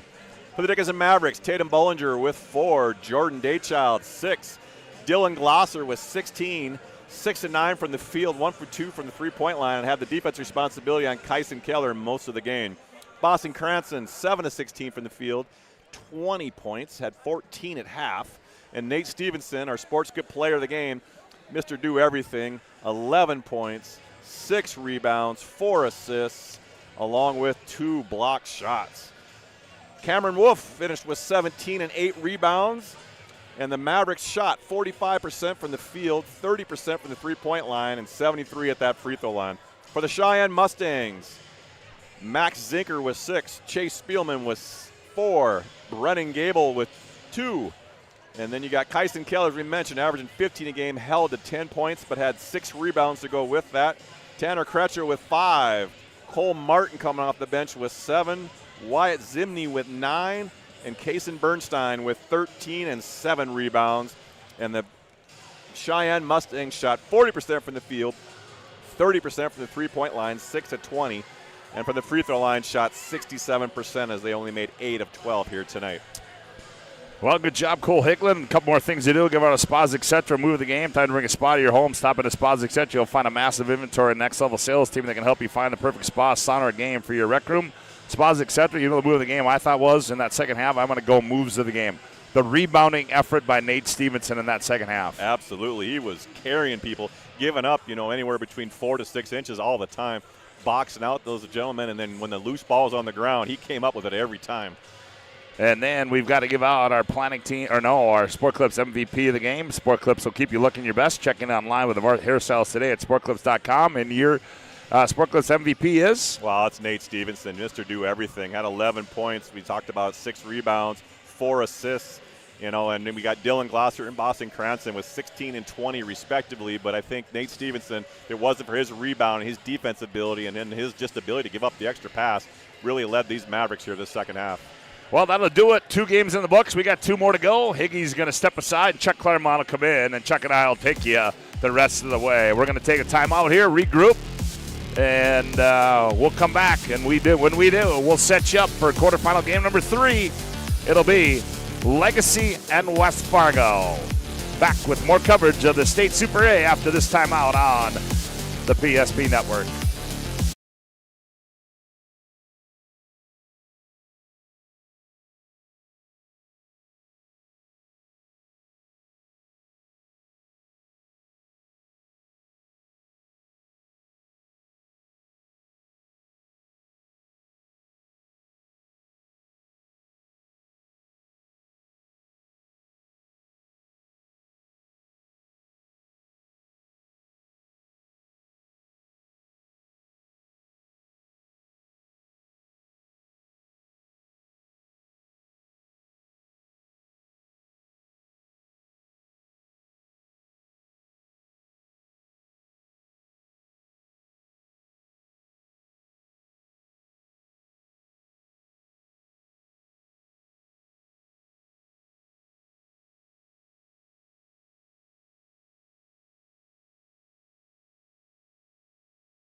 proudly brought to you by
Make sure to like.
Welcome back to the Bismarck Event Center and our Valvoline Instant Oil Change pregame show. Valvoline Instant Oil Change,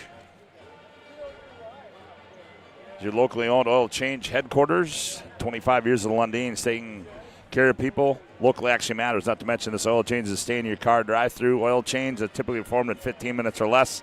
Find them in Minot and Bismarck. It's Valvoline Instant Oil Change. Well, if you're just tuning in, glad to have you aboard on the PSP Network for our live digital radio coverage of the state Super A and the boys side. Game number 1, 93-70, Bismarck High over Davies. And Dickinson over West Fargo Cheyenne, 76-56. The Mavericks and the Demons will do battle tomorrow night at 6:30. And Davies and Cheyenne will play tomorrow afternoon in the consolation side at 12 o'clock. That'll turn our attention now to game number 3, and stepping in is Chuck Claremont as Cole Higlin is retired for the evening. Quarterfinal game number 3 features the number 1 seed out of the EDC, the West Fargo Packers, 18-6, currently receiving votes in the latest Class AA boys basketball poll, and the number 4 team out of the West, the Legacy Sabres, 17-7, receiving votes as well. And Chuck, I don't know. This one, I look at this and I go, okay, they played earlier. West Fargo beat them. But I think Legacy's really shown some improvement throughout the season since that matchup. Yeah, I would agree. And you got a great coaching matchup too with Adam Polcheski in his 9th year at West Fargo and Jason Horner. So there are going to be some wrinkles that we don't know about that's going to come out and happen. I can promise you that, Scott. We're going to be surprised at something that's going to happen. I don't know what it is, but something's going to happen. But I think you're right. Legacy's playing very well. They're playing great defense, and West Fargo's playing extremely well right now. They're getting both these two teams got votes at the end of the year. West Fargo rolled through that East Region, winning the East Region tournament in big-time fashion, running clock in the first 2 games, and then they wiped out Cheyenne by 22. So almost Bismarck High-esque coming into this tournament right now, as well as they're playing. And I think they're just a really tough team. And sometimes teams take on the look of their coaches. And Coach Adam Polcheski, that's what he is. This guy's a grinder, played football for NDSU, and he's just a hard-nosed guy, and his team really mimics him. Yeah, they certainly do. I mean, anytime you play a West Fargo Packer team, the one thing they're going to bring is they're going to bring grit and they're going to bring toughness. I mean, we saw it last year in the state tournament, and I would expect we're going to see the same thing again this year. And then, we touched on Jason Horner and the Sabres and the defense they've been playing, and everything revolves around Big Johnny Rubidoux, but we'll get into a little bit more of that after we take a first time out here on our Valvoline Instant Oil Change pregame show. We come back, we'll take a look at the Packers and the Sabres. You're listening to coverage of the State Super A on the PSP Network. That sinking feeling you get when this happens? That's oil change-anxiety. The anxiety of being without a car with a billion things to do. The fear of being overcharged. The stress of not knowing where to go or who to trust. But you never get those feelings at Valvoline Instant Oil Change, where you can watch us work right from your car, and we finish up in about 15 minutes. We changed your oil and did our 18-point safety check. Valvoline Instant Oil Change. Service you can see, experts you can trust.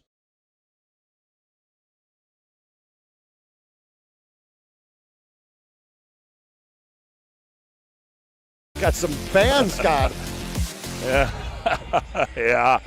Yeah, you can say that again. Welcome back to the Bismarck Event Center of Valvoline Instant Oil Change pregame show. Chuck Claremont, Scott Woodmansey with you as we'll bring you home here tonight on the PSP Network. Chuck, we talk about these teams. This is going to be our first shot at seeing West Fargo play. But, you look at guys, Beckett Fowl, Aiden Samick, Knutson, he's kind of the dirty guy. I mean, they got a sophomore down low.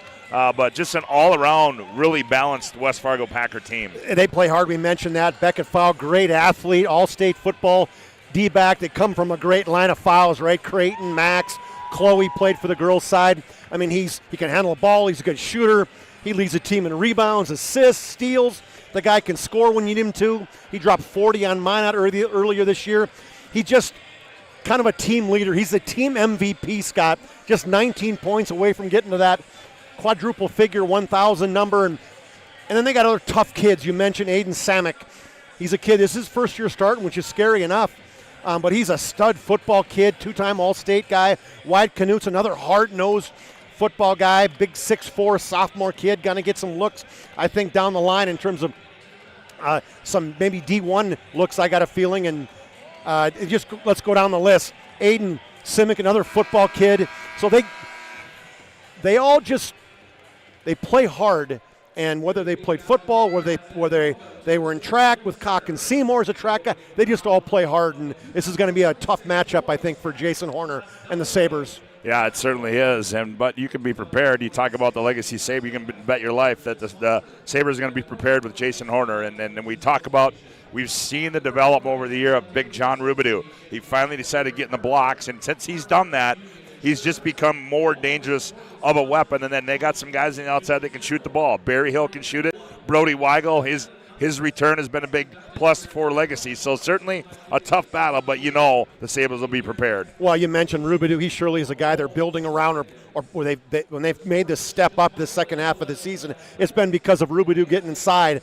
But the West Region, Micaiah Berryhill stepped up. He had a great West Region tournament. They got that tough, hard-nosed football kid who's going to get in your face and guard somebody in Jack Julson. And same thing with Weigel. He's a great team leader, shoots great free throws. And then we didn't talk about them, but we're going to talk about all the super sophomores. They bring 3 of them in: Josh Link, Cooper Johnson, and Weston Kraft. Thank you. How do we not have him listed on this list? And Weston Kraft. And they bring those 2 guys in, and they just bring intensity and grit. And so this is a legacy team. I think Coach Horner, if he'd tell you, it's one of his favorite teams he's coached at the Legacy Sabres right now because of how hard they play. And I don't think that these kids can be classified as sophomores anymore. They got the tournament experience last week in the West Region tournament, a big atmosphere there. So the lights aren't too bright for those 3 kids coming off the bench for Jason. Yeah, that's a great comment, Scott. They've played 24 games now. This will be their 25th game, and you're right. They are seasoned kids right now. Not veterans necessarily, but young kids as sophomores have been in big situations in big-time games at this point. And so Coach looks at them. When he brings them in, he does not look for any downfall with those guys. Well, our Valvoline Instant Oil Change pregame show rolls on. We come back. Chuck will have our Northern Plains Heating Air keys to the game, and we'll have the starting lineups and the opening tip. The Packers, the Sabres, coming up right here on the PSP Network.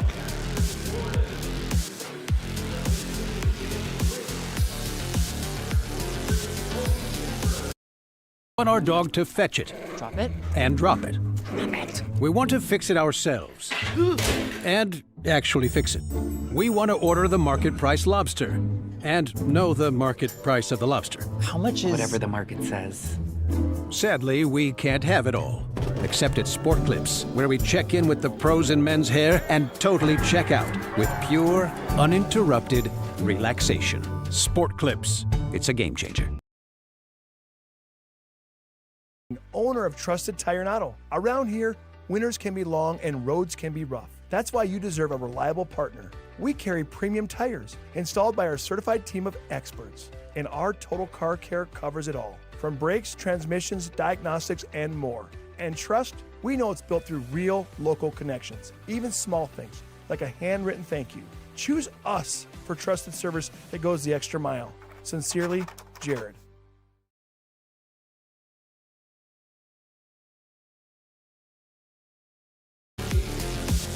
Welcome back to our Planning Team Financial Advisors Shots Crossroads post-game report. 25 years the Lundins taking care of your car.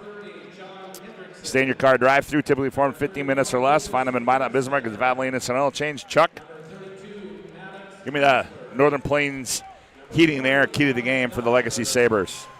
I'm looking at Legacy, and to me, they got to control the inside, Scott. Rubidoux got to step up big time. Last time these 2 teams played with West Fargo, you mentioned, at an 8-point victor. They got dominated inside, 40-20, plus 20 points on points in the paint. Legacy's got to be big inside, cannot give up those easy buckets in the paint. And your Northern Plains Heating and Air key to the game for the West Fargo Packers? Well, it's control JR. Everything runs through the big fella, Johnny Rubidoux. It's an easy one.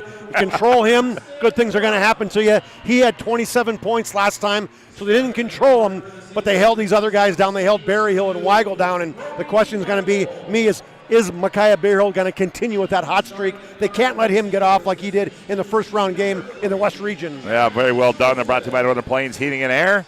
No, their choice heating and air game in the Northern Plains Heating and Air. Call Dylan today, 222-2155 for all your furnace and AC needs. Call Dylan, 222-2155. The starting lineups are being introduced on the floor. They go like this. First of all, for the Sabres, at one guard will be Braxton Ruff, 5'10", and a senior. The other guard will be Brody Weigel. He's 6'1", and a senior. At one forward spot will be Jack Juleson, 6'2", and a senior. The other forward will be Micaiah Berryhill. He's 6 foot and a senior. And in the middle, the big fella, Johnny Rubidoux, 6'8", and a senior. And their head coach is Jason Horner. For the West Fargo Packers, they'll go like this. At one guard will be Aiden Samek. He's 5'9", and a senior. The other guard will be Hawkins Seymour. He's 6'2", and a senior. At another guard spot will be Beckett Fowl. He's 6'2", and a senior. And the other guard spot will be Sam Glant, 6'2", and a senior. And in the middle will be Wyatt Knutson. He's 6'5", and a sophomore. Their head coach is Adam Palczewski. For the Packers, it'll be Samek, Seymour, Fowl, Glant, Knutson. And the Sabres will counter with Ruff, Weigel, Juleson, Rubidoux, and Berryhill. The officials are Max Lean, Brent Weber, and Reed Floggen. And we are about ready to go here for quarterfinal game number 3. Glad to have you aboard here on the PSP Network. Update from the other side. Chuck, what did we get there? Davies leads 30-27 over the Sabres. Halftime right there. Yeah, yep. Davies was up, or excuse me, Legacy was up early by about 9 or 10 points, and then Davies came back strong. They are a good basketball team. Scari, Passanante, they're a solid team. They won the East region because they're good. Yep. Well, we're about ready to go here as the Sabres come out in their black Vegas gold trim. West Fargo in their white uniforms with green trim. As we are about ready to go, I want to thank you for tuning in to our Valvoline Instant Oil Change pregame show at your locally owned oil change headquarters. And 25 years of Lundine's taking care of people locally actually matters. Not to mention this oil change is stay in your car drive-through oil change that typically performed in 15 minutes or less. Find them in the Minot and Bismarck. It's Valvoline Instant Oil Change. So I don't get this. We're here. You got the West Fargo Packer cheer team. They're cheering, "Let's go Woody."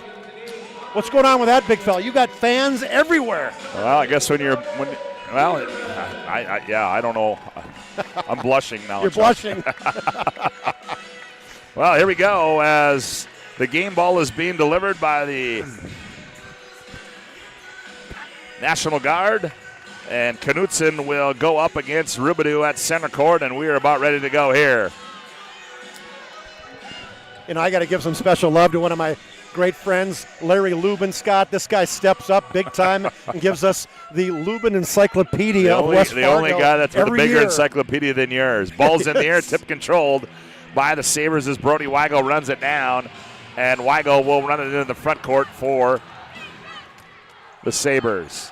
Here's Juleson, man-to-man defense for the Packers. Down low they go, Rubidoux, guarded by Knutson. Rubidoux backs in, spins baseline on the bounce. Nowhere to go. Finds Juleson in the paint. Jack now pulls it back out, 10 to shoot. Rubidoux down low. Rubidoux in the paint. Up and under move, high off the glass, and he scored it as Big John. You know, and that's one thing. He doesn't have too many guys that can guard him one-on-one, but why Knutson's a load inside. Here's Glant on the other end. The left-hander rattles one home, does Sam Glant. That didn't take long for West Fargo to get quick return right there, and Glant in the paint. And we're tied at 2, and there they go, and Brody Weigel back the other way for the Sabres. Right elbow, now he goes baseline to Ruff. Ruff nowhere to go, now to Rubidoux. Rubidoux up high, Berryhill. Berryhill gets in the paint. Berryhill kicks in the corner. Weigel, set, fire, 3. Bingo, Brody Weigel. You know what I wonder sometimes, Scott, how big of a deal was it that the West Region teams got to play in this gym a week ago? Oh, and a step-through move there is going to be no good by Beckett foul. Oh, that's Hawkins Seymour. And the rebound comes out to the Sabres, and Weigel will control. 5-2 our score, just underway. 16:42 to go, opening half. High post entry they go to Rubidoux. He faces up on Knutson. Knutson swats it away. Ball's on the floor. Here's Knutson on the other end. Knutson with the layup up and good. Rubidou's got a little lazy, Scott. Great quick hands by Knutson. Slashed it away, tipped it ahead, and a layup for West Fargo. 5-4 on the BNC Bank scoreboard. Here's Berryhill. Hand off to Weigel. Weigel gets in the paint. Weigel, reverse layup with the right hand is up and good on the left side of the hoop. High pick and roll, hesitation dribble, as you mentioned. Knutson did not come over to help. Back the other way goes Glant. Glant, his shot in and out. Rebound, and it's going to stay with the Packers. Wow. Aiden Samick, Braxton Ruff has all he can do. This is a tough kid. You talk about one of the only guys in the history of West Fargo to have 1,000 yards and 1,000 points in basketball. There you go. Here's Knutson. I got lots of more of those. I'll bet you do. Hawkins Seymour. Now they go out high. Oh, taken away by Berryhill as they try to get it to Aiden Samick. And Jason Horner comes down the sideline, says Wildcat. Here's Braxton Ruff. Weigel on the cut. Weigel, baseline jumper. That one's in and out. Rebound to Samick. Samick back the other way now for the Packers. Goes behind the back, top of the key. He's going to attack on the left side, loses it out of bounds, and back the other way we go. Second turnover, back-to-back possessions for West Fargo. They don't turn the ball over very often, just 13 times a game. 15:22 left to play, opening half. 7-4, Sabres by 3 on the BNC Bank scoreboard. Brody Weigel, high post to Juleson. Now here's Berryhill with it. Now Ruff, now low. They go down low to Rubidoux. Rubidoux backs in on the baseline. Rubidoux And then we're going to get a foul. Yeah, one thing I've noticed early with Knutson, Scott, he wants to reach in and play a lot with his hands, and he can't do that. Officials are going to call that eventually, and that was kind of a reach-in right there by Knutson. Well, and everybody wanted a hook. They thought Johnny hooked, but I think he just kind of fell down a little bit as he's trying to make that move. Knutson's been in the weight room. He's a big, thick kid. Yeah, he is. Just a sophomore, too. Julson off the inbounds. They're rough. Now they go back to Weigel up high. Rubidou. Weigel cuts off him. Rubidou backs down. Rubidou leans in on Knutson, blocked away there. Oh, no, and they're going to call a foul. And they're going to get Wyatt Knutson. That's going to be his second personal foul, second team foul, and we've got immediate timeout on the floor. 14:52 to go, opening half of play. Legacy 7, West Fargo 4. Back after this timeout on the PSP Network. Owner of Trusted Tire and Auto. Around here, winters can be long and roads can be rough. That's why you deserve a reliable partner. We carry premium tires installed by our certified team of experts, and our total car care covers it all, from brakes, transmissions, diagnostics, and more. And trust, we know it's built through real local connections, even small things like a handwritten thank you. Choose us for trusted service that goes the extra mile. Sincerely, Jared. Relax, spas, etc., Bismarck's #1 hot tub and sauna dealer brings luxury and wellness straight to your home. Discover top brands, Sundance hot tubs, and Michael Phelps swim spas that deliver not just relaxation, but real therapeutic benefits. Right now, save up to $5,000 or enjoy up to 72 months interest-free financing. Visit us today at 1420 East Main Avenue in Bismarck and experience the best deals for yourself.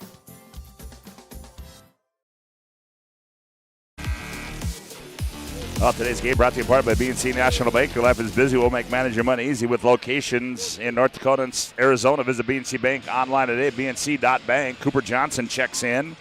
So does Link. He checks in. Kraft checks in. So we talked about the super softs. They all come in together. You're going to see some intensity from these guys. Free throw by Rubidou comes off long. Normally a decent free throw shooter at 75%. At 9, 23, and 16 points in the West Region tournament. Rubidou will have another one. Second one's on his way. That one's up and good. And McJohn's got 3. So Sabres lead it by 4. So Kraft is out, and Stefan Booth comes in. Yep. Knutson had to go to the bench with those 2 fouls. Also in the ballgame, Owen Scoville now. He gets it off to Beckett foul. Down low, Booth. Booth backs in. Booth goes up. Oh, and Johnny meets him up top. Blocks it, hands off, foul. His shot no good. Booth, the putback is up and good.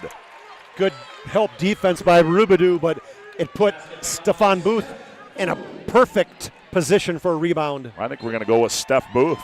Just going to go with Steph? Yeah, that's what PA announcer did, is the Sabres turn it over. Are they always right? Steph is fine. We'll go with that. Yeah. Booth is fine, too. Yeah, that's fine, too, huh? Call me Steph. You can call me Stefan. You can call me Booth. He gets it again inside, goes up and scores. He's got a quick 4 off the bench. Well, that's good. 6'8" sophomore. Speaking of production coming off the bench, 2 possessions, 2 points. We're tied at 8 on the BNC Bank scoreboard. 13:57 to go. Opening half. Here's Link in the left corner. Link on the bounce. Nowhere to go. Now brings it back out high. Now Cooper Johnson, top of the key, lost it, now regains possession. Hands off the Link, 7 to shoot. Lost it. Here's a steal on the other end. Breakaway, Beckett foul, layup got it, and the Packers lead it by 2. A little lazy by Link coming off that high pick, Scott. Good quick hands by Beckett foul. 10-8 our score on the BNC Bank scoreboard. Here's Cooper Johnson with it. Now around the wheel they go to Link, high right side. And through the hand, Link throws it, nope, gets it back. Gets it off to Rubidou. Rubidou, Kraft in the corner. Here's Cooper Johnson. He's going to fire for 3. Bingo! I was going to say the one thing with Cooper Johnson doesn't necessarily bring offense of production to you, but sorry, number 32. Point a finger right at me. Yeah, Cooper with his 9th 3 of the year. Coop with a hoop. Coop with the hoop. A big one at that. They hand it off. Here's foul in the paint. Contest on Rubidou. Oh, tough shot high off the window and scored it. Falling down to the ground. A little English. 12-11. Packers. Here's Brody Weigel off the high screen from Rubidou. Big Johnny's going to step out and shoot the 3. That one's in and out. Ball's loose, and it's going to be off of the Packers. It'll stay with Legacy. Hawkins Seymour and Kraft both die for it. Off of Hawkins Seymour. Today's game brought to you in part by the UPS store located in South Broadway in Minot. For all your packing and shipping needs, are open Monday through Friday, 8:37, and Saturday, 8:33. You can find them in the Marketplace Foods Plaza. Johnson up high to Rubidoux. Now here's Berryhill. Berryhill backs out. Left-handed bounce. Gets in the corner. Nowhere to go with the ball. Now it goes out high to Rubidoux. Now up top, Braxton Ruff. Now here's Rubidoux in the paint. They double him up. Ruff. Now they go Berryhill. Berryhill. Deep three on the way. That one rolls off. Rebound to Booth. Outlets it to Scoville up the near south. That was Glant. I stand corrected. And we're going to get a foul on the drive. That one's going to go against Weston Kraft, his first. That's one thing that West Fargo, they'll slow it down, but when you give them an opportunity with an outlet pass, they will take you in the run. A.J. Brackens comes in. Back in also is Sam Glant. Brackens a 5'10 junior, averaging 4 points and 2 rebounds a game. Packers by 1. 12-10 left to go here, opening half of play. They lead at 12-11. Brackens will trigger it inbounds now for the Packers. Oh, he just got it into Booth. Booth backs down on Rubidoux. Booth goes up, contested by Rubidoux, and Rubidoux pulls it out of there for the Packers. It's a good matchup right there. Those two guys yes, are it is. battling. Kraft gets a screen. Now gets it off to Ruff. Ruff finds Rubidoux on the cut. Now Rubidoux backs down. Rubidoux in, a little teardrop at the 10, comes off. Cooper Johnson pulls the rebound down. Berryhill steps into a 3, bingo! Well, that's what Cooper Johnson does. He gets in, he gets those loose basketballs, found a guy wide open in Berryhill. 14-12, Brackens back the other way. Now gets it off to Scoville. Scoville in the paint on the baseline. Tough shot off the window and scored it. Did Owen Scoville. Inside action right there for Owen Scoville. Back and forth we go. We're tied at 14 with 11-17 to go in the opening half. Here's Berryhill on the bounce. Berryhill gets it off to Ruff. Now Ruff finds, Kraft all alone. Kraft goes up, comes up short, gets his own rebound to Ruff. Ruff's going to step into a 3, bingo. All he does is make threes, Scott. 31 in the year. A second chance opportunity with Kraft getting the rebound. 17-14. Here's Brackens, goes baseline, cut off there by Ruff. Now comes back out high to Scoville. Scoville to Brackens on the high left side. Now in the corner they go. That's Glant with it. Glant goes baseline, has it taken away. Cooper Johnson with the defensive play there. Ball's loose, and we're going to get a tie-up and jump ball. But how about the play there by Cooper Johnson knocking that one loose? Yeah, got beat to the baseline, but quick hands. He's had some quality minutes. We've got immediate timeout on the floor. 10:34 to go, opening half of play. Legacy 17, West Fargo 14. Back after this timeout on the PSP Network.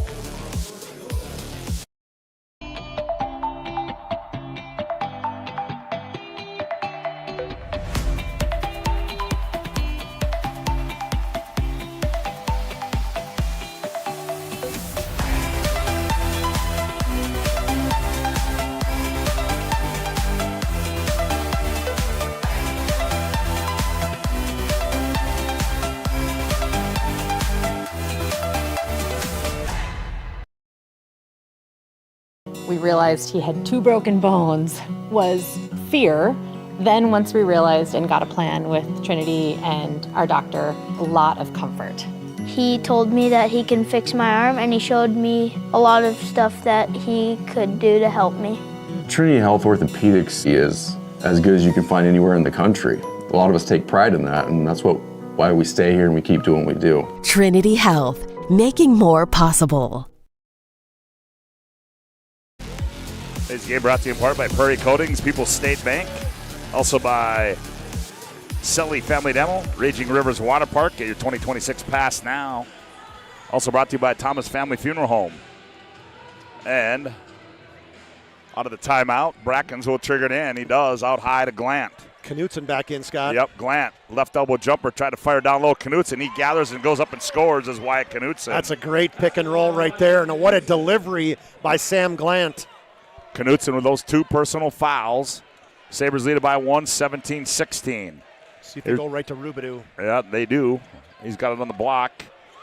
Finds Brody Weigel in the right corner, and Weigel buries another one. And what a season Weigel's had. All West Region kid, tough, hard-nosed football player. Turning the corner there is Aiden Samick. Now he's got in the wing. Now comes up high to Hawkins Seymour.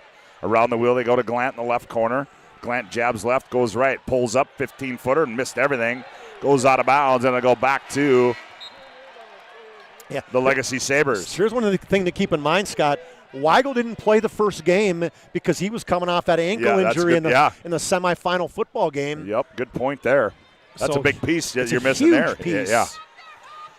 2016, Sabres by 4, 9:42 to go here in the opening half. Here's Berryhill.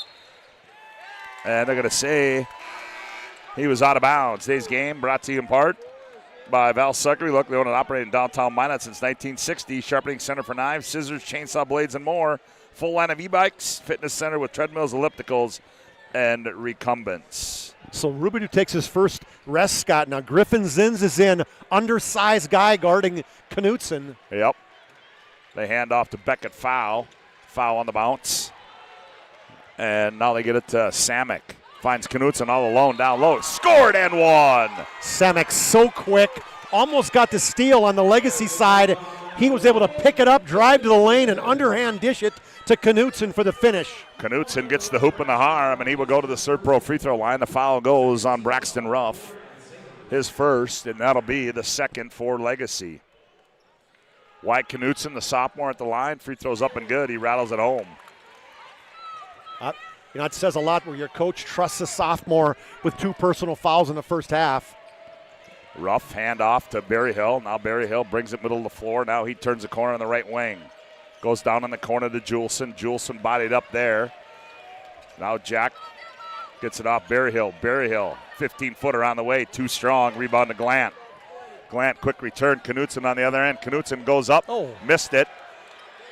Gets his own board and goes back up and puts it in after the loose ball. Does Wyatt Knutson. I mean, he almost like he passed to himself, Scott. He airballed the layup, but then it went right to him in front of the rim. Here's Zins with it. Now they go to Weigel.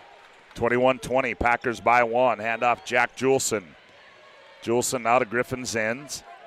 Now here's Berryhill with it. Berryhill in the left corner to Weigel. Weigel, catch, fire. 3, bingo, he got another one. He is on fire, Scott. His third 3, 11th point of the game. He is right now carrying the majority of the load for the Sabres. He wanted it because he called for it in that left corner, and he buried it.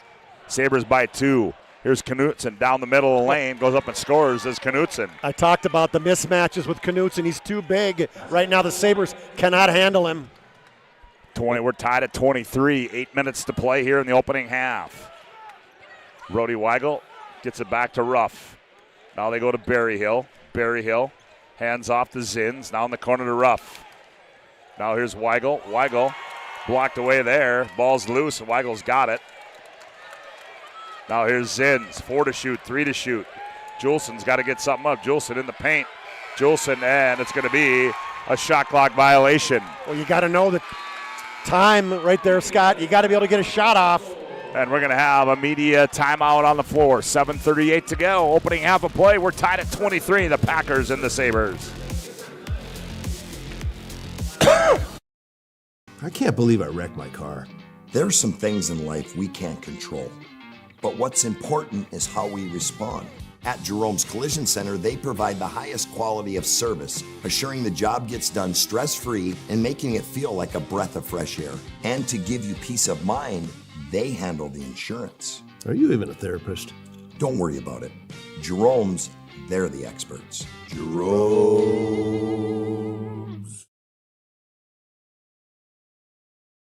Beginnings. And just like the visionary entrepreneurs we serve, we turned an idea into reality. Today, we give you the power to grow your ideas by building meaningful relationships in the communities we serve. Because it's the same place we started. BNC National Bank, where possibilities begin right here at home.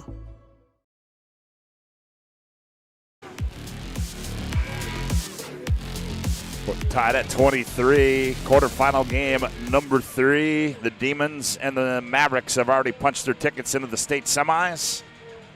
And who will be team number 3? As Beckett foul brings it in the front court. Oh, Legacy throws a zone at him now. Here's foul, free throw line. Now goes out high to Samick. Samick gets in the paint, attacks. Tough shot, scored and one. Just so quick. Hesitation, dribble, and just such a quick next step after that hesitation, Scott. Got popped in the head. Josh Link gets called for the personal foul. So Samick, the hoop and the harm, he will go to the ServePro free throw line.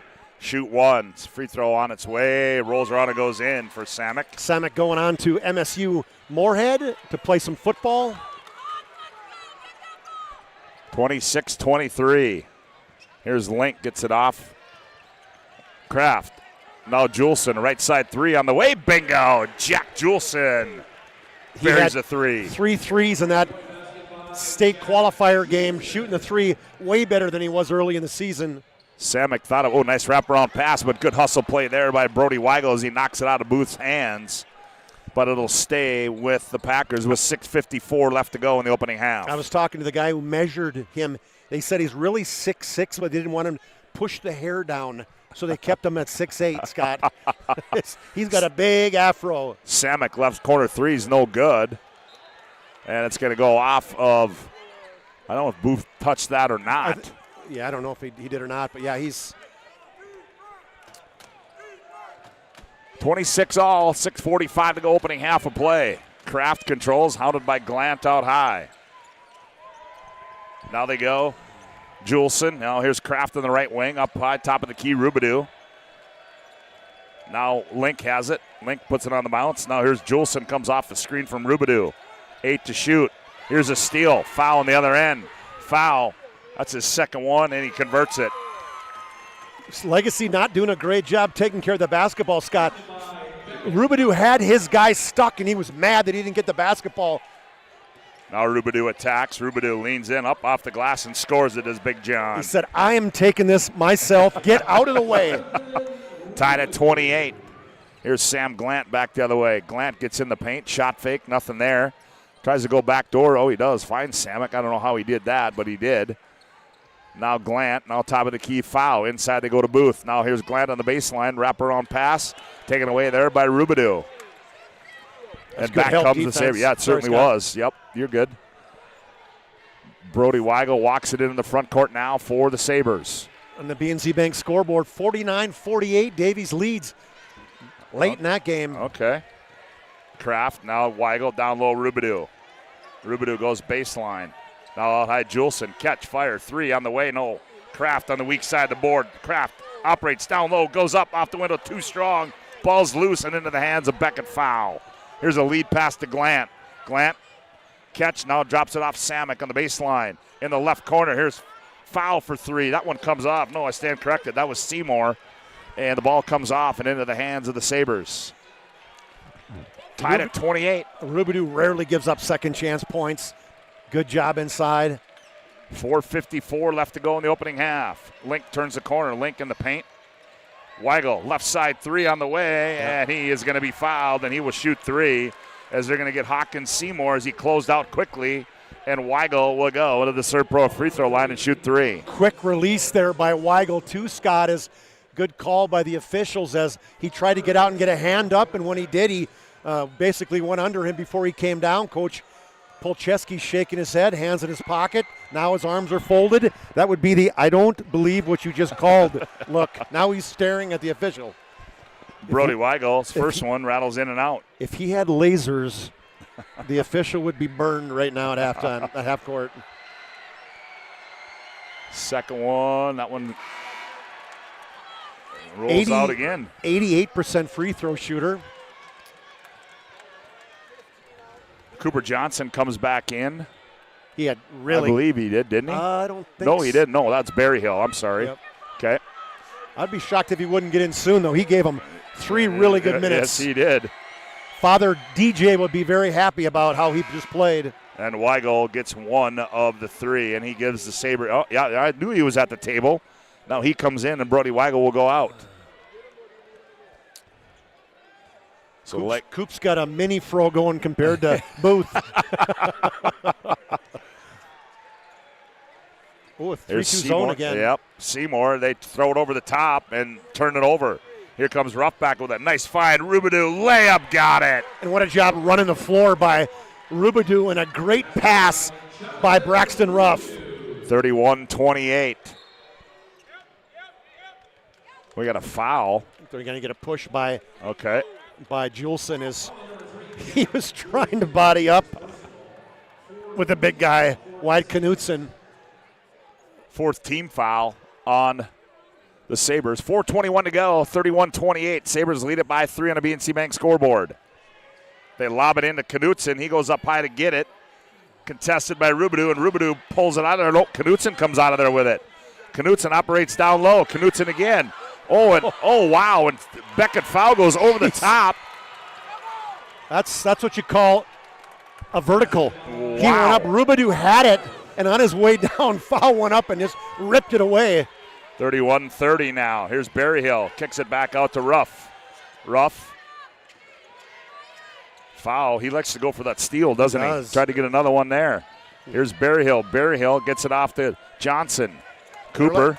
They're letting a lot of body contact. Boy, they certainly are. Poked away. Johnson gets it. Riding time there by Scoville. Berryhill lets one fly, and that one's going to roll off, and rebound comes down to Hawkins Seymour. He gets it off to Foul. Foul on the bounce. Gets in the paint. Now goes in the right corner. Here's a 3 by Seymour. That one's going to be short. Rebound down to Foul. And Berryhill, there's going to be a kick by the Sabres. Yeah, by and Cooper we're going to Johnson. have a media timeout on the floor. 3:22 to go, opening half. Sabres 31, Packers 30. Back after this timeout on the PSP Network. Partner for commercial and business loans. We not only provide lending you need to grow your business, but we also reinvest in our communities. We believe in strengthening our businesses and creating opportunities for success. Choose Dakota Community Bank and Trust for your commercial and business loans, and together let's keep our communities thriving. Serving the community, looking out for you. At Dakota Community Bank and Trust, that's what we do.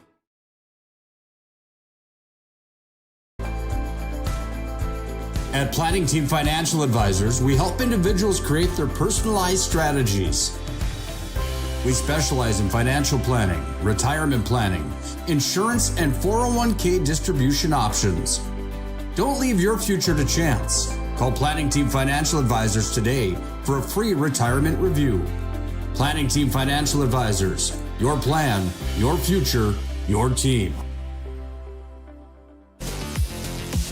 Today's game brought to you by 1481 Meats of Upham, your USDA inspected meat shop offering fresh and frozen retail daily, as well as whole and half beef and pork.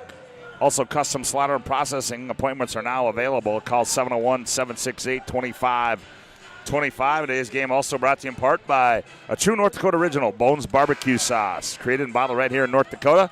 Find it at your local grocery store, Catchwise Marketplace, and the Family Fair.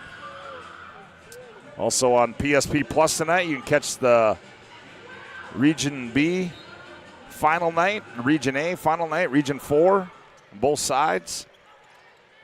As out of the timeout, the Packers, they go to Samick. Samick rises up, shot comes off, rebound to Berryhill. He wants to run, and now drops it off for Ruff on the trail. Sabres by 1 at 31-30. Brody Weigel back in the ball game now. Weigel goes up to Rubidoux, and now back to Brody Weigel. Dumps it down low. Rubidoux in traffic. Ball's loose and taken away there by Beckett. Foul. Foul gets it off to Glant. Now Glant hands back. Here's Seymour with it. Seymour on a bounce. Samick thought about it. Tacks down the left side. Stops, leans, drops it off Knutson. Jumpers up and good for Wyatt Knutson. I like how he's just really active, Scott. Moving around, getting himself open.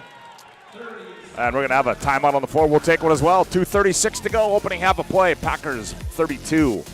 Sabres 31. Back after this timeout on the PSP Network. A big idea. The next chapter. Different days have different needs. But they all start the same way. With one call to First Western. Banking. Insurance.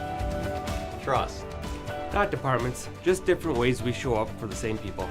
First Western, all under one roof, all in your corner. You can bank on us. Well, we'll see what Adam Pelcheski drew up in that timeout as they break it into the front court to the Sabres. 2.5 to go opening half. I think they wanted to get Knutson out too, Scott. Oh, okay. There's Brody Weigel. Now they go up top of the key to Rubidoux. Weigel cuts off of him. Rubidoux keeps it. Now goes right wing to Ruff. Ruff on the bounce. Hands off to Weigel. Weigel catch, fire. 3 on the way. Bingo. He is feeling it tonight. I mean, he's had people in his face almost every shot, Scott. 34-32 on the other end. Here's a jumper in the paint. Is up and good there for Beckett Foul. 8 points now for him, and just one legacy. I mean, they're no longer turn around and fouls right in his face at the free throw line. And we're tied at 34 on the BNC Bank scoreboard. 1:52 to play in the opening half. Weigel. Down low they go Rubidoux. Rubidoux spins baseline. Reverse spin again. Flips one up. That one rolls off. And rebound comes down to Aiden Samek. Samek runs it into the front court. Samek now drops it off for Seymour. Left wing foul. Foul. He's going to rise left side 3 on the way. That's in and out. Rebound to Rubidoux. See, I don't like they called a foul on Rubidoux. He gets the offense or the defensive rebound. He's got Booth in his face, and I think it was foul coming in from behind him, Scott.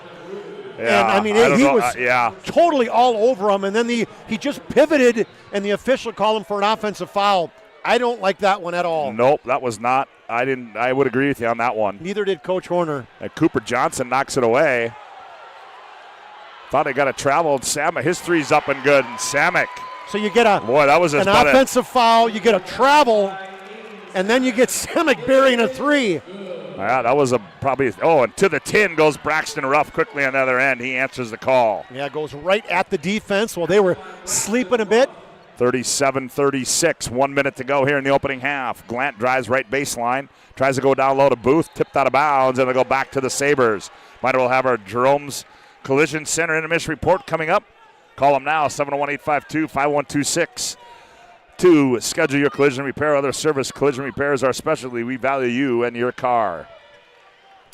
51 seconds to play. Packers lead it by 1 at 37-36. Oh, an errant pass by Weigel. Back comes Samek. Samek attacks on the left side. Now reverses the dribble. Now to foul. Now Samek gets it back. Down low they go Booth. Booth turns. Jump hook in the paint. It's up and good. He just had Rubidoux absolutely buried. And Jason Horner wants a timeout. We'll take one as well. 31.2 to play. Opening half. Packers 39, Sabres 36. Back up to this timeout on the PSP Network. 8 gallons of homemade ranch dressing every day, so you can smother your dinner salad with it. Dip those crispy golden French fries in it, and dunk your breaded chicken strips. You can even cover your... Wait, no. You can't put ranch on steak. Or can you? Shots Crossroads. Don't forget the ranch. Well, Jason Horner called a quick timeout. His assistant having a discussion with one of those officials on that call on Rubidoux. I think he was inviting him for coffee tomorrow morning, Scott. Meet you at Denny's tomorrow. Right. As Berry Hill now, Legacy can literally play for 1. There's not much. They come out and try to double now. Here's Rubidoux. He goes up and scores as John Rubidoux. He's just getting hammered. And they were all over him. Speaking of invading the personal space of the Sabres. There's Booth in line. Oh, and they're going to get a blocking foul. Is going to go against Brody Weigel. Weigel's like, are you kidding me? I wasn't even trying to guard him. He goes, I just covered my head because he came down on me. You know, here's the thing, though. When you're an aggressor, and that's what West Fargo's doing, you are forcing the officials to make some tough calls. Those might be 50-50 calls. Booth at the line now. I like how this kid's playing. Free throws up and good. Just a 35 50% free throw shooter. So what do the Vegas odds say this is going to happen to this one, Scott? I'm not betting against it. I'm just saying. I get you. 4.2 to play. Packers lead it by 2, 40-38 on the BNC Bank scoreboard. Booth will have another one. Sets it and delivers it. Yep, and you were right, Chuck. Missed that one, did Booth. Rebound. Here's Weigel on the horn. Brody lets it fly, and that's going to end the opening half here in quarterfinal game number 3 on the BNC Bank scoreboard as we go to break. Our Jerome's Collision Center intermission report is up next. Packers 40, Sabres 38. Back after this timeout on the PSP Network.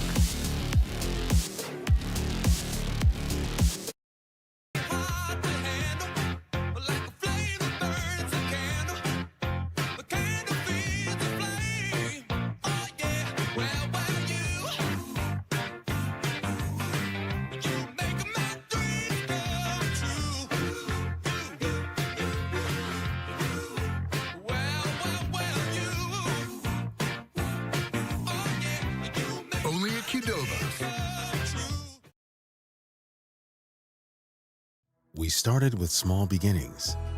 And just like the visionary entrepreneurs we serve, we turned an idea into reality.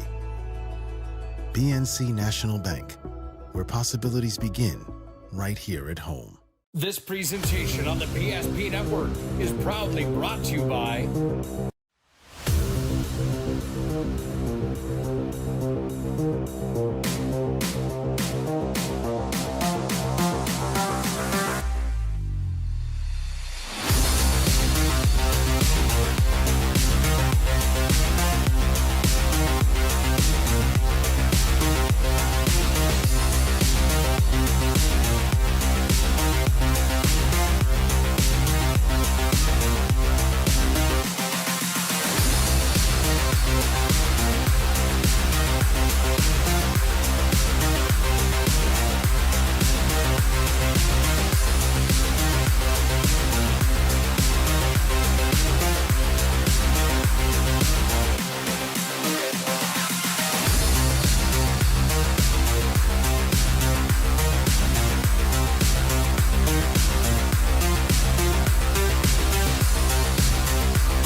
Make sure to like and follow PSP Network on all social media platforms.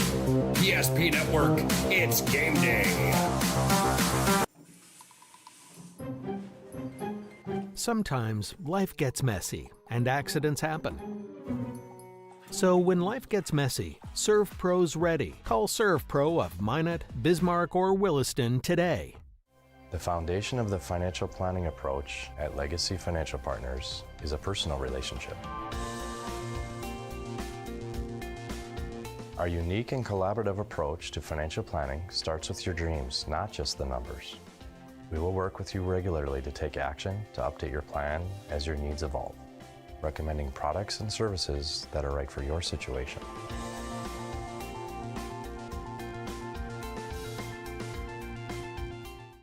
Breathe in. I can't believe I wrecked my car. There's some things in life we can't control. But what's important is how we respond. At Jerome's Collision Center, they provide the highest quality of service, assuring the job gets done stress-free and making it feel like a breath of fresh air. And to give you peace of mind, they handle the insurance. Are you even a therapist? Don't worry about it. Jerome's, they're the experts. Jerome's.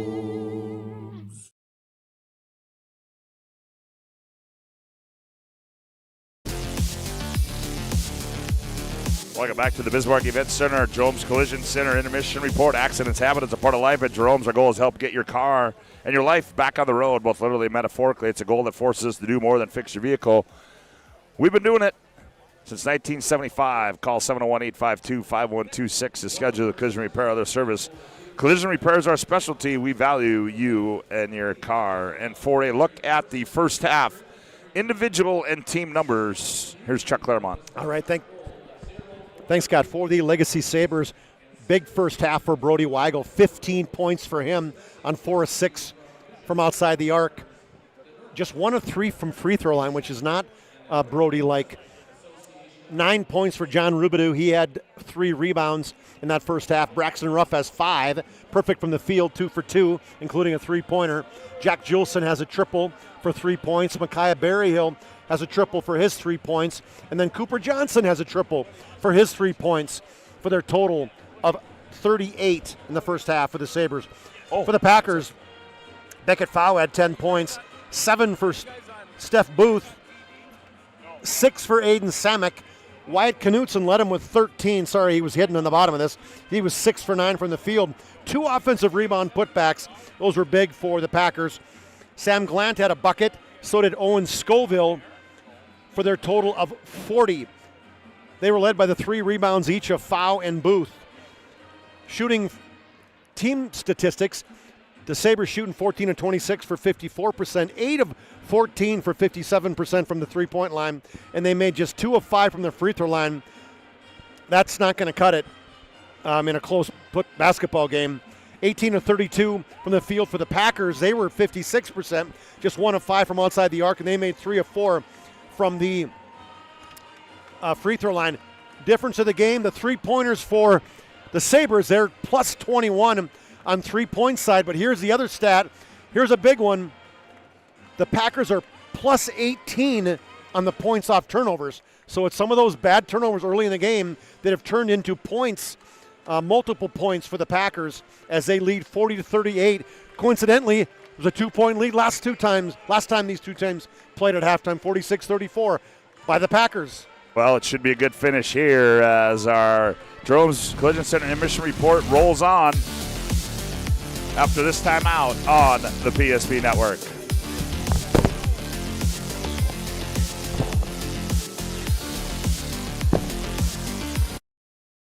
At any time, to anyone. It's not really something you can schedule on your calendar. But when it happens to you and it's not your fault, there's one law firm to remember. That firm is Schweigert, Clemeen, and McBride. We live here and take pride in helping our community. We know this area inside and out. We put in the work and fight for what's right so justice can prevail for you. That is what we're all about. We're on your side.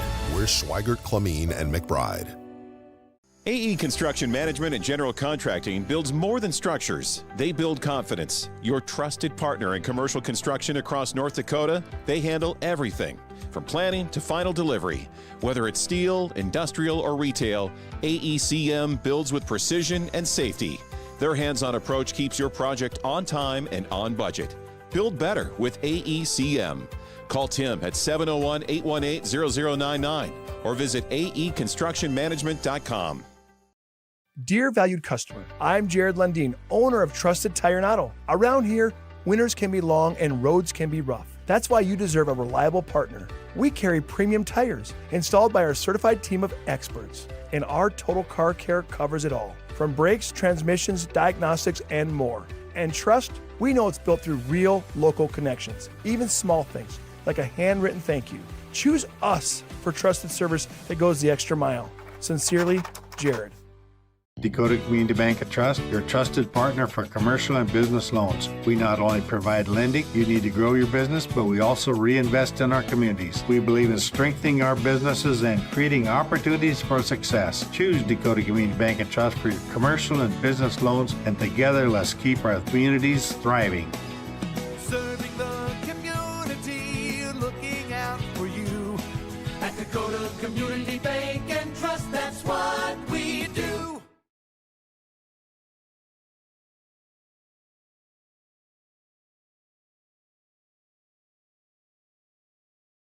Is proudly brought to you by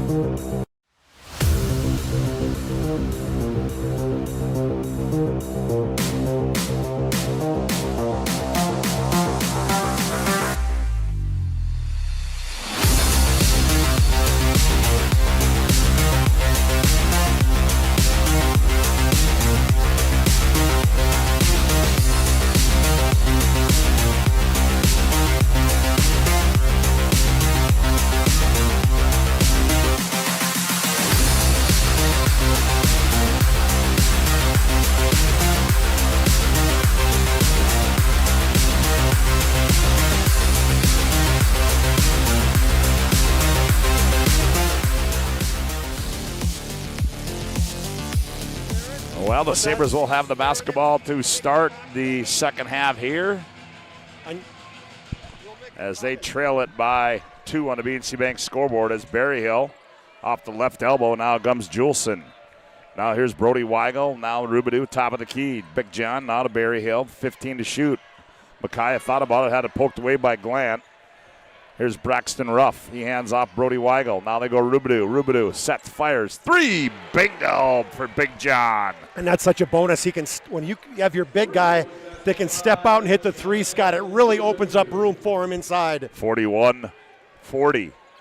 Sabres by 1. Back, here's Glant with it. Left-hander hands back. They go to Samick. Now Samick angles into the right corner. Oh, errant pass. Almost taken away. Hawkins Seymour looking for somewhere to get 7 to shoot. Samick's going to attack. He does. Scoop to the hoop. Comes off. Rubidoux the rebound. Out of there by Knutson. He does that every defensive rebound. Berryhill now back for Legacy. Rubidoux. Now Juleson turns the corner. Comes top of the key. Hands back to Ruff. Ruff.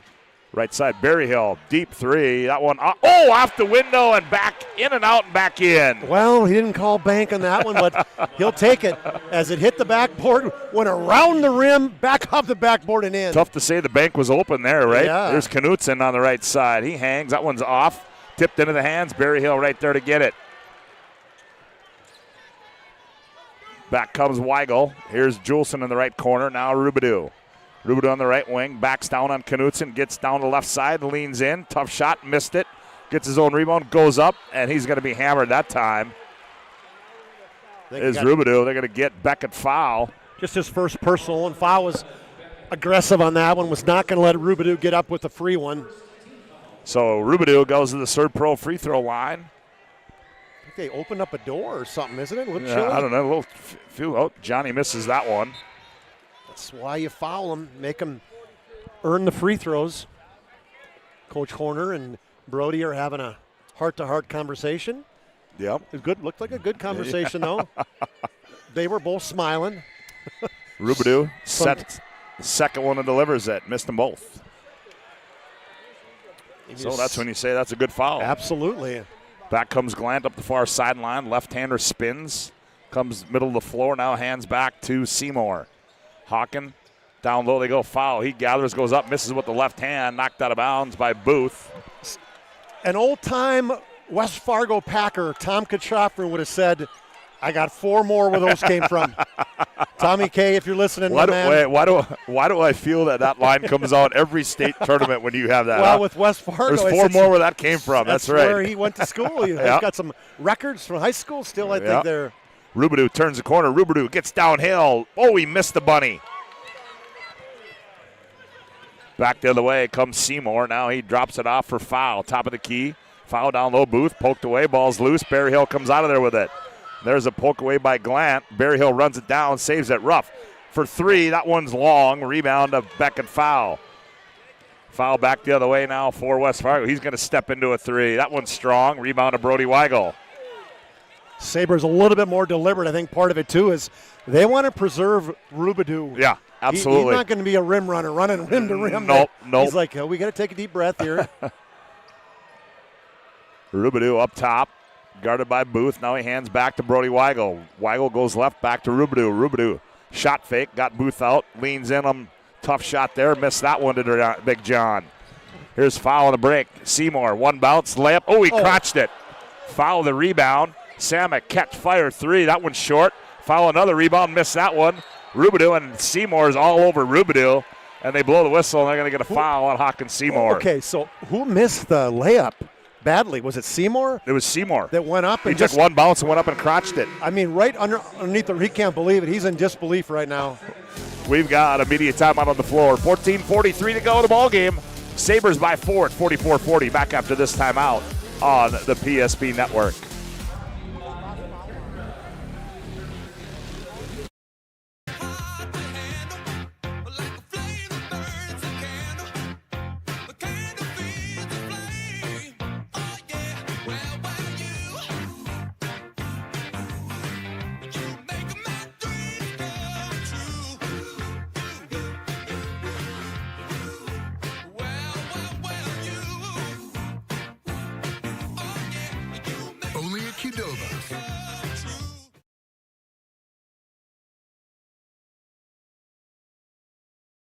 Engineers at Ackerman Esvold have been enhancing everyday life. From response times to commute times, we've helped create critical infrastructure, enhancing highway safety, flood protection, and public education. And we're no stranger to enhancing fun, family outings, and even game time. Ackerman Esvold, working to enhance your everyday life.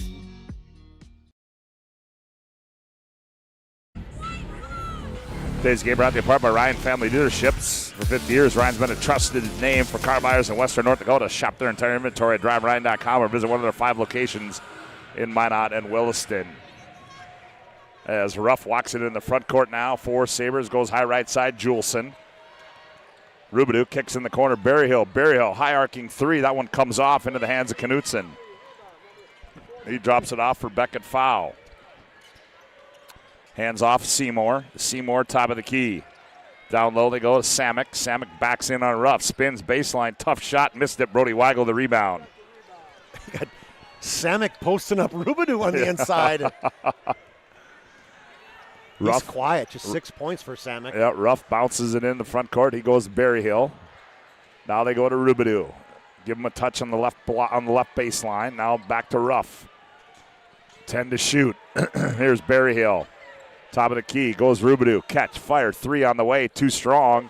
Rebound, Juleson. What the big boy rebound there as he took it right out of the hands of the Packers. I think Rubidoux is tired right now, Scott. Yep, here comes the line change. Braxton Ruff brings it top of the key, gets in the paint, kicks it Berryhill, right wing. Berryhill spins, step back, fires, shot good. Hey, that's a hard shot, Scott. He got stopped by Sam Glant and then spun to his right, shot it fading away. 46-40, Sabres by 6, 13-16 to go in the ball game.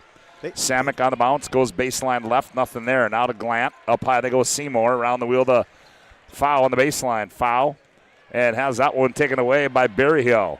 Scott, West Fargo has not scored this half. No, they haven't. 5 minutes, scoreless basketball. They have not. That's solid defense by Legacy. And Legacy being very deliberate now on the offensive end. And Seymour, I was going to say, he's just leaning on him. Yeah, he's said he hooked him. That was not a hook. It was just a good, solid play by Jack Juleson. That'll be 3 on Hawkins Seymour. That'll be the third. Going to have Brackens and Scoville checking in for West Fargo, Scott, as Samek and Glant take a seat. Cooper Johnson, Kraft, and Link all in for Legacy. Here's Link with it. Back to Brody Weigel. Right side three on the way. That one comes off. Rebound to Knutson. He gets it off to Glant. Glant into the front court on the left-hander. Attacks downhill, layup up and good by Sam Glant. Well, Coop must have forgot that Glant was left-handed because that was a hesitation blow by the left hand. 46-42. Brackens all over Weigel. They hand it off to Kraft. Now Rubidoux. Now they go high left side to Link. Link on the bounce. Gets it off to Weigel. Now here's Cooper Johnson, 9 to shoot. Rubidoux attacks, heads downhill. Rubidoux leans in. Tough shot, got it to go. He's so good off the dribble too, Scott. Couple dribbles, split the defense, left-handed layup. Brackens back the other way. Got too far underneath the hoop, lost it. And Rubidoux comes out of there with it. Big Johnny. He's digging deep now. Let's walk her up. Remember this one, an amateur ball, like, hold the horses. Johnson now gets it off to Link. Now here's Coop. Comes off a screen, gets to the left elbow, hands off Brody Weigel. Weigel catch, fire, 3, too strong. Rebound, run down by Knutson. He gets it off to Glant. Glant back the other way. Now Brackens, right side 3 on the way. Bingo for A.J. Brackens. Set shot for the junior. Stepping in off the bench. 48-45, 11:24 to go in the ball game. Here's Link, top of the key. Link gets downhill. Link leans in, tough shot, got it. Hey, he struggled a little bit in that first half, Scott, and I think he's maybe getting his sea legs, his state sea legs right there with the left-hand layup. 50-45. Ooh, Brackens attacks again, and Brody Weigel all over him, and he's going to shoot two as A.J. Brackens. Oh, he hit hard. He's still trying to get the cobwebs out of the eyes. First team foul for the Sabres. They call that on Weigel? Yep, called it on Weigel. 11:08 to go here. Open in the ball game, 50-45. Still blinking his eyes. Century and Shanley getting ready to do battle on the girls' side. The final quarterfinal game over there. Century and Horace on the boys' side coming up next. Bracken's a 76% free throw shooter. That's with two good eyes. AJ sets and delivers the first one. Instant offense off the bench for AJ. He's at his season average of 4. He will have another one as Brackens toes the ServePro free throw.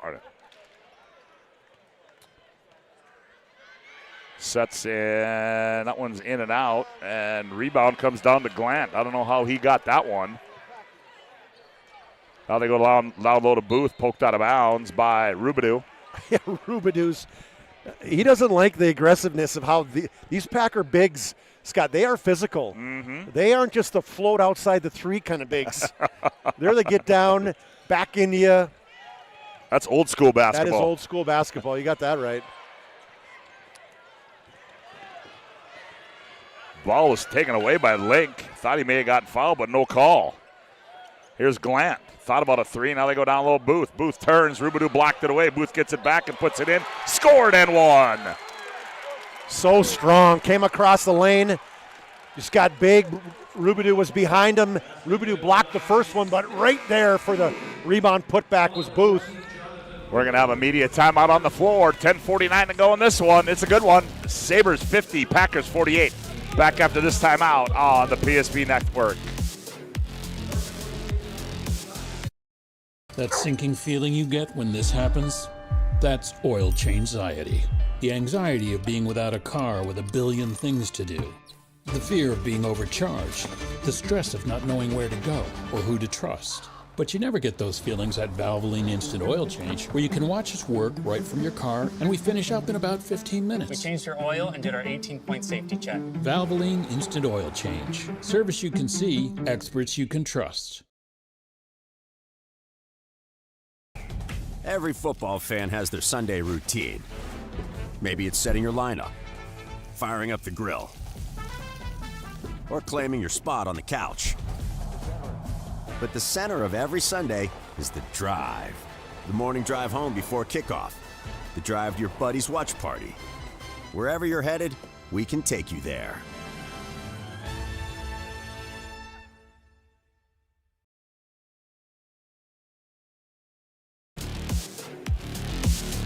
Steph Booth toes the ServePro free throw line to complete the and one. His team trails by a deuce at 50-48. Those are some big skis he got going there. Boy, now one guy you don't want to step in on is the guy shooting 35% free throws that's for the right. year.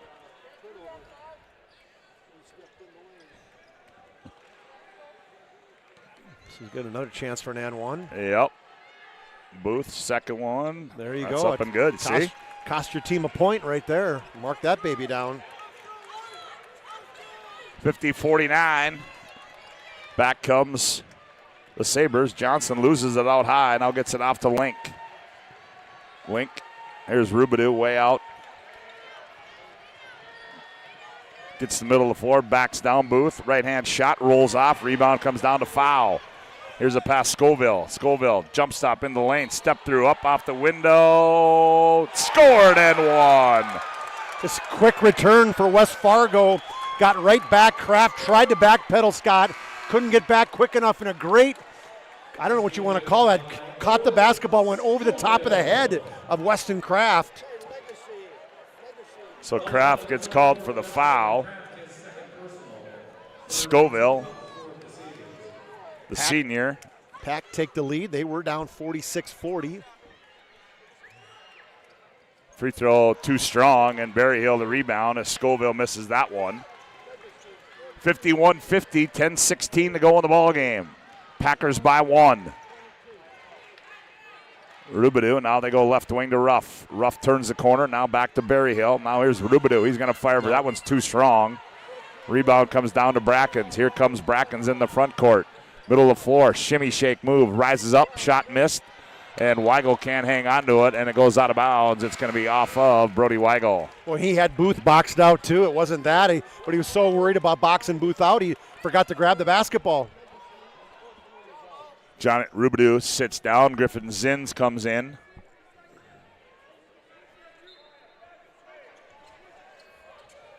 The inbound to Booth. He hands it off to Foul.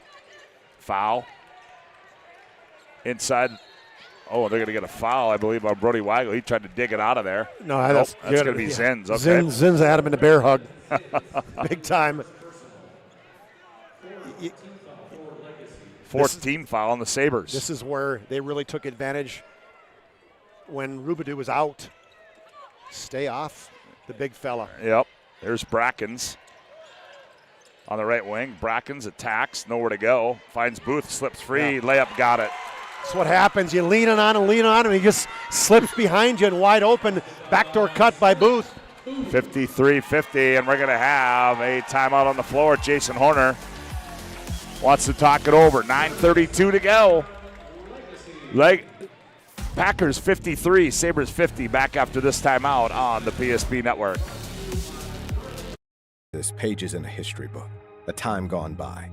But even in this modern world, there are new frontiers to conquer. Whether you're tending the land to grow a better tomorrow or growing a business for new opportunities, the work you do powers the world. Exploring the frontier means stepping forward, shaping the future for yourself and for those around you.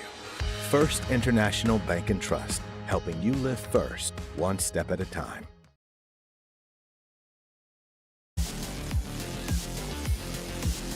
First International Bank and Trust is a full-service, family-owned, independent community bank built on the bond between our employees and customers, founded in 1910 and growing to serve rural and urban communities across Arizona, Minnesota, North Dakota, and South Dakota. Find them online at FIBT.com. Out of the timeout, Micaiah Berryhill controls.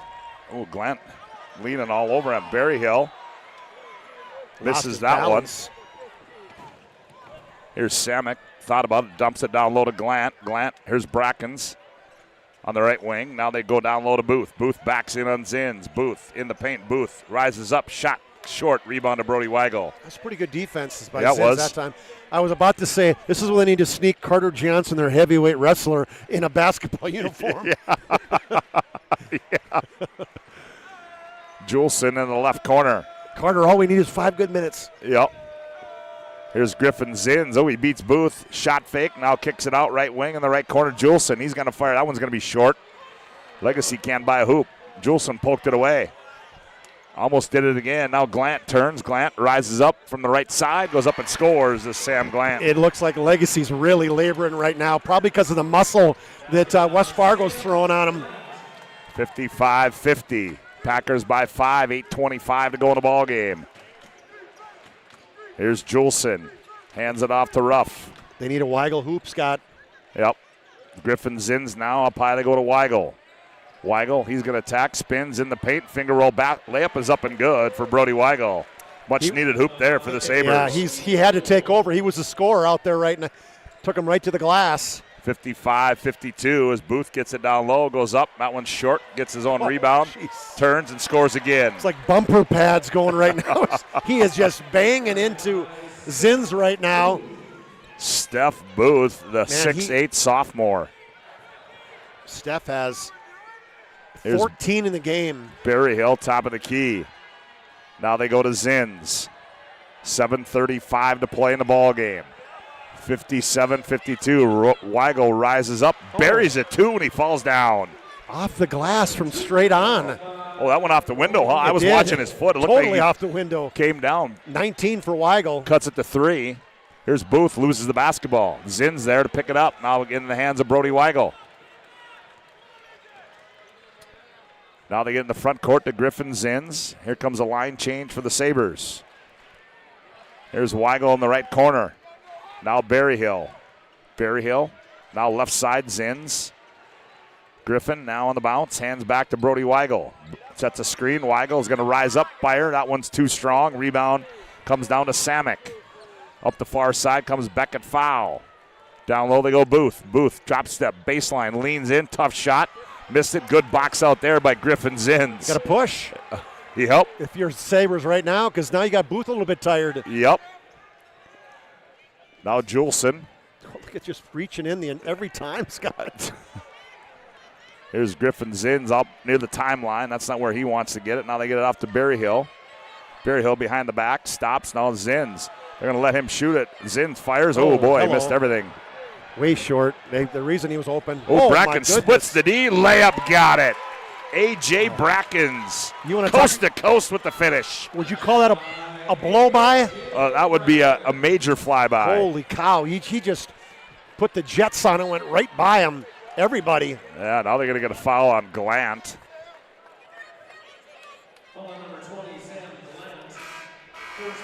And we're going to have a media timeout on the floor. 6:02 to go in this one. Packers 59, Sabres 54. Back after this timeout on the PSP Network.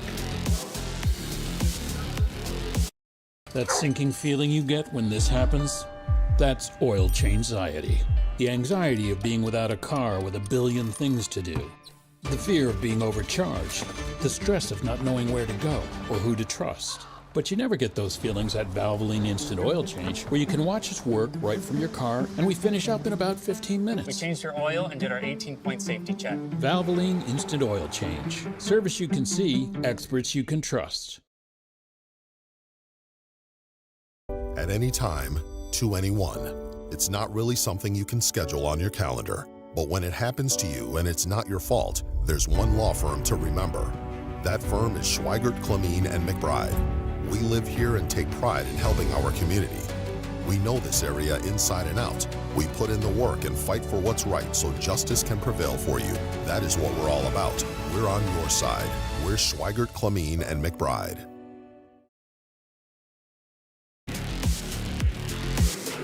Well, on the other side, an update on the last game of the day. On the other side, Century leading Shanley 13-0 on the BNC Bank scoreboard with 13 minutes left in the opening half.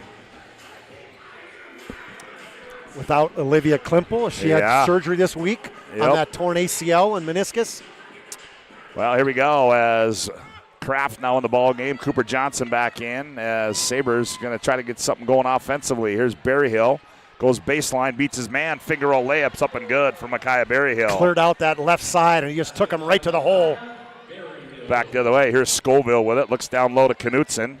Now comes up high. Here's Seymour, steps into a three. That one's going to be off. Rebound comes down to Kraft of Legacy. I don't know if that's the shot that West Fargo I don't wanted. think so. 5.5 to go. A 3-point lead now for the Packers. Rubidoux goes baseline, now spins middle lane, turns baseline again, reverse layup up and good for Big Johnny. He just is so crafty inside, keeps that pivot foot, goes to the reverse layup. 16 What was for that? JR. Was that a foul there? Yeah, Coop got ultra aggressive in the backcourt and took one right out the chin. Just stood right up and kind of looked at the guy like, all right, that's all right. Yeah. Standing 8 count. Nope, I'm good. Cooper Johnson gets his first personal foul. Here's Seymour, hands it off. Samek comes off the high screen. Samek turns the corner, the runner down the right side, in and out.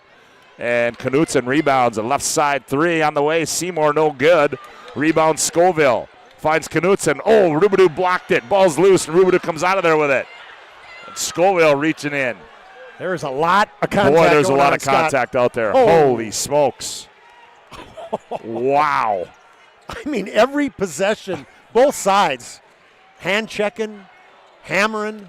Kraft hands off Weigel. Weigel leans in. Finger roll's no good, but they're going to get Beckett foul on the foul, and Brody Weigel will go to the ServePro free throw line. They do a lot of that high post action with guards running off of Rubidoux. That time just a little underhand toss to Weigel, who took Beckett foul right to the hole. That was on foul, right, Scott?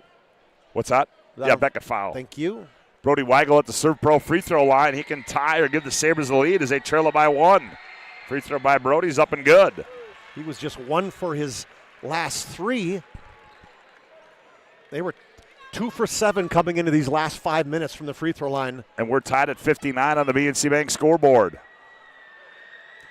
Brody Weigel will have one more. Since Rubidoux came back in, Scott, it's a 6-0 run for the Sabres. Yep. That's what I like to say, too, Chuck. I bring it up every time. Dave Yeager once told me there's going to be 3 runs. You better get the third one. Scoop to the hoop by foul. Comes off, but he's going to be fouled. You don't want to be a part of the last one or against you, right? Yeah. Fouled. Nice attack to the glass. Went to the right side, then reached underneath the outstretched arm of Rubidoux. Drew the foul. That's going to be 3 on Rubidoux. Beckett foul, a 73% free throw shooter.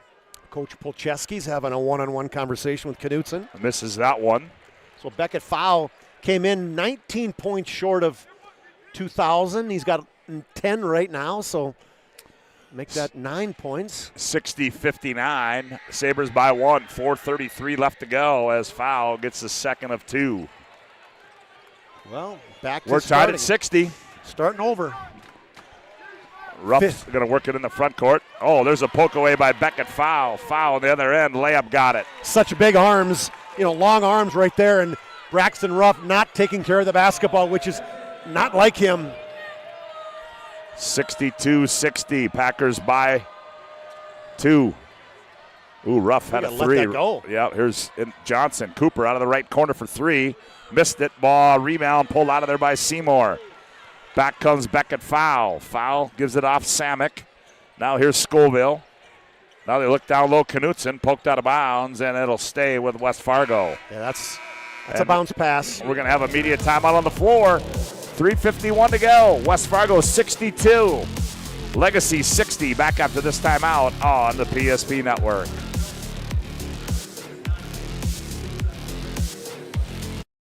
Meet unforgettable flavor. Welcome to Bea Wolf Craft Kitchen and Lounge. Upscale casual dining crafted with care, paired with an exceptional selection of wines and bourbons. A place for family fun and nights meant just for 2. Or gather with friends to watch the game in our reimagined lounge, all overlooking Bea Wolf Golf Club, North Dakota's #1 rated course. Bea Wolf Craft Kitchen and Lounge. Come experience Chef Barry's fusion of flavors.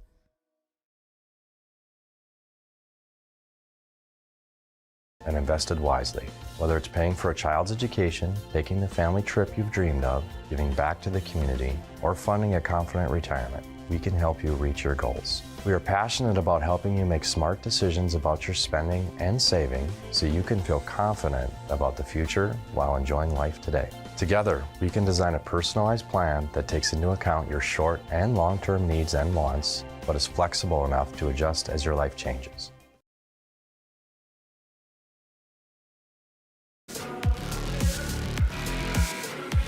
Today's game brought to you in part by Farstead Oil. Contact Farstead Oil today to find out their skilled sales team can help you achieve your wholesale fuel, mobile lubricants, and DEF needs. Proudly serving North Dakota, Montana, and western Minnesota since 1938 and committed to outstanding customer service and reliability. Farstead Oil. Well, the Sabres trail it by a deuce. Off the inbound, here's Beckett foul. Samek, right side three, in and out, rebound to Rubidoux. That was halfway down, yes, Scott. It was. Back comes Berryhill now for the Sabres in the front court. 3:35 to go in the ball game. Braxton Ruff puts the offense in motion. Dribble entry right side. Now they go top of the key. Weigel down low. Rubidoux all alone. Layup got it. Set play. Got a pick down low. They switched on Rubidoux and a great lob pass by Weigel to Rubidoux. Here's foul right side three. That one's up and good for Beckett foul.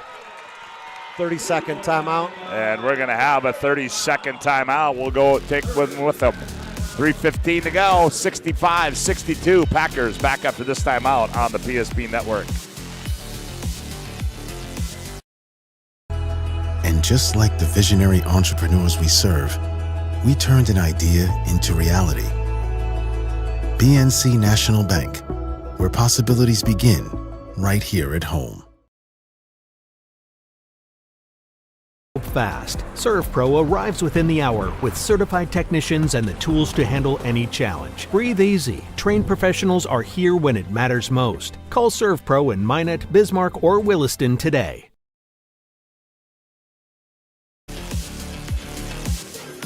(65-62) on the three-pointer by Beckett foul, and the Sabres got some full court pressure here by, just token. As Brody Weigel brings it in the front court, gets it off to Braxton Ruff. Ruff looking for somebody, now gets it out, Rubidoux. Down low, here's Berryhill. Berryhill gets a screen, turns the corner. He's going to rise up and fire for two. That one too strong. Rebound comes down to Beckett foul. Foul back the other way. He's going to step into another one. Straightaway three. That one too strong. Rebound to Berryhill of the Sabres. It's a good look, though. I mean, nobody on him. He just hit one when the possession before. Braxton Ruff hands off Berryhill. Berryhill now hands off Weigel. Weigel turns, fires for three. That one's off. Ooh, and Berryhill almost had the rebound in the hands of Samek. Weigel just doesn't have his legs right now. No. 2:23 left to go. Samek a deep three. That one's in and out. And a good rebound there by Jack Juleson. Yeah, that was a great box out on foul. That was way deep. Yep. And that was another early shot there. You're up three. Yeah, I don't think that was the one Coach Bolcheski wanted. Here's Juleson. Now they hand off to Weigel. Now they go hand it off to Rubidoux. And Seymour is laying all over Brody Weigel. Rubidoux backs down. Oh, flips it up and in for Jonathan Rubidoux. Spread the floor out. Let him take Knutson one-on-one. On the other end, Scoville. I'd love to see that replay because Weigel fell down, and then they had Scoville take his guy right off the bounce. I don't know if they had Berryhill, if his heels were on that lower circle. Let's just say Owen Scoville goes to the ServePro free throw line. First one's up and no good. What's Owen shooting? 58%, Scott. Scoville will have another one. 65-64. Packers by one. Sets and delivers. Missed them both. Rebound to Brody Weigel. Minute 44 to play. The Sabres trail it by one on the BNC Bank scoreboard. Weigel enters it to Ruff. Ruff. Hands up, top of the key to Juleson. Juleson now to Rubidoux. 9 to shoot. Rubidoux on the baseline. Spins, loses it, gets it back. Up high, Ruff goes baseline. Now back to Rubidoux. 2-1 to shoot. Ruff's got to get it off. He does. Oh, hits the side of the basket. And that's going to be a shot clock violation. Well, that's a big defensive possession right there for the Packers. 65-64. Packers by one on the BNC Bank scoreboard. Here's Seymour, hands off to Glant. Now they go up by Knutson, now back to Glant. Now they get it off Beckett foul. Foul now back to Glant. Glant's going to fire left side three. Oh, that one was way off. Yeah, that's not. And that, you have Samek coming over to him saying, hey, man, that wasn't the play. But as Glant's probably not the guy you want shooting that one. Nope. Just 5 of 19 for. Well, here we go. We're under a minute to go. 52 seconds. Sabres trail it by 1, and we're going to have a timeout on the floor. We'll take one as well. 51.3 to go. Packers 65. Sabres 64. Back after this timeout on the PSP Network. Beginnings. And just like the visionary entrepreneurs we serve, we turned an idea into reality. Today, we give you the power to grow your ideas by building meaningful relationships in the communities we serve. Because it's the same place we started. BNC National Bank, where possibilities begin right here at home.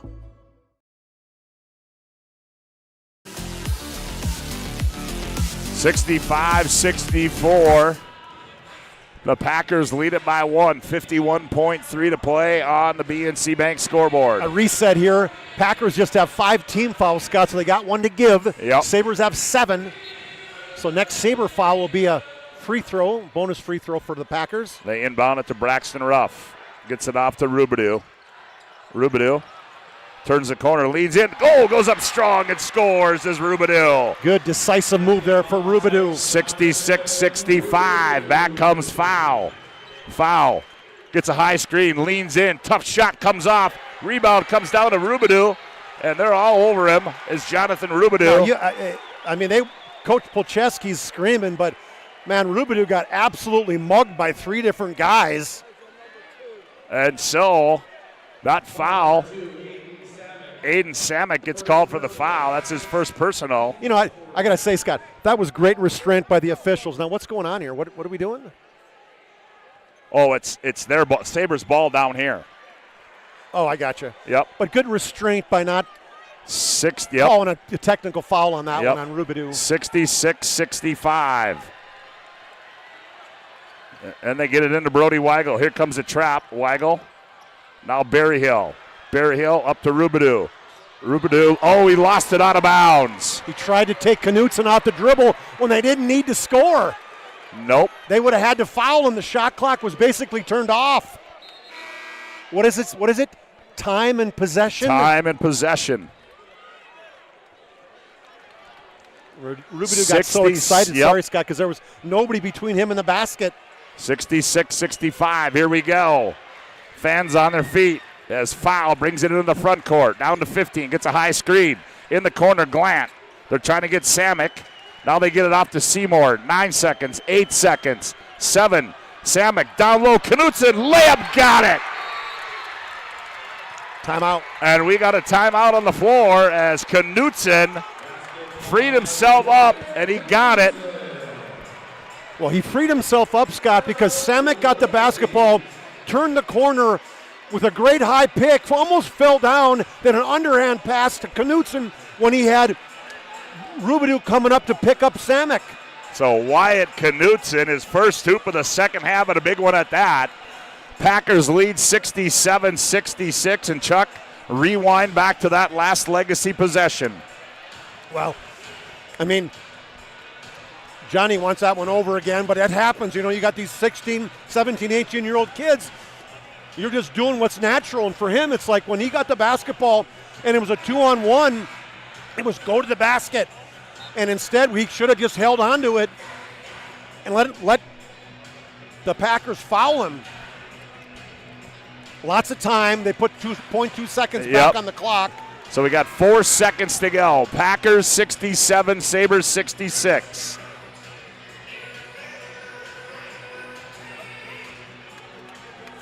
We'll see what they elect to do. They got a foul to give. Here comes Weigel, 2 seconds. Weigel into the front court, lets it fly on the horn, and that's going to be your ball game. Oh, wait. They call a timeout? Are they saying Legacy called a timeout? I'm thinking they did. It's quite possible that when he was here, that Coach Horner stood up and called a timeout. Now the question was, did he have control of the basketball? 0.7 seconds.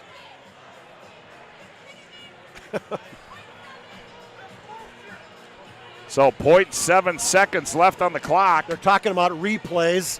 Right, one of the TV guys saying, hey, check the replay. And the official said, no, we're good. Well, we'll see it right here. Here you go. Coach there's a timeout right there. There was actually more than 1 second left when he called it right. The official was standing right there. So good job by the official right there who recognized the timeout. Oh, they got Booth in to guard the basketball. That's a great call. Now we got a timeout the other way. And now Nate Palczewski wants a timeout. What a game. 67-66. We'll keep it right here. 0.7 of a second left. Oh, wow. Man, it has been back and forth. 2-point lead at halftime. Legacy got the lead. Then it was back to West Fargo. Got tied at 60. It's been back and forth since. Now you can, at 0.7, you can catch and shoot, right? Absolutely. At 0.7, okay. Well, see what Coach Horner, what they got. And it looked like the guy that's making the call is the assistant coach for Legacy. Yeah, that's Jacoby. Jacoby Lloyd is the one who's drawn up this call. Well, here we go.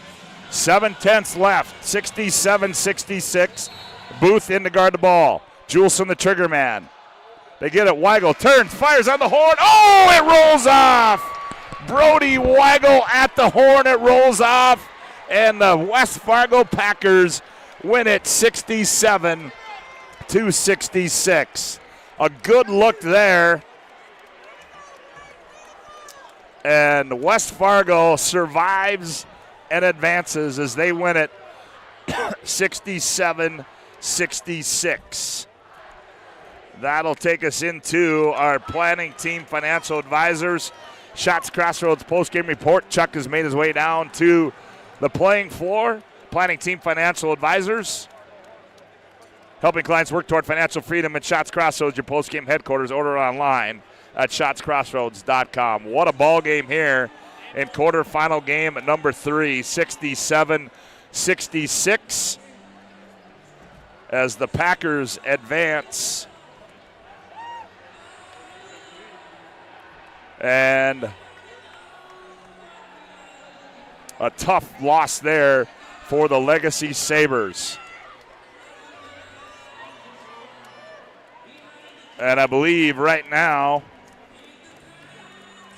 Chuck's got the head coach of the Packers. Let's go. Let's go courtside, Chuck Claremont. Chuck, take it away. Okay, Scott. Hey, Coach, you wouldn't expect anything different than that one. I mean, you guys battled in the first game of the year. You gutted that one out. We did. I have some tremendous players. Credit to Legacy. They played absolutely amazing. Brody Weigel and Rubidoux just balled out. And Coach Horner, he outcoached me tonight. And then I just had my guys bail me out. So thank goodness for the guys in white. And what a great play at the end that Samek got. A great underhand pass to Knutson. Talk about that play, Coach. You know what? Aiden Samek is a great offensive player, and great offensive players don't just score, they get assists. And he made an unselfish play, tremendous play, and I'm really proud of him. You know, you guys get the semifinals again for the second year in a row. What's your team got to do tomorrow? I mean, you're not going to look to the next team. I know it's about enjoying the moment right now. But this is a team that I think has been playing really well, and you think good things for this team. Yeah, you know, the basketball is a game. You know, if you're ahead when time runs out, you're a pretty happy guy. So I'm going to keep doing that. But no, you know what? These are mature kids, so we're going to focus up, and we're going to play whoever wins this next game. And we're going to try to execute our stuff better than we did tonight, and, you know, see what happens. That's a great win, Coach. Congratulations. Good luck tomorrow. Thank you. Beckett Fowl, tremendous effort for you tonight. I mean, when the game got big, you were there. You hit a big 3 late, and defensively you had some huge stops. Talk about your game tonight. Yeah, that game was pretty much just who wanted it more in the end, and that's usually how state games go. And tonight we wanted it more, and I'm so proud of my guys for doing that. You know, and for you guys, talk about the physicality of that game. I mean, the officials let it go on both sides, and you guys really got after it defensively and physically. Yeah, they're a really physical team too, but we love those type of games, and we came through tonight. So I'm just looking forward to tomorrow. Well, enjoy your time off and then watch these two teams. Good luck tomorrow, man. Thank you. Thank you. All right, Scotty, back to you. All right, good job, Chuck Claremont. As there you have it, as the West Fargo Packers win this one, a tough loss for Jason Horner and the Legacy Sabres. Our planning team financial advisor, Shots Crossroads postgame report, rolls on with more after this timeout on the PSP Network.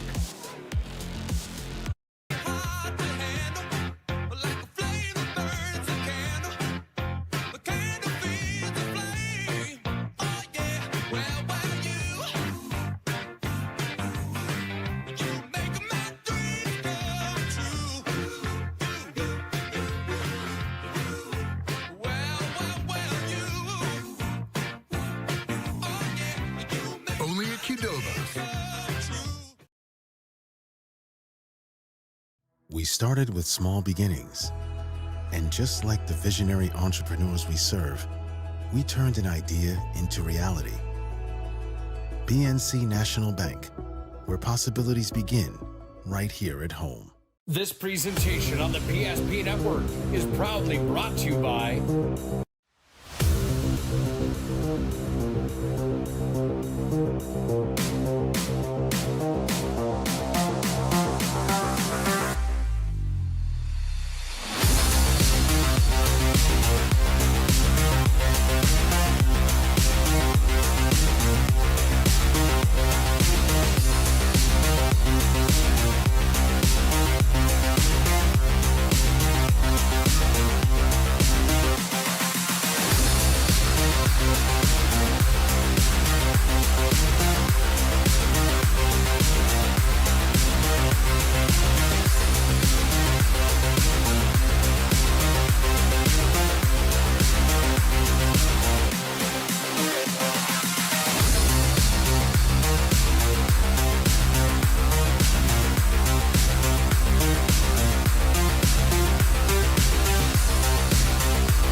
Make sure to like and follow PSP Network on all social media platforms.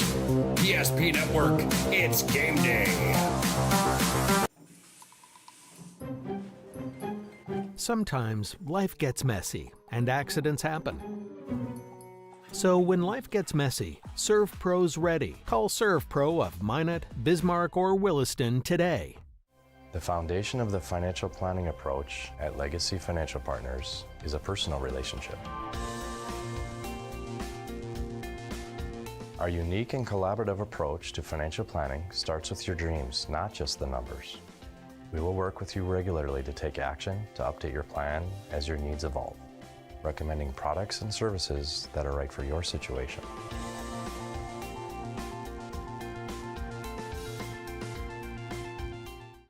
Breathe in. I can't believe I wrecked my car.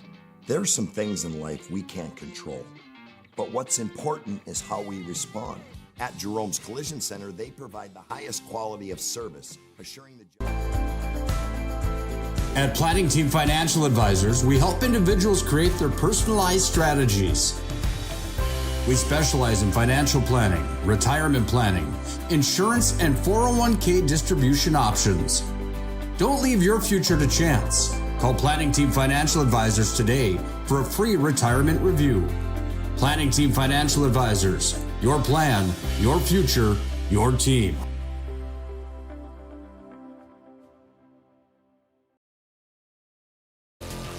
Welcome back to our Planning Team Financial Advisors Shots Crossroads post-game report.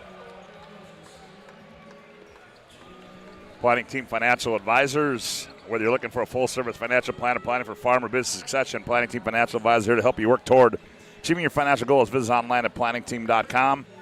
And Shots Crossroads get filled up in the delicious menu that includes the famous number 99. Order online at shotscrossroads.com. Team buses are always welcome. For a look at the final individual and team numbers, here's Chuck Claremont.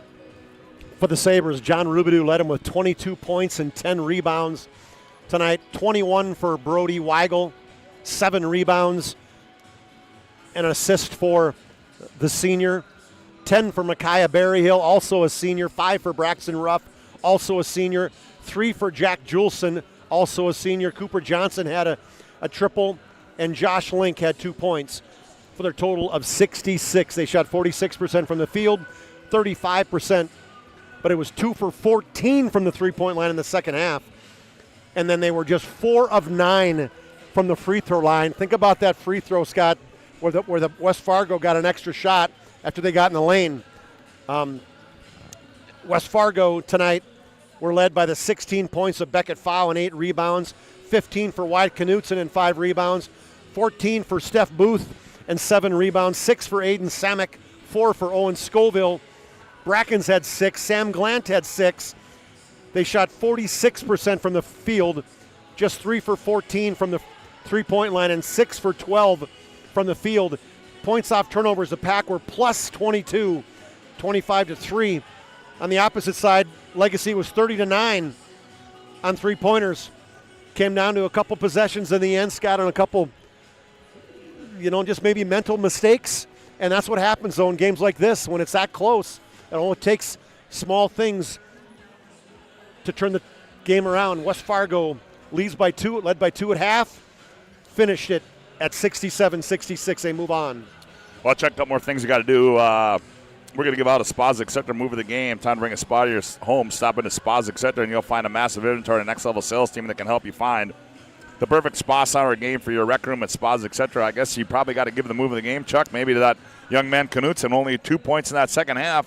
And he led him to the victory with that big hoop. Well, I mean, the guy who led him to victory was the Aiden Samek awesome play where he ended up drawing the defense, shuffling it to Knutson. Yeah. And Knutson, that whole play was our Spas Etc. move of the game, Scott.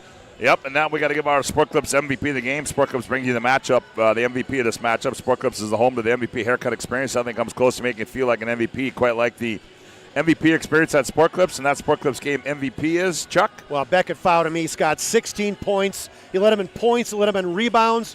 He had 3 steals and some big ones. One of them late in the game where he picked the pocket of Braxton Ruff and scored, hit a big 3 late. He undoubtedly, to me, is our Sport Clips MVP of the game.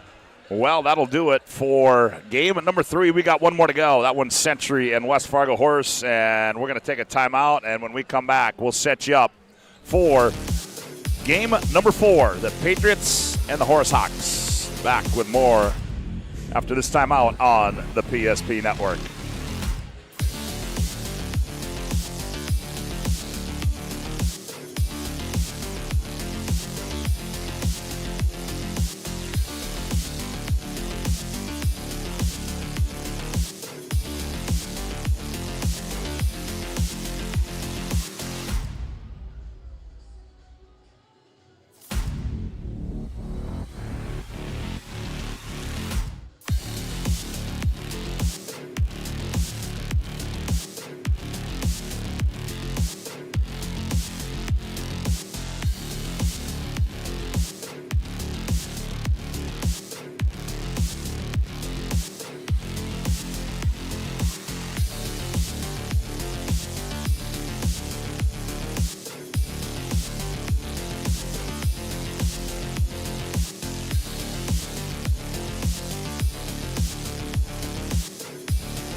Well, welcome back to the Bismarck Event Center and quarterfinal game number 4. And inside our Valvoline Instant Oil Change pregame show.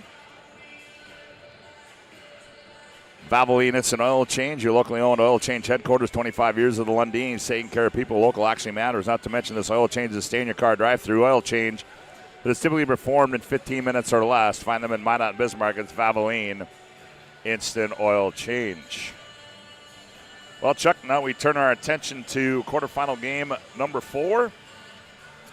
That is the number 2 seed out of the West, the Century Patriots, 20-4 on the season. And the number 3 seed out of the East, the West Fargo Horace Hawks, 21-3.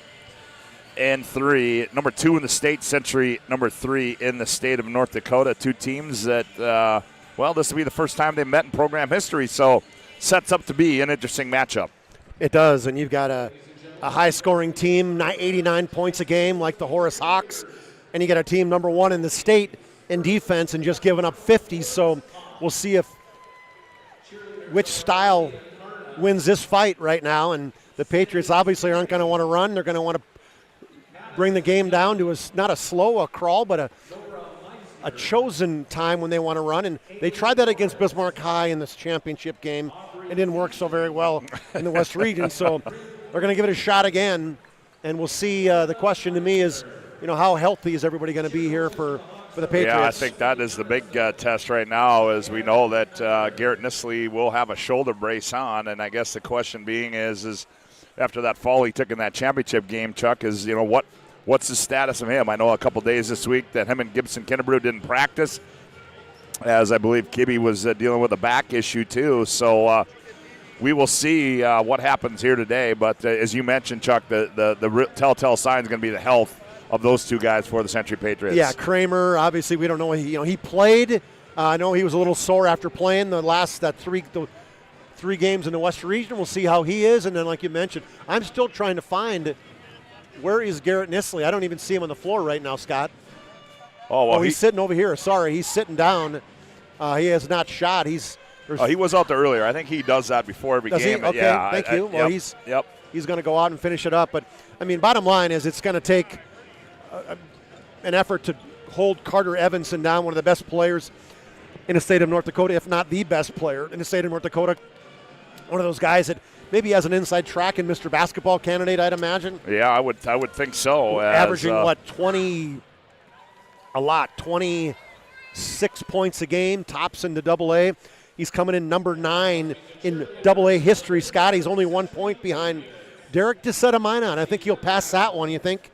And then 1795, Bob Eaglestaff is right up before him. So he's got a chance to move up to the top 5. Even he's got a chance to hit Jeremiah Sims. So we'll see what type of defense is thrown at him. Well, it should be a fun one here in quarterfinal game number 4 as our Valvoline Instant Oil Change pregame show rolls on with more after this timeout on the PSP Network.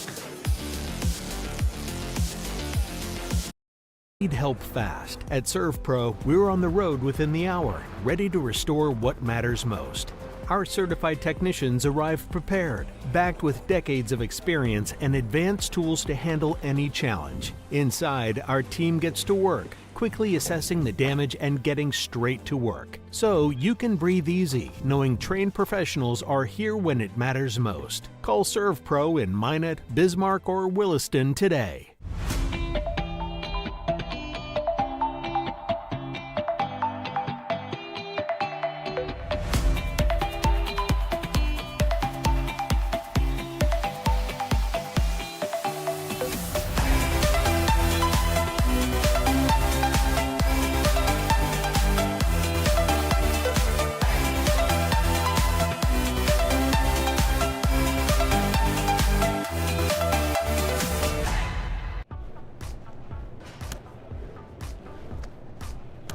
So Carson, how do I become a great football player like you?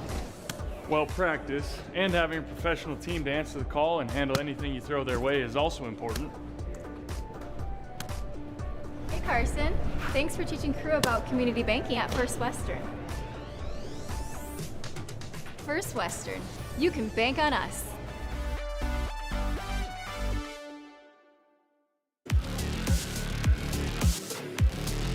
Welcome back to the Bismarck Event Center. Chuck Claremont, Scott Woodmansey with you. Glad to have you aboard on the PSP Network as we've got one more to go today. If you're just tuning in, earlier this afternoon, Bismarck High dismantled Davies by a score of 93-70. Dickinson, 20-point winner over Cheyenne, 76-56. And West Fargo, a 1-point victory over Legacy, a tough loss for the Legacy Sabres, 67-66. So that sets up our boys semis tomorrow. We've got 3 of the 4. BHS and Dickinson will do battle at 6:30, followed by West Fargo in the winner of this one at 8:30. On the girls' side, well, Minot High and Mandan will go toe-to-toe once again. That'll be 1 o'clock tomorrow afternoon.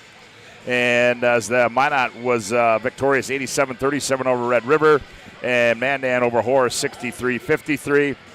And Davies knocked off Legacy 68-64. And Chuck, right now, Century is absolutely dismantling Fargo Shanley. 32-13 at half. And these freshmen, they're no longer freshmen anymore.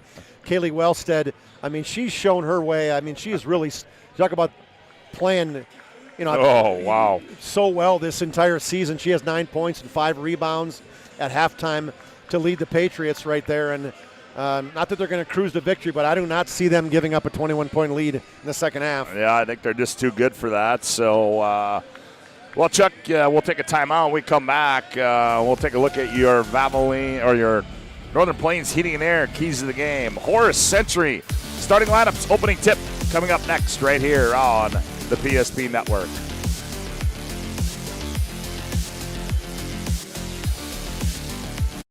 We want our dog to fetch it. Drop it. And drop it. Drop it. We want to fix it ourselves. And actually fix it. We want to order the market price lobster. And know the market price of the lobster. How much is... Whatever the market says. Sadly, we can't have it all. Except at Sport Clips, where we check in with the pros in men's hair and totally check out with pure, uninterrupted relaxation. Sport Clips. It's a game changer. Owner of Trusted Tire and Auto. Around here, winters can be long and roads can be rough. That's why you deserve a reliable partner. We carry premium tires installed by our certified team of experts, and our total car care covers it all, from brakes, transmissions, diagnostics, and more. And trust, we know it's built through real local connections, even small things like a handwritten thank you. Choose us for trusted service that goes the extra mile. Sincerely, Jared. Relax, Spas Etc., Bismarck's #1 hot tub and sauna dealer, brings luxury and wellness straight to your home. Discover top brands, Sundance Hot Tubs and Michael Phelps Swim Spas that deliver not just relaxation, but real therapeutic benefits. Right now, save up to $5,000 or enjoy up to 72 months interest-free financing. Visit us today at 1420 East Main Avenue in Bismarck and experience the best deals for yourself.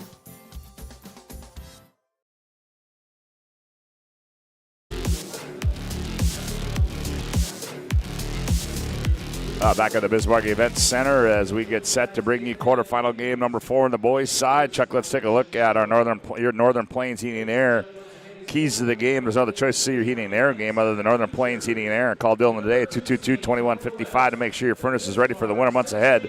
New installation upgrades and all your furnace and AC needs. Again, call Dylan at 222-2155. And Chuck, first of all, for the Horace Hawks, your Northern Plains Heating and Air key to the game for them. Well, let's start with the Patriots. Okay. To me, because they're top on my list, Scott. Okay. Pace is the question to me. They've lost 3 times this year. In those 3 games, they've scored 76, 62, and 67. Part of it was shooting, but part of it was pace, where Moorhead held them down. Davies went kind of in a mutter in a 63, 62, and then Cheyenne held them to just 67 points. So it's going to be pace, tempo, and obviously guarding Evanson. Got to get in his face, one of the best shooters in the state. Tops in the threes for him, so that's our keys to the game for them. When you turn our attention then to the Horace Hawks, and you want to push it, right? You want to push the basketball while it's tempo. It's the same time as you got to make sure you're finding the right guys. You got to find Nisley. You cannot let Kinnebrew get out and get going. The Demons did a really good job getting in his face and shutting him down and controlling him, and I think he might be that key, Scott, that as he got frustrated against the Demons a little bit, Demons ended up running away with it. And so, to me, control Gibson Kinnebrew would be the key if I'm Horace. Yeah, I think you're right. And again, we keep talking to another key that's an important key is just going to see how Kinnebrew and Nisley come out. I Absolutely. mean, it's the health-related issue. And I'm guessing Gibby, he watching him in warm-ups, he appeared to look pretty good. I mean, he didn't have his wrist taped like he did on Saturday night. But I think more importantly is, and I guess if there's any positive to what happened to Nisley, it's not his shooting shoulder. No, it's his left shoulder. You're absolutely right. And so I think he'll be fine. He's a tough kid. So is Kinnebrew. So is Kramer. Right? Kramer's going to come off the bench. You're going to start your normal kids you've been starting all year. But, I mean, the bottom line to me is, Century's got to play the defense, and they got to get out in the face. They got to guard Evanson. You look at this team, the number one team in the state in terms of shooting threes, almost 39% in the season as a team for the Horace Hawks. That's crazy, Scott. Yeah, it certainly is. As Mike Wolf continues introducing the non-starters for both teams. As on the other side, Century continues to pull away over there against Fargo Shanley and looking for a date in the state semifinals tomorrow night against the Fargo Davies Eagles. As we take a look at the starting lineups, I go like this. First of all, for the Horace Hawks, starting at one guard will be Carter Evenson. He's 6'3" and a senior. The other guard will be Aiden Green. He's 6 foot and a junior. At one forward spot will be Owen Terrace. He's 6'6" and a junior. At another forward spot will be Brett Livingston, 6'6" and a junior. And then at a guard spot will be Caden Peterson. He's 6'1" and a senior. Their head coach is Kyle Cummings. For the Century Patriots, I go like this. At one guard will be Xavier Haroldstead. He's 6'3" or 6'4" and a senior. The other guard would be Braylon Aldinger, 6'4" and a senior. At another guard spot will be Gibby Kinnebrew, 6'4" and a junior. At 1 to be Garrett Nisley, 6'4" and a senior. And the other 4 to be Joey Kralik, 6'4" and a senior. Their head coach is Darren Mattern. It'll be Haroldstead, Aldinger, Kinnebrew, Nisley, Kralik for the Patriots. And it'll be Evanson, Green, Terrace, Peterson, and Livingston for the Hawks. And the officials are Chad Bjornson, Caden Kuhneman, and Mark Ukested. Well, Chuck, any last-minute thoughts on your end before we tip this one up? I think we're going to see a lot in this game in the first 4 minutes, how each of these two teams, how loose they are. The Patriots, how they are going to recover after that whitewashing the Demons. If they've got, see how short a memory the Century Patriots have. Yep, that's exactly right.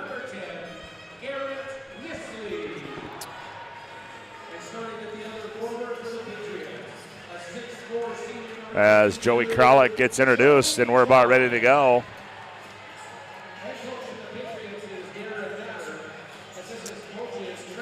As today's game is going to be brought to you in part by Prairie Coatings, People's State Bank, also by Selly Family Dental, Raging Rivers Water Park. Get your 2026 pass now. And we are ready to go, I do believe, once the red light goes dark. Well, you got a head coach coming out going, he's got one last words of wisdom as he's walking out talking to his team for the Horace Hawks. I don't think that's a head coach. When I look at him, is that Cummings? Yeah. Got to be. Good crowd on hand as we get ready to tip this one off here. Kind of the lull before the storm that is Cummings.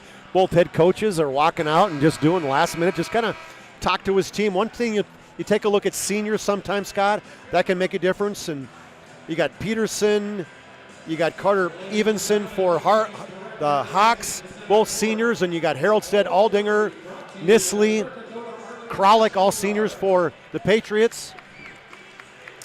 Well, here we go as Gibby Kinnebrew will go up at center court. He will go up against Owen Terrace. Terrace is a high flyer. He plays above the rim.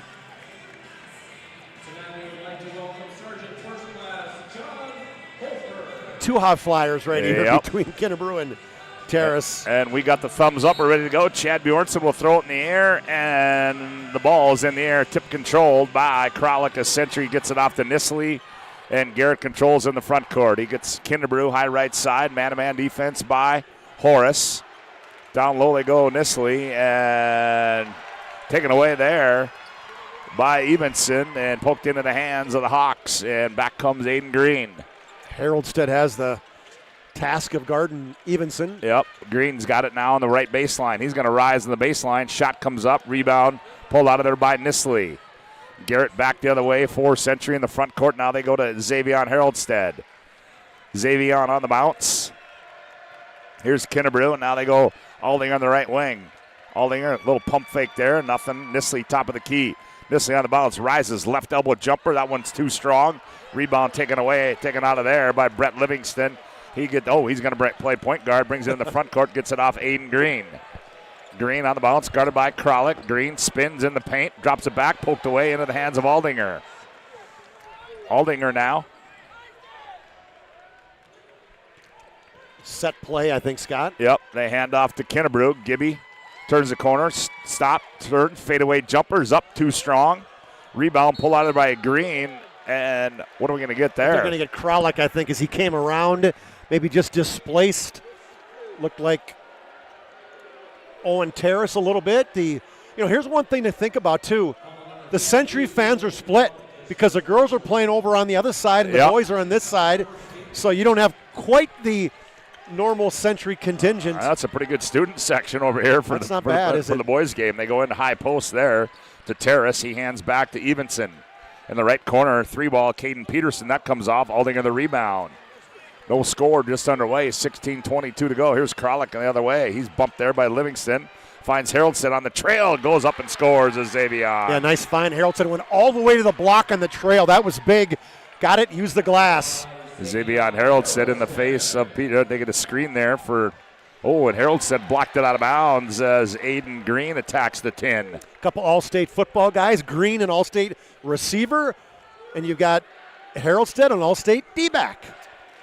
Green will trigger it in, and he does so to Evenson on the baseline. Evenson, now he finds Terrace. Terrace down the right side. He's doubled up, and ball's taken away. Kralik on the floor. We got a tie up, and Kralik hustling there. And he's tied up there with Brett Livingston. These two guys, Livingston, a big dude, big football guy as well.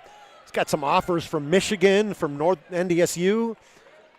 And it'll be Horace basketball underneath their own hoop as the trigger man will be Caden Peterson. Oh, man, he's lucky that he got kicked because Evenson was wide open. Somebody forgot to go with the pick. That was good defense by Nisley because that saved 2 points. The kick did. As Peterson now will trigger it again.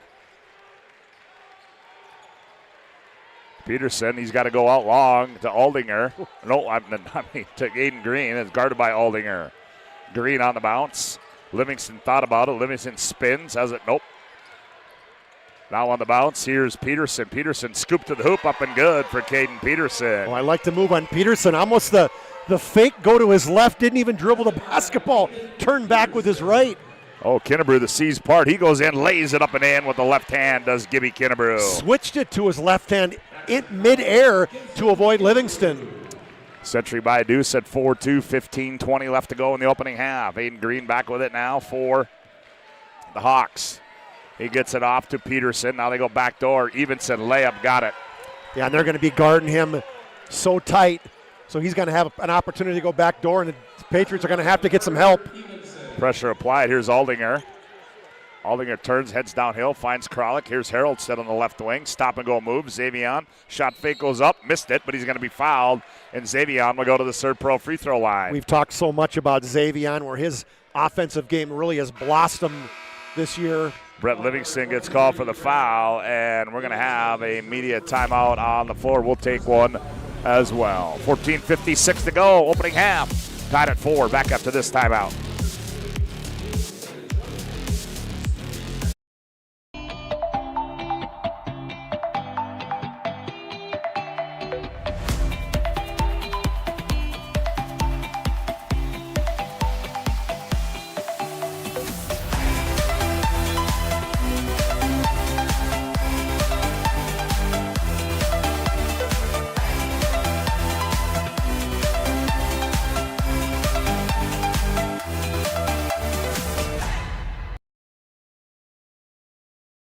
we realized he had 2 broken bones was fear. Then once we realized and got a plan with Trinity and our doctor, a lot of comfort. He told me that he can fix my arm, and he showed me a lot of stuff that he could do to help me. Trinity Health Orthopedics is as good as you can find anywhere in the country. A lot of us take pride in that, and that's why we stay here and we keep doing what we do. Trinity Health, making more possible.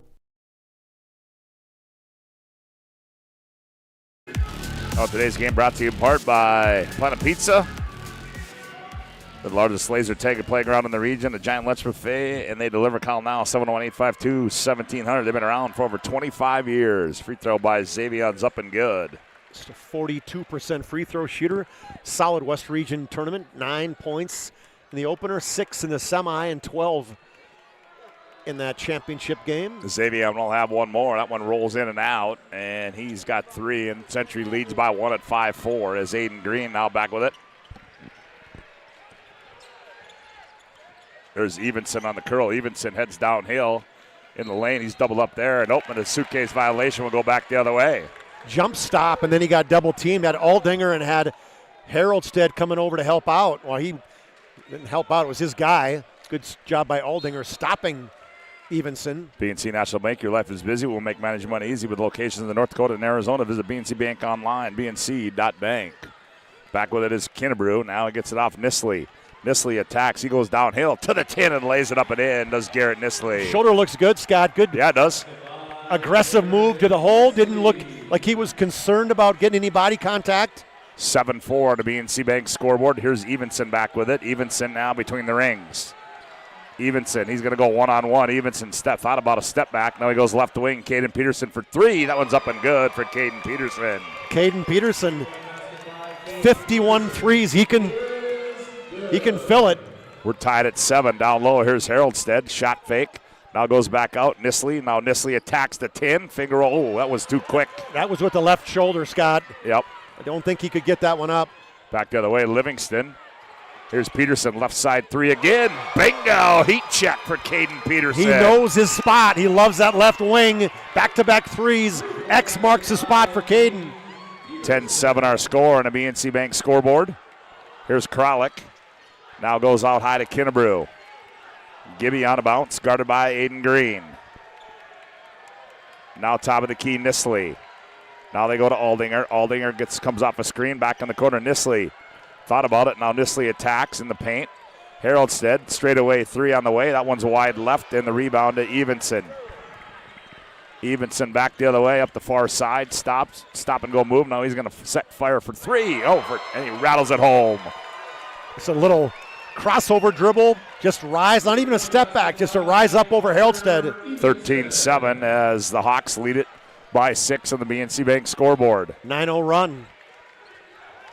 Here's Kinnebrew. Now Kinnebrew turns the corner on Green, leans in. Tough shot. He got it to go to Gibby Kinnebrew. A little bit of a hip pick by Joey Kralik that freed up Gibby to get all the way to the rack. 12:37 left to go in the opening half of play. 13-9. Horace leads this one on the BNC Bank scoreboard. Peterson in the front court now gets it off to Evenson. Evenson guarded by Nisley. Shot fake. Peterson's going to fire another one. That one comes off and got a little greedy there. Hey, when you're hot, Scotty. You get an opportunity to shoot the 3 in a row, don't you? Yep. A little teardrop in the lane by Haroldstead. That one comes off. Kralik the board. Kralik goes up, has it blocked out of bounds, and it'll stay with Century. He's smiling. He said, I didn't see him. He still got the basketball back. Watch. Ryder Nisley off with his, didn't even pick up his left arm, Scott. Yep. Ryder Myshak comes in for the Hawks. Nolan, is it Gladu? Is that right? It's Gladu. Gladu? Yep, okay. Gladu, 6-foot freshman. You said Ryder Myshak. That's a pretty big West Fargo name. That's a Packer name, not necessarily a Horace name. Ami Spears in there. Kramer back in there now. Checks in for the first time. Kramer goes baseline left. Now goes back out high to Ami. Here's Aldinger with it. Braylon attacks, gets down low in the paint. Finds Haroldson in the right corner. Xavion, he's going to rise and fire for 3. That one's off, and here comes the Hawks. Peterson on the breakout. Peterson, step-through move, missed it. Rebound to Haroldstead. He gets it off to Kramer. Kramer back the other way for Century. Finds Gibby right down the middle. Gibby attacks. Shot up, missed it, but he's going to be fouled, and he will go to the ServePro free throw line. Will Gibby Kinnebrew. I think Gibby Kinnebrew on the last possession, Scott, he came in from behind. May have got a piece of that as he came flying in from the backside on that mini break by the Hawks. We talked about Gibson Kinnebrew being aggressive. One guy I think might be too aggressive offensively is Harrelstead. He's not that I'm saying he shouldn't look for a shot, but I think he's got 4 or 5 shots up early on here, and I think some of those he probably should have passed up. Well, and I think Horace is saying, we're going to let you shoot it. Right. That's exactly what they're doing, and Gibby makes the first one, makes it 13-10 on the BNC Bank scoreboard. 11:41 left to go, opening half of play. Aiden Green comes in. Peterson will get out. Peterson will sit down. Coach Cummings was EDC Coach of the Year for the Hawks this year. Second one by Gibby's up and good. 13-11, a 2-point lead now for the Hawks. Back with it. They go backside to Evenson. Here's Green, top of the key. Straightaway 3 on the way is up and good there for Jet Collins. And Darren Madden wants a timeout. We'll take one as well. 11:27 to go. Opening half of play. Hawks 16, Patriots 11. Back after this timeout on the PSP Network. I can't believe I wrecked my car. There are some things in life we can't control. But what's important is how we respond. At Jerome's Collision Center, they provide the highest quality of service, assuring the job gets done stress-free and making it feel like a breath of fresh air. And to give you peace of mind, they handle the insurance. Are you even a therapist? Don't worry about it. Jerome's, they're the experts. Jerome's.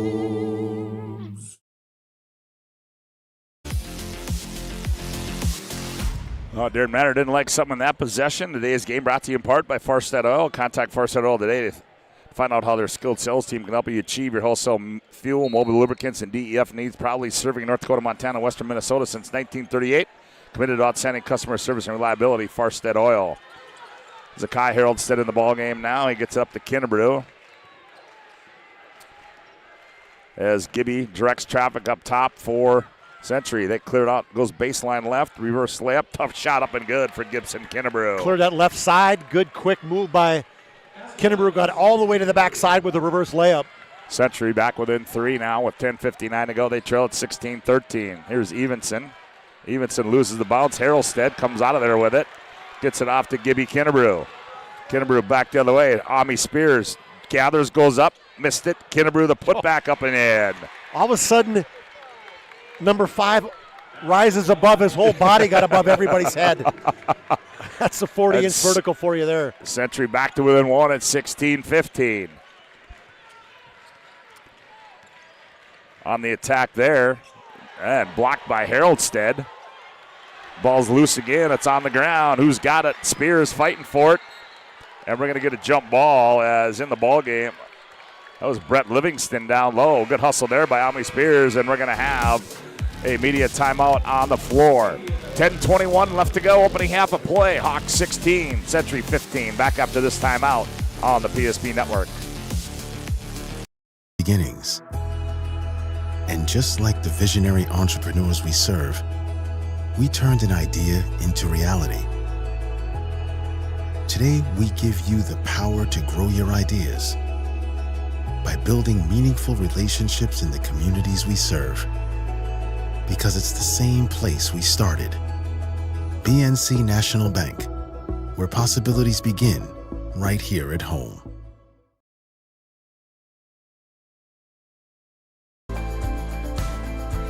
At Planning Team Financial Advisors, we help individuals create their personalized strategies.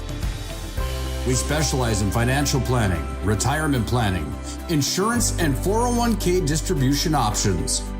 Don't leave your future to chance. Call Planning Team Financial Advisors today for a free retirement review. Planning Team Financial Advisors, your plan, your future, your team.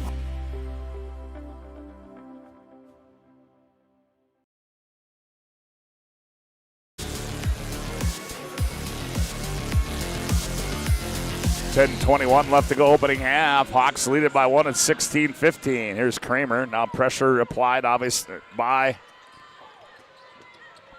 Horace. Now Xavion gets it in the front court for Century. Zakai Harrelstead in the left corner.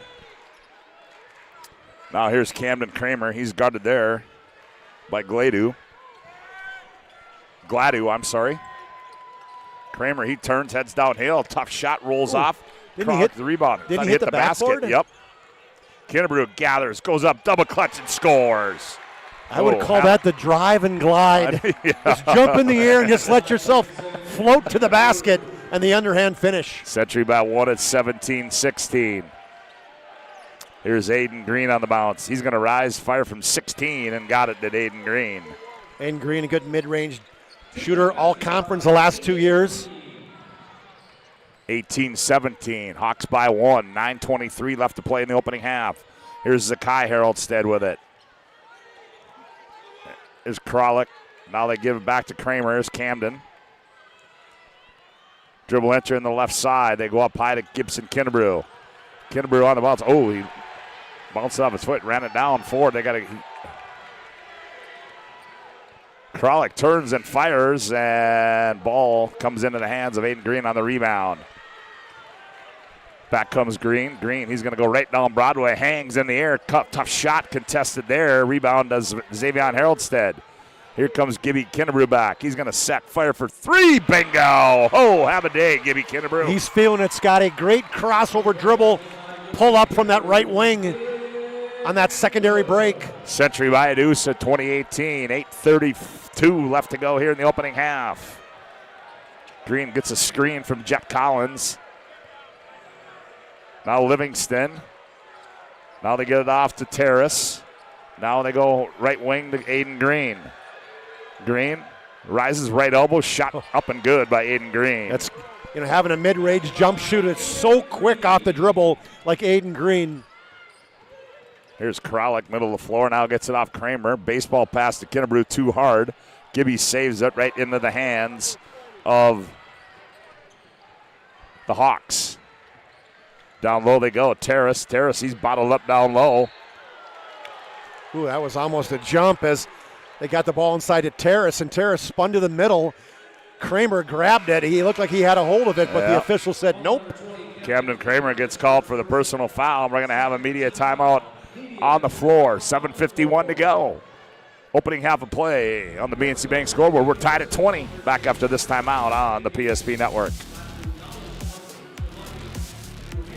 Partner for commercial and business loans. We not only provide lending you need to grow your business, but we also reinvest in our communities. We believe in strengthening our businesses and creating opportunities for success. Choose Dakota Community Bank and Trust for your commercial and business loans, and together let's keep our communities thriving. Serving the community, looking out for you. At Dakota Community Bank and Trust, that's what we do.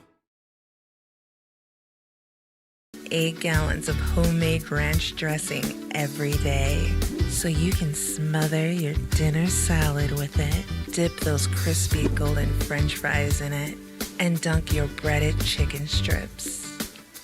You can even cover your... Wait, no. You can't put ranch on steak. Or can you? Shots Crossroads. Don't forget the ranch. Well, Garrett Nisley back in the ballgame now. Wellstead in the ballgame now as well. Caden Wellstead. And we're tied at 20. They inbound it. Peterson catch, fired. 3 on the way is up and good for Caden Peterson. 11 points now for Peterson right off a play, out of bounds play. 23-20. Here's Kinnebrew with it now on the high right side. 7:35 left to go here, opening half of play. Here's Wellstead. Poked away by Evenson. Evenson going the other way. Evenson leans in. Nope. They're going to say it happened out high. Boy, smart play by Wellstead as the ball's stolen, but man, good hustle to get back the other way as he went down and fouled him before he took off, stopping a potential N1 play because Evenson went on to finish it with the left hand. Third personal, third team foul. No, not third personal. That's a first personal, third team foul. And then we're going the other way as Evenson's going to get his second. Push off. He said he shoved him. He said, what? Yep. You're fouling me, man. That his second, Scott? That's his second. Just the third team foul, but that's big.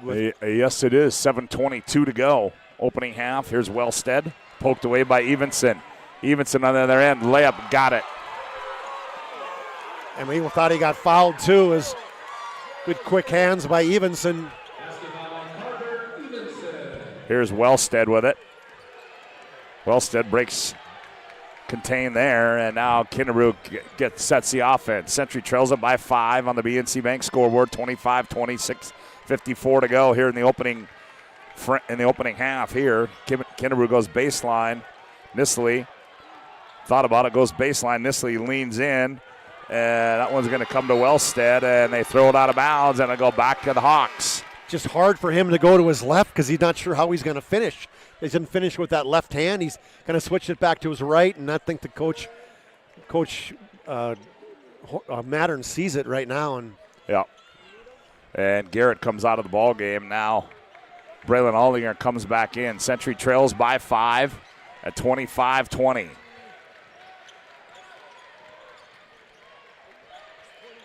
Gledu goes left baseline.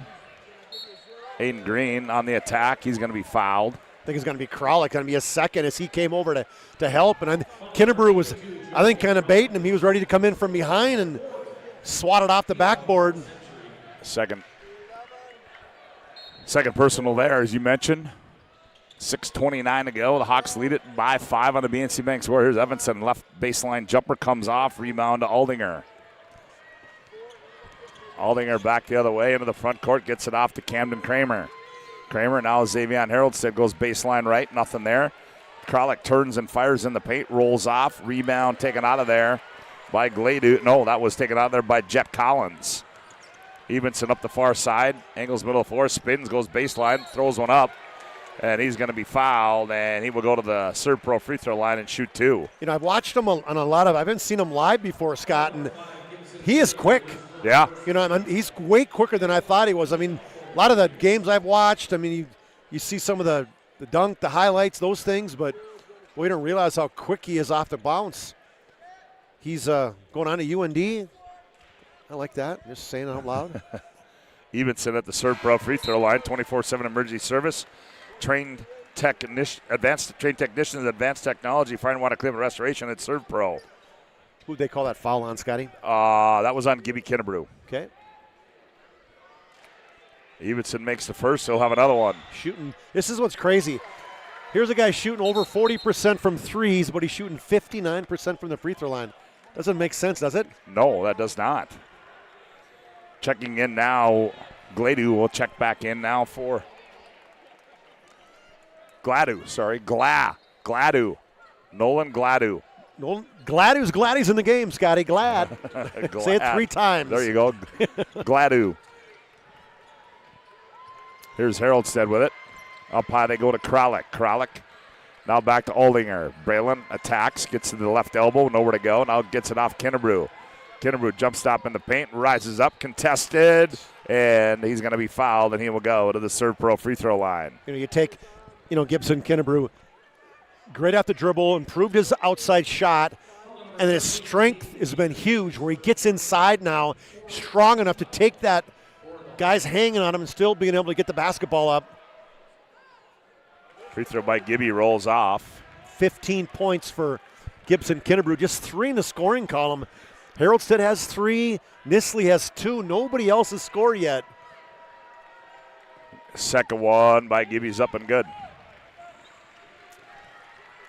27-21, 5:36 left to go here in the opening half of play. Quarterfinal game number 4 as the Hawks lead it with 5:29 left to go in the opening half. Here's Peterson on the bounce.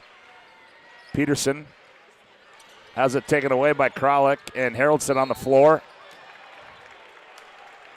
Good hustle play there by Xavion. He was okay until he scissor kicked his legs when he was down on the floor to pass the basketball, and then he touched the out-of-bounds line. Official right there. Now they're going to talk about the shot clock maybe, if possession actually changed. Well, that'll give us time to tell you today's game brought to you in part by Minot State University. The best way to predict your future is created with over 100 areas of study at Minot State. You'll earn the degree for the career you desire with more than 96% of recent Minot State grads employed or continue their education. MSU grads get jobs, period. Minot State University, be seen, be heard, be you. Long inbounds, back in the backcourt to Aiden Green. And they reset the shot clock.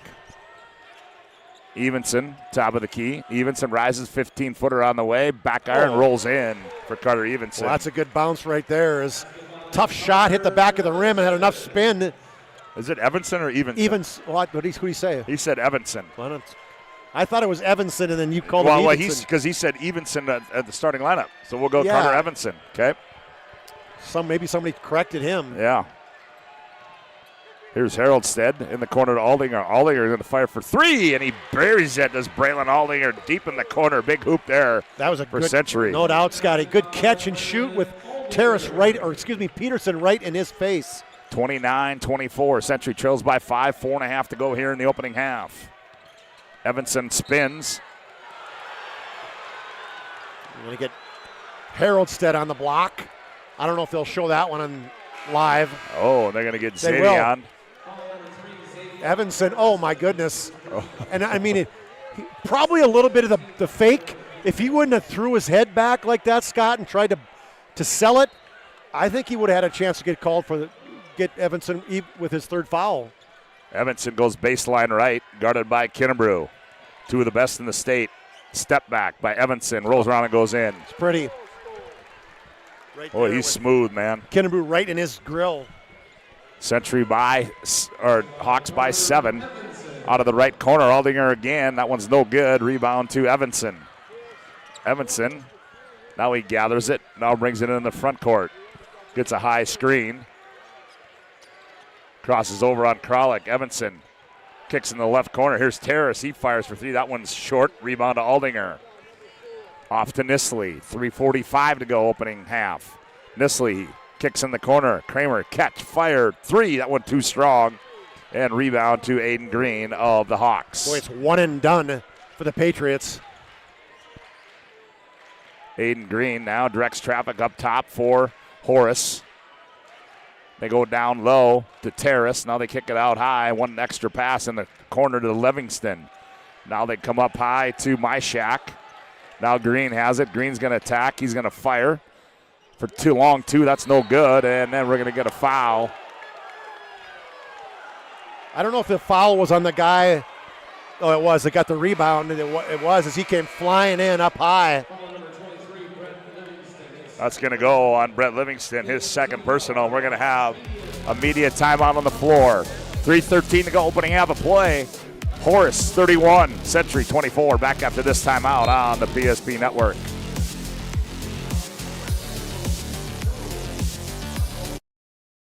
Engineers at Ackerman Esvold have been enhancing everyday life. From response times to commute times, we've helped create critical infrastructure, enhancing highway safety, flood protection, and public education. And we're no stranger to enhancing fun, family outings, and even game time. Ackerman Esvold, working to enhance your everyday life.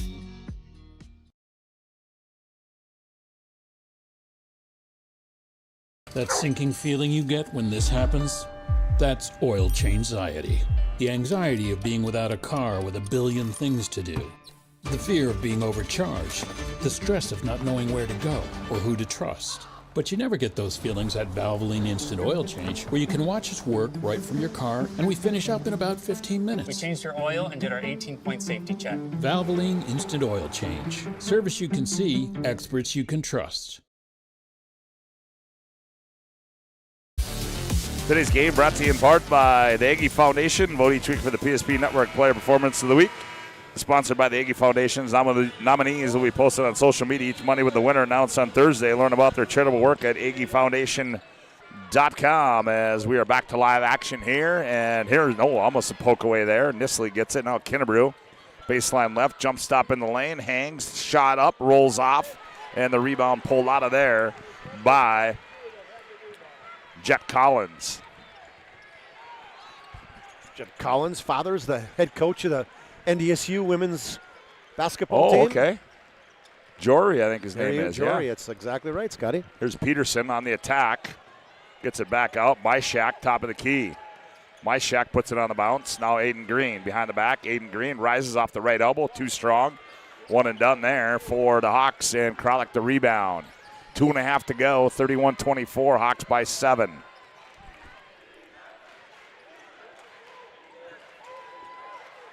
Kennebrew, shot fake, gets in the paint, leans in on Terrace.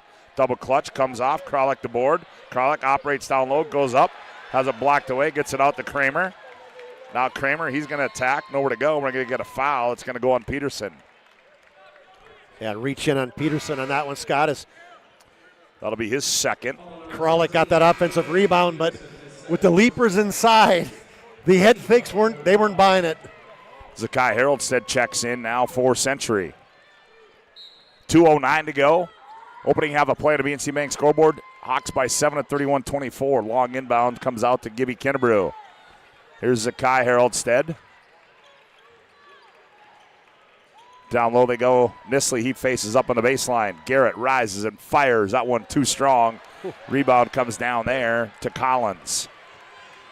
He gets it off to Aiden Green. Green back with it for the Hawks. Spins in the paint, nowhere to go. Now finds Collins on the trail. Now out up high to Terrace. Terrace on the bounce in the paint. Turns, fires, shot short. Rebound Kralik. That was good defense by Kralik. Didn't let Terrace bully him inside. Kralik saying, come get it. Now gets it off to Zakai Haroldstead. We've been stuck on 31-24 for a while, Scott. Yep, here's Nisley, jabs right. Now Nisley on the bounce. Nisley shot fake, nice pass. Kralik, layup, got it. Great move by Nisley. A little jab step, got inside, drew the defense, down dish to Kralik. 31-26, 1:09 left to go, opening half. Century trails up by 5 on the BNC Bank scoreboard. Aiden Green controls, gets it off to Myshak. Now Green, shot fake. Now they get it off. Gladu. Aldinger the rebound. It works, right? Gladu, yeah. Here's Nisley back with it now. Fires it high right side to Aldinger. In the right corner, Zakai Haroldstead for 3. He rattles it home to Zakai Haroldstead. Great ball movement from one baseline all the way to the other baseline. Zakai for triple. Century back to within 2 at 31-29. Clock down to 28 seconds to go. And we're going to have a First International Bank and Trust timeout on the floor. 26.9 to play, opening half. Horace 31, Century 29. Back after this timeout on the PSP Network. Every football fan has their Sunday routine. Maybe it's setting your lineup, firing up the grill, or claiming your spot on the couch. But the center of every Sunday is the drive. The morning drive home before kickoff. The drive to your buddy's watch party.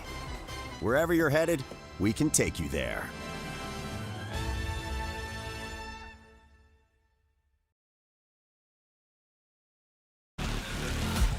Well, First National Bank and Trust is a full-service, family-owned, independent community bank built on the bond between our employees and customers, founded in 1910 and growing to serve rural and urban communities across Arizona, Minnesota, North Dakota, and South Dakota. Find them online at fibt.com. 31-29 our score. Century Patriot girls advance. They've got a date with Fargo Davies tomorrow afternoon right here at 3 o'clock. Well, that's girls semis.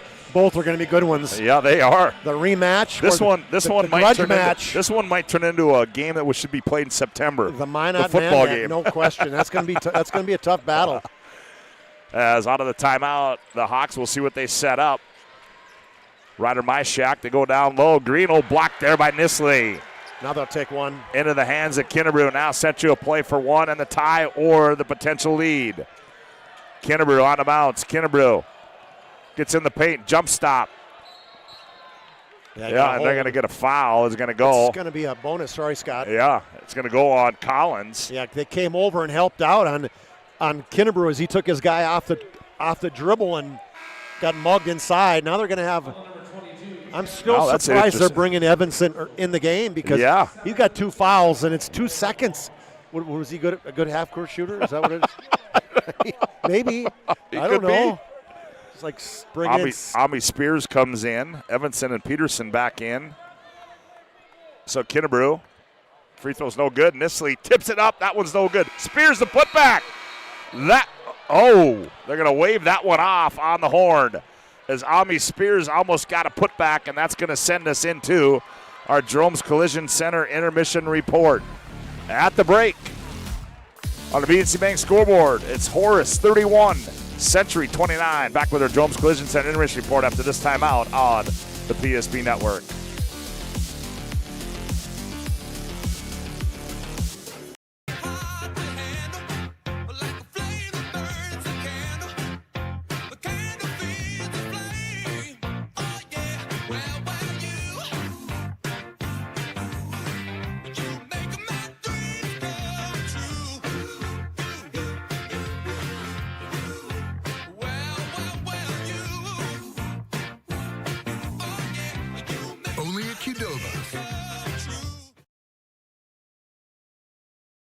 We started with small beginnings, and just like the visionary entrepreneurs we serve, we turned an idea into reality.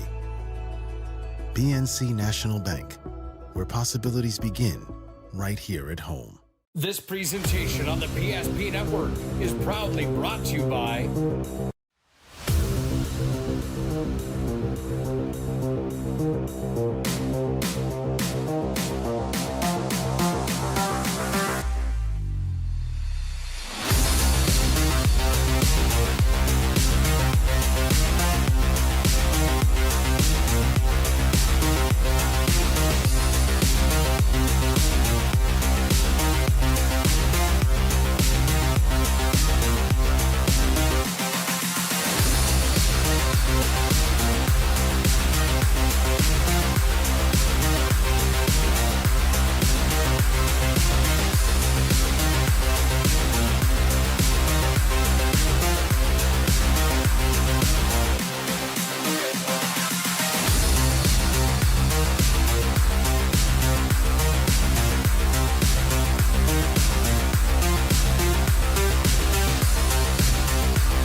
Make sure to like and follow PSP Network on all social media platforms. PSP Network, it's game day. Sometimes life gets messy and accidents happen. So when life gets messy, ServePro's ready. Call ServePro of Minot, Bismarck, or Williston today. The foundation of the financial planning approach at Legacy Financial Partners is a personal relationship. Our unique and collaborative approach to financial planning starts with your dreams, not just the numbers.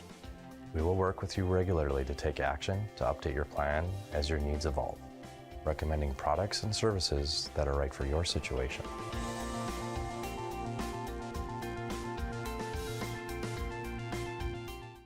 Breathe in.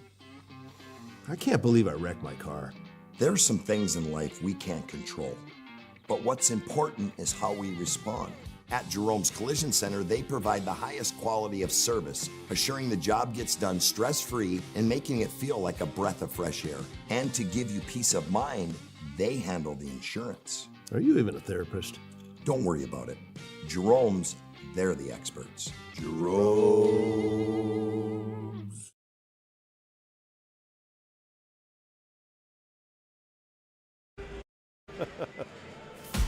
Welcome back to our planning, or our, wow, why did I get that mixed up? Our Jerome's Collision Center halftime report. Accidents happen, it's part of life at Jerome's. Our goal is to help you get your car and your life back on the road, both literally and metaphorically. It's a goal that forces us to do more than fix your vehicle. We've been doing it since 1975. Call 701-852-5126. Schedule a collision repair or other service. Collision repairs are specialty. We value you and your car. Well, what a special guest this is, as Randall Erbst is surfaced back in the capital city, the head coach of the Minot State Beavers. Coach, how you been, man? How's it going, man? Hey, things are good. It's epic in here. It's rocking, the sound system, and I can't believe they pay you guys to do this. We do it for free. Well, this is awesome, man. The atmosphere is awesome. We got a great game going on, and the fans are out here, man. What a great place to be and spend a weekend. Well, I saw you. I was so blessed to see your assistant, Riley Hernandez, last weekend, and now this weekend you're down here, and I suppose you got your eye on a few kids in this tournament. There's some pretty good talent in this tournament. Yeah, I can't, by rule, name names, but we're out grinding. We're working. March Madness, you're either playing games, and if you're not playing games, you're out recruiting. So we're out and about. We're burning the midnight oil and trying to get things done. So I appreciate you guys talking to me, and have yourselves a great night, guys. All right, buddy. Awesome. Take care, man. Good to see by. you. Coach Randall Erbst, Minot State. Always what a job he did for the Marauders when he was head coach out there. And Chuck, as we're back on our Jerome's Collision Center admission report, why don't you take a look at those first half individual and team numbers? All right, Scott, thanks, man. For the Century Patriots, Gibson Kinnebrew, the big first half we talked about pregame that they needed it. 16 points for him, as he was by far the leading scorer. 5 others in the scoring column, but nobody with any more than 3 points. Xavier Haroldstead, Braylon Aldinger, and Zakai Haroldstead all with 3 points in that first half. Garrett Nisley with a bucket and Joey Krolick with a bucket. Leading rebounders, Aldinger has 5, so does Joey Krolick. For the Patriots, they had 39% from the field and 43% from three-point line. That's 3 of 7 shooting and 4 of 7 from the free throw line for 57%. For the Hawks, 2 guys in the double figures. Carter Evanson with 13 points. Caden Peterson with 3 triples and 11 points. 4 for Aiden Green on 2 mid-range jump shots. And then Jet Collins with a triple late in that first half. They shot 12 of 26 from the field. That's 46%, and 5 of 12 from three-point line for 42%. And they were 2 of 2 from the free throw line. Taking a look at some stats, just 4 turnovers for West Fargo, just 5 for Century. So both teams taking care of the basketball, neither team shooting particularly great, but only putting up 26 shots and 28. So I would tell you that it's really the defense of both teams, Scott, that stood out. And we know the Patriots are going to play tough defense, but I was really impressed with the defense that the Hawks threw on the Patriots in the first half. Yeah, they certainly did. And the Century Patriots, were able to battle back, had a chance to tie it going to the break, but the tip in by Nisley there, so they got to feel pretty good with where they're at. I'm sorry, what? I thought you said they tied it at the break. No, they said they had a chance to tie it at the break, but they trail it by 2 here on. Sorry, I was sneezing. The BNC Bank scoreboard. Our Jerome's Collision Center intermission report rolls on with more after this timeout on the PSP Network. I can't believe I wrecked my car. There are some things in life we can't control, but what's important is how we respond. At Jerome's Collision Center, they provide the highest quality of service, assuring the job gets done stress-free and making it feel like a breath of fresh air. And to give you peace of mind, they handle the insurance. Are you even a therapist? Don't worry about it. Jerome's, they're the experts. Jerome's.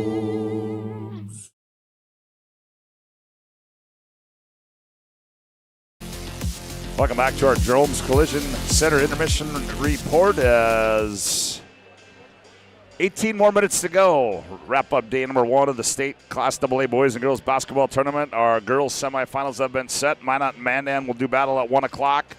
Davies and Century will do battle at 3. On the consolation side, Grand Forks Red River will take on Horace, and Legacy will battle Shanley. Those will be 4 and 6 o'clock starts in the exhibit hall. On the boys' side, well, our first semifinal tomorrow will feature Bismarck High and Dickinson. That'll be at 6:30. That'll be followed by West Fargo and the winner of this one at 8:30. And then on the consolation side, Fargo Davies and Cheyenne. And then Legacy will take on the loser of this one on the consolation side. As a lot of those region finals, region tournaments across the state have gone complete. They were able to get those in due to Mother Nature. I haven't been outside since about 11:30, and they tell me that I've been told the wind was bad, everything like that. And yeah, it said it's 30 degrees right now, but it's high wind warnings. We talked about that. It's safe travels of the boys coming back from Killdeer. Oh, yeah, no as doubt. Central McLean is your Region 4 champion there.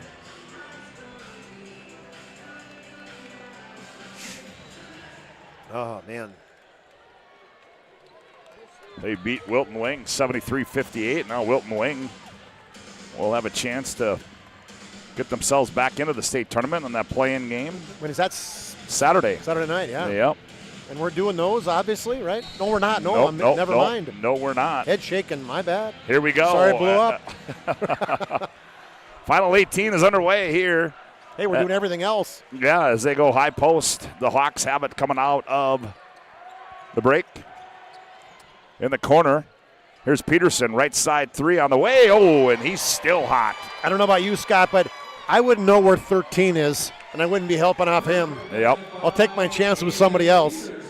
34-29. Century having trouble getting all they do. Kralik gets it, swings at Aldinger on the left wing.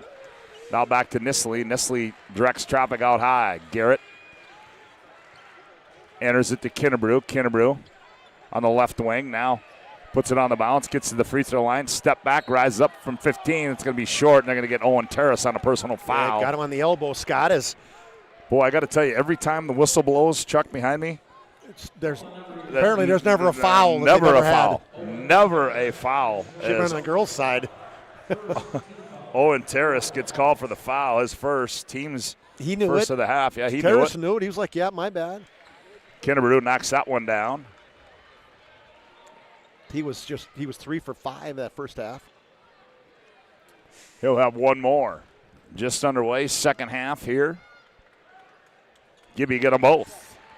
Gibson had a huge semifinal game as he scored 32, second most ever in the West Region semifinal. 34-31. Hawks by 3 on a BNC Bank scoreboard. Here's Evanson with it. Now they go up high there. In the ball game for, well, that's Livingston. Evanson on the baseline. Fall away shot comes off, and rebound is taken away into the hands of Kinnebrew. Boy, Nate, Livingston had it. Just ripped it away from him. Back to the other end. Here's Nisley. High left side 3. That one too strong. Ooh, that looked good. He thought it was good, too. Yeah. He was backpedaling like he made it. And back comes Peterson for the Hawks. He attacks on Kralik.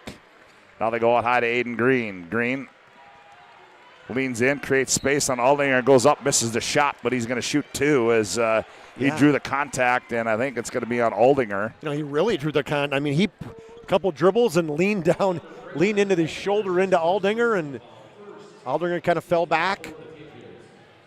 His first personal on Braylon. First team foul, Aiden Green at the ServePro free throw line, converts that one. Aiden Green also a good track athlete.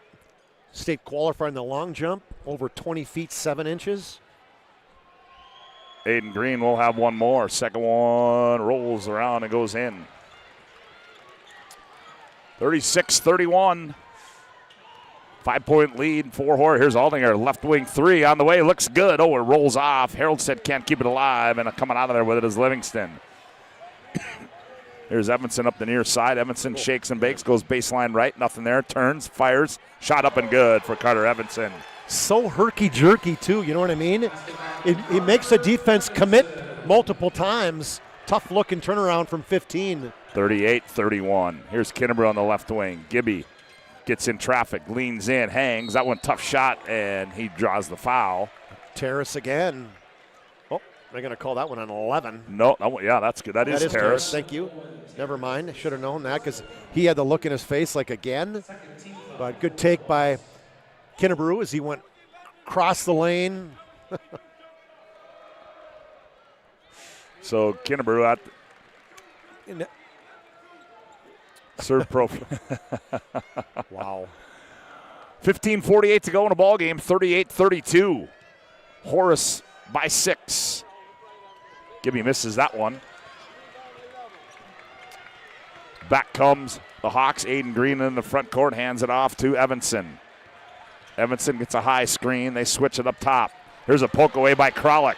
Kralik on the other end. Kralik, layup, got it. Boy, great quick hands. Left hand poked it away, grabbed it, and went all the way in for the layup. 38-34. Terrace into the front court, now gets it off to Green. Green dribbles entry on the right wing. He's going to attack on Kralik. Spins, goes baseline. Loses it, now Peterson has it. Peterson spins, gets downhill, stops, rises up, and scores. Nisley lost his footing. Yep. And then Peterson, a flat-footed shot from the right elbow. 40-34. Here's Kralik, middle of the floor. Now here's Aldinger in the left wing. Slows it up. Braylon on the attack. Goes out high. Kinnebrew around the wheel they go. Left side to Haroldstead. Down low, Kralik. Kralik backs in, creates space, goes up, and scored and one for Joey Kralik. Well, Owen Terrace, he's the bug zapper right now. That's third foul in 3 possessions.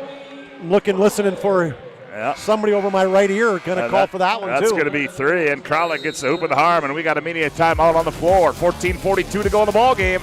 Horace 40, Century 36. Back after this timeout on the PSP Network. At any time, to anyone. It's not really something you can schedule on your calendar. But when it happens to you and it's not your fault, there's one law firm to remember. That firm is Schweigert, Clemene, and McBride.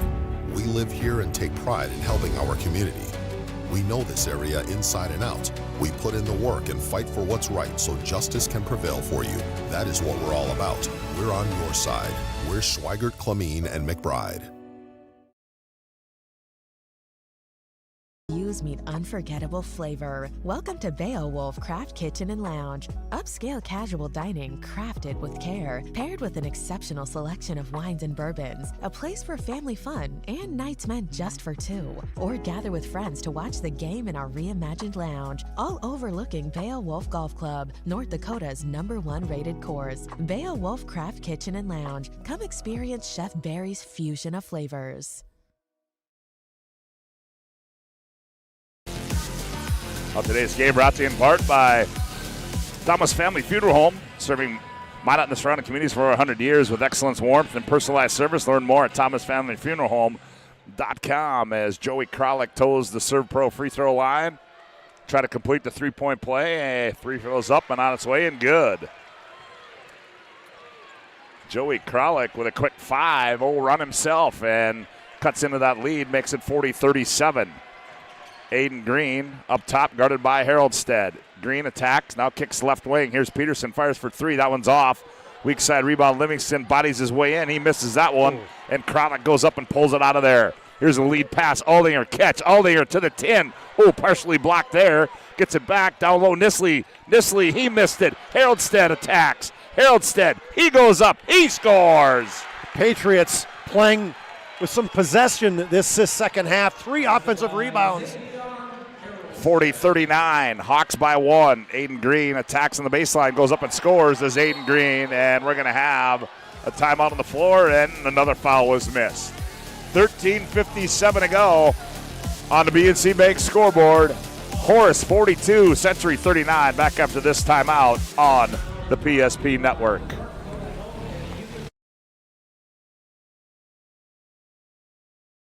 Fast. ServePro arrives within the hour with certified technicians and the tools to handle any challenge. Breathe easy. Trained professionals are here when it matters most. Call ServePro in Minot, Bismarck, or Williston today. just like the visionary entrepreneurs we serve, we turned an idea into reality. BNC National Bank, where possibilities begin right here at home. Well, Aiden Green converts his first field goal of the second half, makes it 42-39. He seems a little more aggressive this second half too, Scott. Yep. Pressure going to be applied, a little token pressure now. Aldinger in the front court to Haroldstead. Now back to Aldinger. Here's Kinnebrew on the right wing. Kinnebrew jabs right. Now comes up high to Nisley. Nisley in the paint, kicks left wing. Aldinger sets, fires for three. That one's off. Nisley the rebound. Here's Haroldstead. Haroldstead, teardrop up and good. Big offensive rebound for Nisley. Went way up with that right hand, ripped it down and hit Haroldstead on the cut to the basket. 42-41. 13:20 to go in the ball game. Aiden Green attacks on Aldinger. The runner, that one's up and good by Aiden Green. Yeah, Tough shot there. Yeah, we talked about that, Scott, that Green is just taking over right now. 6 points in this second half. Back-to-back left-handed finishes. Kinnebrew, three in stride. That one comes off, and rebound pull out of there by Livingston. He gets it off Peterson. Now here's Evanson. Evanson on the left wing. Tried to fire down low and poked away into the hands of Garrett Nisley, and back comes Century. 44-41. Kralik, here's Nisley. Thought about it. Nisley attacks. Now drops it off to Aldinger. Maybe get a foul. I mean, that's totally a foul as Jet Collins is looking at the official like he got beat to as Nisley went to his right. The two-hand shiver. Hey, if you're an offensive guard, that's a great play. Move your feet, get your hands up, get it right in his chest. That's textbook, Scotty. Tim Polasek would be like, hey, I like that for a pulling guard. Oh. Nisley, right side, three, whap. Nisley bangs one home, and we are tied at 44. Long time coming for that one, and Nisley didn't pick him up. Aiden Green back with it now. Guarded by Haroldstead, gets it off to Evanson. Evanson in the paint, spins, has it poked away, and loose again. Haroldstead comes out of there with it. Here comes Xavion. Xavion, teardrop in the lane, short. Got a little too quick there, I think. 1-on-3, Scott. That was a horrible shot by Haroldstead. I know he got to steal, but. Back with it is Aiden Green behind the back. Aiden Green on the bounce, kicks it in the corner to Collins. Now they go Myshak. Here's Green up top of the key. Green, shimmy shake, stop and go. Sets, fires for two. That one comes off. A little bit of individualism going on right now. He's getting me dizzy, all the little moves. Yeah. Left, right, left, right. We're tied at 44. Chuck, it's been a minute. Here's Zakai Haroldstead, right side, three, bingo! Oh, boy, here comes Century. Zakai Haroldstead, second three of the game, wide open from that right wing. He's got a lot of confidence when he comes in. Yes, he does. 47-44. Evanson gets downhill. Oh, and they're going to get a blocking foul on Ami Spears. I was going to say, Carter Evanson's been quiet this second half, but nobody picked him up. Right down the lane with the left hand. Spears comes over just a hair too late. So Carter Evanson will go to the ServePro free throw line. They trail it 47-44. 11:32 to go in the contest. Yeah, they counted that, so 47-46. Oh, did they count that? Yeah. Okay, Yep. okay. That did count. It wasn't up there initially. Okay. They just put it up. Free throw long. Evanson gets his own rebound. Gets it off Peterson. Right side three. Bingo. Boy, you got to box out. Xavier Haroldson took off the other way, forgot to box out the free throw shooter. 49-47. Here's Nisley. Leaves it off for Ami Spears. Teardrop in the lanes. Up and good for Ami. Ami goes right at Owen Terrace, the high arching right-handed one-hander. Tied at 49. Here's Evanson. Guarded by, he's going to step into a long three. That one rolls off. Weak side rebound by Terrace. Terrace turns, scores. Flying in from that right side and a long rebound on the weak side. Again, another missed box out by the Patriots. 51-49. Kramer back in the ballgame. Here's Haroldstead. He turns, he fires. Oh! And the bank is open for Zakai Haroldstead. Zakai. Give me a smile, Mr. Zakai. 52-51. Evanson on the bounce, spins, gets in the lane, stops behind the back pass. Terrace can't handle it. Now he does. Now Peterson goes baseline, and he has it taken away. Nope, now gets it back. Now he's on the floor. Ball's loose. Saved into Kramer. Lead pass up to Nisley. Nisley. Here's Kinnebrew with it. Top of the key. Gibby, nice dime. Kramer, layup, got it. I like how Kramer finished his road all the way through to the baseline, filled the lane on a great bounce pass from Kinnebrew. 54-51, 10 minutes to go in the ball game. Peterson back with it now, hands it off to Livingston. Livingston on the bounce, in the paint, nowhere to go. Now Myshak. Myshak now gets it off to Livingston on the right wing. Livingston backs down on Kramer. Gets it off Myshak. 5 to shoot. Myshak backs it out. Here's Evanson. Evanson. Down low they go. Shot up on the bed, and it goes off as Livingston missed the bunny there. Back comes Century. Here's Kinnebrew with it. Gibby on the bounce. Gibby looking for Kramer. Kramer goes baseline. Now Haroldstead. One more pass to Kinnebrew on the left wing. Gibby now goes up high to Nisley. Nisley, he's going to fire for 3. That one comes off. And rebound, and it's going to be out of bounds. It's going to be off of Century, and we've got a media timeout on the floor. 9:17 to go. Century 54, Horace 51. Back after this timeout on the PSP Network.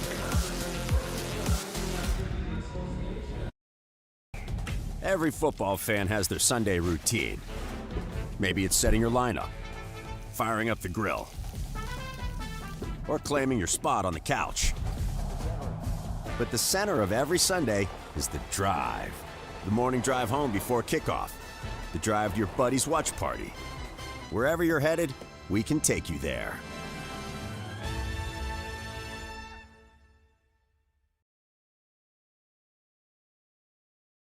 This page is in a history book, a time gone by. But even in this modern world, there are new frontiers to conquer. Whether you're tending the land to grow a better tomorrow or growing a business for new opportunities, the work you do powers the world. Exploring the frontier means stepping forward, shaping the future for yourself and for those around you. First International Bank and Trust, helping you live first, one step at a time.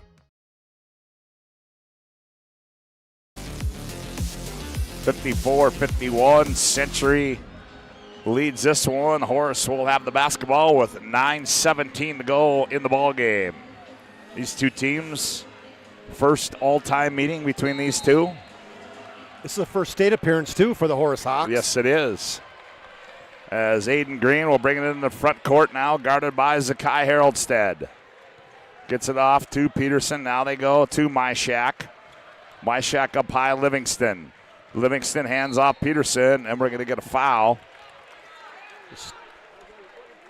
Little push by Zakai Haroldstead. That's just the third team foul, Scott. Yeah, third team foul as Evanson checks back in now.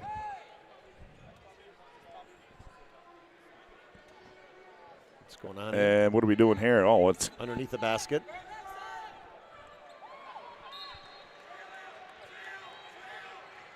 They get it into Evanson, back Peterson out of the right corner for 3. Oh, he got another one. He is such a good shooter, Scott. 6 threes on a simple out-of-bounds play where just hand back to him where he hits a 3. We're tied at 54. Zakai Haroldstead rises and fires. That one short. Rebound tipped out into the hands of Aiden Green. Here's Evanson up the far sideline. Evanson on the bounce, stops. Gets it off to Livingston. Now he gets it back. Evanson now. Here's Terrace with it, a high left side. Oh. Terrace hands off Peterson. Peterson, he's going to fire in one from the left side. That one comes off. Terrace, right place, right time, grabs the board and puts it back in. We got to box him out, Scott. He really hits the board hard. 56-54 as Century works it up into the front court. Skip to Kramer. Kramer gets in the paint. Kramer leans in high off the glass and scored it. Nice play, and I got a little bit of a back pick by Ami Spears, too. And we're tied at 56, 7:55 left to play in the ball game. They hand it off to Aiden Green, does Terrace. Now he dribbles it into the left wing. Now Peterson comes off a screen. They switch it. Peterson on Spears.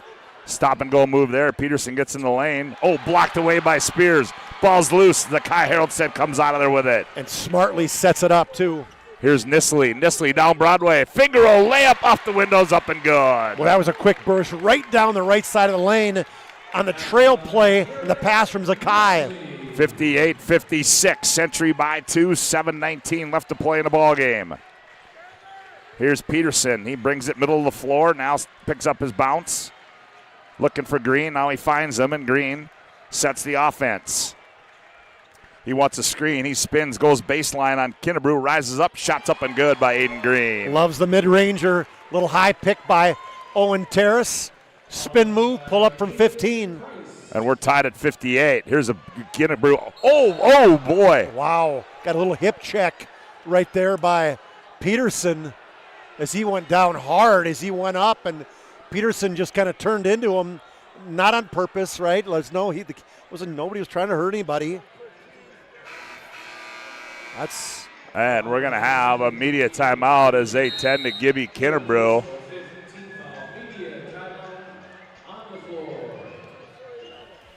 We'll take one as well. We're tied at 58, 6:52 to go. Back as they tend to Gibby Kinnebrew. Back after this timeout on the PSP Network.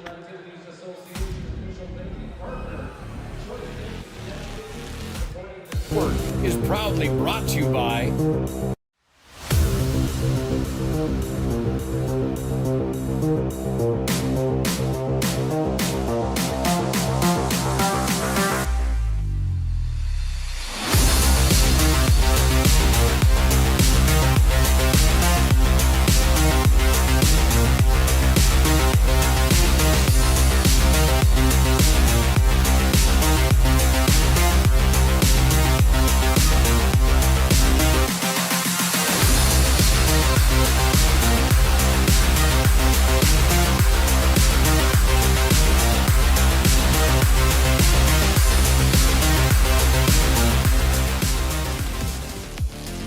Gibson Kinnebrew got up. Walked right to the tent. Walked to the tent there, so we'll see what the diagnosis is on Gibson Kinnebrew. I was kind of had a bunch of people in my way, so I really couldn't see the play. I know he won. He came across it. Got a pass. He was coming across the lane. He was going to go up. I don't think it was a dunk, although I'm not sure. He can dunk from, outside the bottom circle. Yeah, I don't think he was going to dunk that. I just kind of coming across the lane for a left-handed lane potentially, and a little hip from Peterson. Let's hope he's okay. Obviously, he's fairly important to this basketball team. Yeah, he certainly is. Well, let's see how this. Now, Braylon Aldinger will come in and shoot the free throws. Yep. Aldinger is a 43% free throw shooter, but I don't think he's shot that many. So Braylon Aldinger at the ServePro free throw line, sets and fires and scores it. Let's see, Braylon is just 3 for 7, now 4 for 8. He will have another one, will Braylon Aldinger. Aldinger, second one. That one comes off long. And the rebound to Evanson. 59-58. Century leads it by 1 on the BNC Bank scoreboard. 6:40 left to go here in the ball game. Backdoor. Evanson breaks free, goes up and lays it in. Nice find there by Livingston. Harold said caught himself watching the play. That's twice that's happened. As Evanson just goes right to the back door when you turn your head. Dangerous pass there. Aldinger able to run it down for Century. Gets it off to Zakai Haroldstead. Xavion on the bounce. Xavion gets in the lane. Xavion goes up, has him blocked away there by Livingston. Back the other way comes the Hawks. As we near the 6-minute mark to go in the ball game, Century trails it by 1. Here's Livingston with it. Here's Evanson. Evanson high right side on the bounce, guarded by Kralik. Spins, goes down the lane, kicks Peterson. Right corner 3 on the way. Missed that one. And rebound run out of there by Collins. He gets it off to Evanson. They get a new shot clock. Do the Hawks. Here's Collins. Nope, that's Livingston in the paint. Livingston leans in. Now gets it back out. Aiden Green. Aiden Green wants a screen up high. Hey, he's going to rise and fire for three. That one comes off, and Aldinger the rebound. And he gets it off to Nisley. 5:22 left to go. Here's Zakai Haroldstead. Xavion. Now Aldinger. Aldinger looks down low. They go down low to Kralik. Kralik in the paint, kicks it out. Aldinger. Aldinger on the bounce, loses it. Now into the hands of Kralik. 10 to shoot. Skip in the corner. Here's Xavion Haroldstead. Xavion gets in the lane. Shot up. Goes around. Scored and won. Great. Xavion Haroldstead, the hoop in the heart. Sorry, Scotty. Great jump stop at the free throw line. Got the defense going right at him. The old put the reverse thrusters up. The defense runs right into your back. Gets the roll. Xavion Haroldstead with the hoop and the harm, and that makes it 61-60. 5:01 to go here in the contest. The Haroldstead brothers are coming up big for yes, the they Patriots. are. Free throw by Xavion, up, rolls around, and goes in. That body's falling everywhere. Century by 2 at 62-60, and Gibby Kinnebrew back to the scores table. Patriots fans, a little cheer going on there. Yep, Aiden Green on the bounce. Green gets down in the paint, step back, shot short, Nisley rips it out of there. Garrett into the front court now. Nisley on the bounce, finds a trail. Zakai Haroldstead, now here's Aldinger with it, and Darren Matter wants a timeout. And he wants to get Gibby Kinnebrew in the ball game. We'll take one as well. 4:38 to go in the ball game. Century 62, Horace 60. Back after this timeout on the PSP Network. Partner for commercial and business loans. We not only provide lending you need to grow your business, but we also reinvest in our communities. We believe in strengthening our businesses and creating opportunities for success. Choose Dakota Community Bank and Trust for your commercial and business loans, and together let's keep our communities thriving. Serving the community, looking out for you. At Dakota Community Bank and Trust, that's what we do.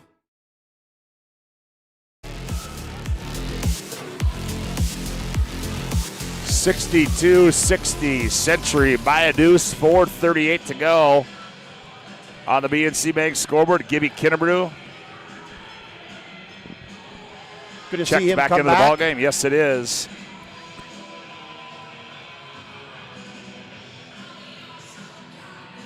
Century will have it on the sideline. Boy, these last two games have been good ones. Yeah, they have. Kralik, they get it into Nisley. Now Kinnebrew on the flare on the left wing. Clear out. Gibby on the bounce. Now back out high to Xavion. 10 to shoot. Now Aldinger's got to put the offense in motion. They go up high to Kralik. Kralik, he turns, he fires, and that one's going to be short. Kinnebrew, the rebound, operates down low, shot goes up, and we're going to have a foul. Way up to get that yes, he did. weak side offensive rebound, and then head fake. He got everybody up, including the fans, on that ball fake. That's his fourth personal. It goes on Owen Terrace, so Gibby Kinnebrew will toe the ServePro free throw line. All the second half, too. First one by Gibby, rolls around, rattles in and out. Kind of flicking that wrist right now. Missed his last two free throws. 19 points for Kinnebrew, 10 for Xavion Haroldstead. Second one by Gibby. That one rolls over the fighter and goes in.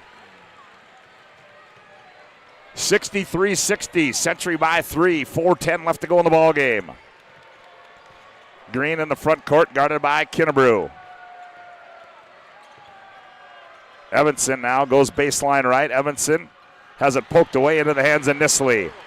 Here comes Garrett back for Century. Garrett in transition, pull up three on the way, comes off. Kinnebrew the rebound. Gibson back out, Xavion Haroldstead. Xavion, right wing jumper, that one rolls in and back down. Well, they've got some rolls in these last few possessions. An offensive rebound, getting himself an extra shot. 65-60, 3:35 left to go in the ball game. Here's Green. Kicks in the corner. Oh, boy. Yep, Travel, that's going to be a suitcase violation. Ooh, then he went for Oh, boy. How about a And we're going to get a timeout on the floor. It's a media timeout. We'll take one as well. 3.5 to go in this one. Century 65, Horace 60. Back after this timeout on the PSP Network. Every football fan has their Sunday routine. Maybe it's setting your lineup, firing up the grill, or claiming your spot on the couch. But the center of every Sunday is the drive. The morning drive home before kickoff. The drive to your buddy's watch party. Wherever you're headed, we can take you there.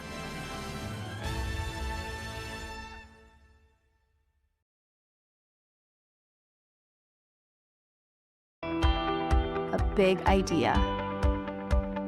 The next chapter. Different days have different needs. But they all start the same way. With one call to First Western. Banking. Insurance. Trust. Not departments, just different ways we show up for the same people. First Western. All under one roof, all in your corner. You can bank on us.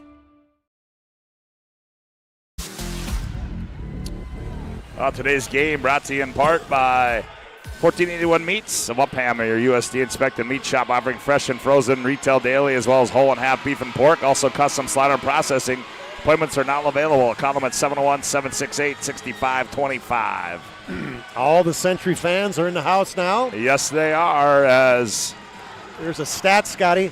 West Fargo Horace 1-3 when they don't score 70 points. All right. Or 80 points, I should say. My bad. They inbound, and here comes that pressure now.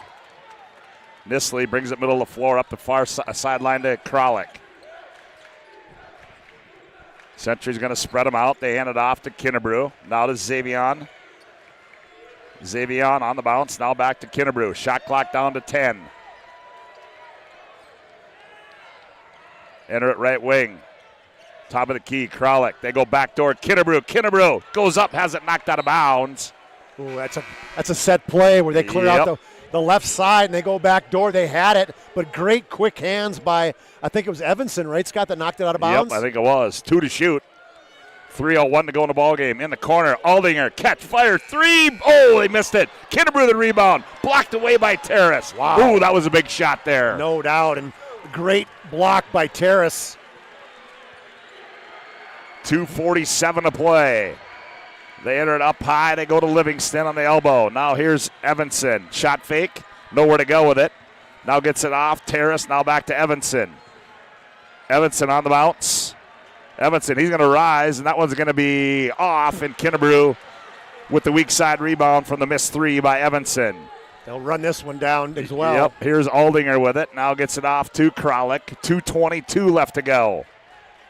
Aldinger up high on the right side. Now to Kinnebrew. Kinnebrew. Now they go to Aldinger. 7 to shoot. Here's Nisley with it. Nisley looks back door.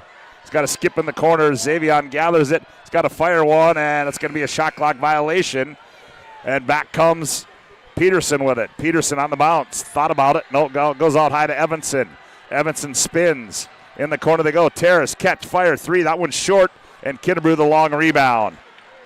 Quick up pass to Aldinger. Braylon wisely slows it up. Now they drop it off for Xavion. Down low, Kralik. Nowhere to go. Finds Nisley on the trail. Nisley hangs, misses that one. Kinnebrew the rebound. And we're going to have a jump ball, and it's going to go to Century with 1:35 to go, and Century leads by 5. Shot clock will not reset, so 18 seconds on the shot clock. What's the conversation going on? Well, I think Livingston got a little chippy down there, yep. Kralik's going to come over and get in between. 1:35 to go, 65-60. Century leads it on the BNC Bank scoreboard. Haven't got good looks the last few possessions, Scott. Long inbounds to Aldinger. Braylon splits the defense. Xavion in the right corner. Now back out high to Kralik. Kralik turns it, heads downhill. Now Kinnebrew. Kinnebrew spins in the lane to the 10. Layup, got it. And what a move by Gibson Kinnebrew. What a pearl move with that right hand. Completely got Terrace off his feet. 67-60. Century by 7. Here's Green on the other end. He gets it off to Evanson. Evanson spins. Evanson, nope, we're going to get a foul. Just the 4th team foul, Scott, for the Patriots. That foul is going to go on Xavion Haroldstead. The 4th team foul, as Chuck mentioned. 1:06 to go, and we're going to have a timeout on the floor as the Horace Hawks want to talk things over. 106 to go. Century 67, Horace 60. Back after this timeout on the PSP Network. And invested wisely. Whether it's paying for a child's education, taking the family trip you've dreamed of, giving back to the community, or funding a confident retirement, we can help you reach your goals. We are passionate about helping you make smart decisions about your spending and saving so you can feel confident about the future while enjoying life today. Together, we can design a personalized plan that takes into account your short and long-term needs and wants, but is flexible enough to adjust as your life changes. Well, Charlie, we've had a couple of dandies here tonight, and this one's not done yet. Century a 7-point lead, minute 6 to go. You know, we didn't talk about this. This is the number 2 and the number 3 team in the state of North Dakota in the last poll. Mm-hmm. So you're getting treated because Horace lost in the semifinals with a opening round barn burner. Aiden Green going to inbound it, and they're going to try to get Peterson off a screen. Good defense there by Aldinger. Aldinger in his face, and the 3 goes up and missed. Into the hands of Nisley. Nisley gets it off to Kralik. Here's Aldinger. Now they go to Kinnebrew. Kinnebrew goes baseline, reverse layup, up and good. Gibby Kinnebrew says, hop aboard, fellas. Get on my back. We're going to the semis. Started by the great defense by Aldinger, Scott. Long 3 by Evanson's up and good. That was from the Kirkwood Mall right there as Carter Evanson makes it 69-63. And we've got a 30-second timeout. We'll keep it right here. That was from just past the K in Bismarck. he misses that one. It's game over. Yeah, that was rock and jock contest. That's worth 4, Scott. Yeah, it is. As lead down to 6 at 69-63, 42.1 to play. And so Patriots, the Hawks have 7 fouls, so if they foul the Patriots, it's bonus basketball. Yep. On the other side, the Patriots only have 14 fouls. Here's the other big one, Scott. The Hawks was no more timeouts. Yeah, that's right. That's exactly right. Century's got 2 left. And just how about the will and determination by Garrett Nisley here tonight? I mean, pretty much playing with 1 flap down the whole game, isn't he? They inbound it to Kinnebrew. Oh, here's a steal down low. Layups up and good there by Gladu. Here's Kralik. Kralik gets it off to Haroldstead, and we're going to get a foul.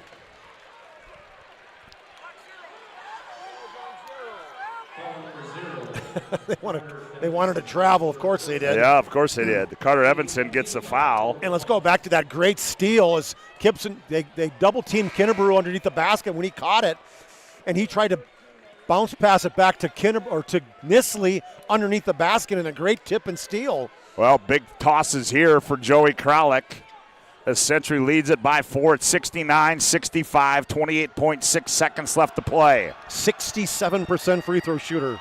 Big ones for the senior. Joey's first one up, rolls off. Nisley the tip, and Nisley. It's going to go off Nisley. He couldn't get his left arm up to grab it. Lots of time left, Scott. 26.8 to go. Evanson, and there's going to be a foul there as Haroldstead. He said, "Hey, we don't want to foul on purpose yet." 69-65. Still another foul to give. They get it into Evanson. Evanson quickly in the front court. Evanson comes off a screen. Evanson on the bounce. Evanson trying to step through, taken away by Joey Kralik. Shovels it to Aldinger, to Kinnebrew. The statement flush by Gibson Kinnebrew. And what a steal by Kralik. Great hands by him. On the other end, Evanson, 5 seconds, fires one up on the horn. And the Century Patriots are going to survive and advance as they're going to win this one by a score of 71-65 over the West Fargo Horace Hawks, as that'll take us into our Planning Team Financial Advisors Shots Crossroads postgame report. Planning Team Financial Advisors helping clients work toward financial freedom. And Shots Crossroads, your postgame headquarter. Order online at shotscrossroads.com. Century wins this one 71-65 over the West Fargo Horse Hawks, and they will have a date tomorrow night with the West Fargo Packers. As Chuck has made his way down to the playing floor, and he's going to probably get a word with Darren Mattern.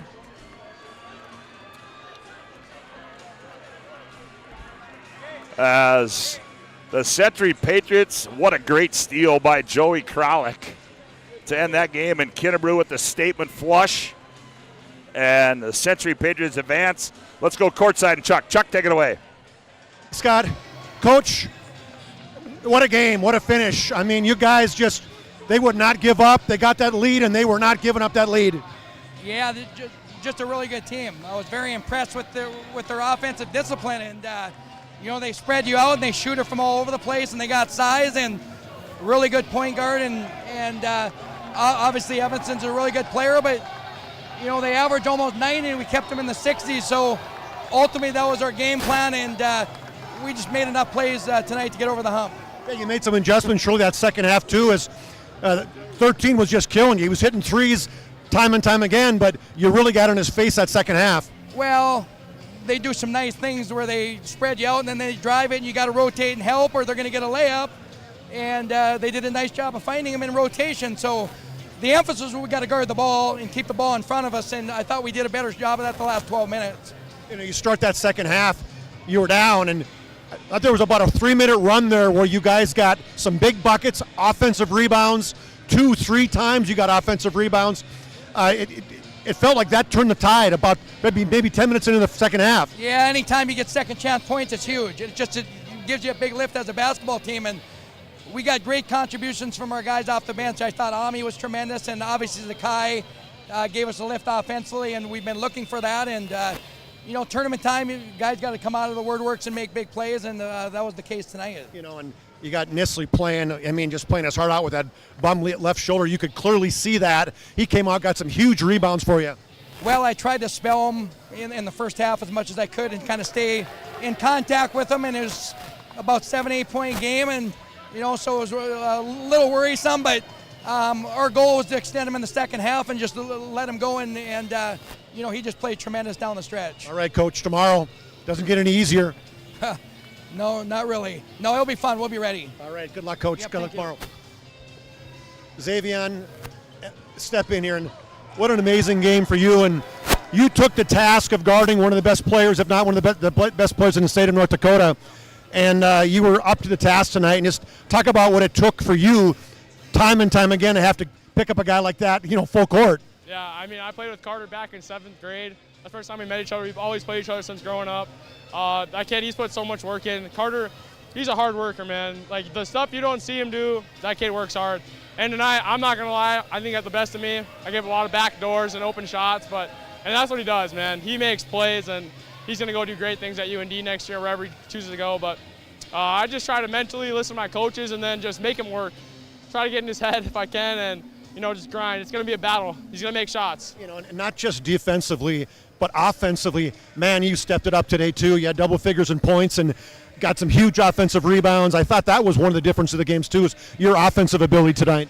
Yeah, I think this past tournament at WDAY, I don't think I crashed hard enough, and I mentally told myself I need to go get rebounds. I got to make some things happen, and then some shots were falling. Early, I couldn't hit anything, but down the second half, started to get something to go, and just try to contribute to my team, whether that's offensive rebounds, pass the extra guy. I know Joey got a good duck in, and the end one there. Just try to make things happen. And your brother coming off the bench, he was huge tonight. Yeah, I love seeing Zakai play, and he's made plays all year. JV, varsity, that's what he does, and I'm just glad to see him step up to the floor. But it wasn't just him. It was Army came off the bench. Caden got good minutes. Like, those guys we don't see a lot early in the year, they're stepping up now in the tournament time, and it's been wonderful. West Fargo tomorrow, I said to Coach, it's not going to get any easier. That's a team that plays very hard and very physical. Yeah, they play very hard. One of the hardest playing teams in the state, actually. And they have a lot of guys who we know, so that's going to make it a good battle, and we're going to go at each other. All right, congratulations. Great job. Good luck tomorrow. Scotty, back to you. Hold on. All right, good job, Chuck Claremont. There you have it. Xavier Haroldstead and head coach Darren Matter in this Century wins this here tonight by a score of 71-65. Our planning team financial advisor Shots Crossroads postgame report rolls on with more after this timeout on the PSP Network. 8 gallons of homemade ranch dressing every day, so you can smother your dinner salad with it, dip those crispy golden french fries in it, and dunk your breaded chicken strips. You can even cover your... Wait, no. You can't put ranch on steak. Or can you?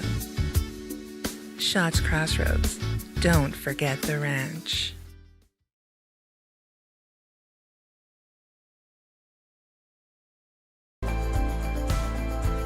At Planning Team Financial Advisors, we help individuals create their personalized strategies.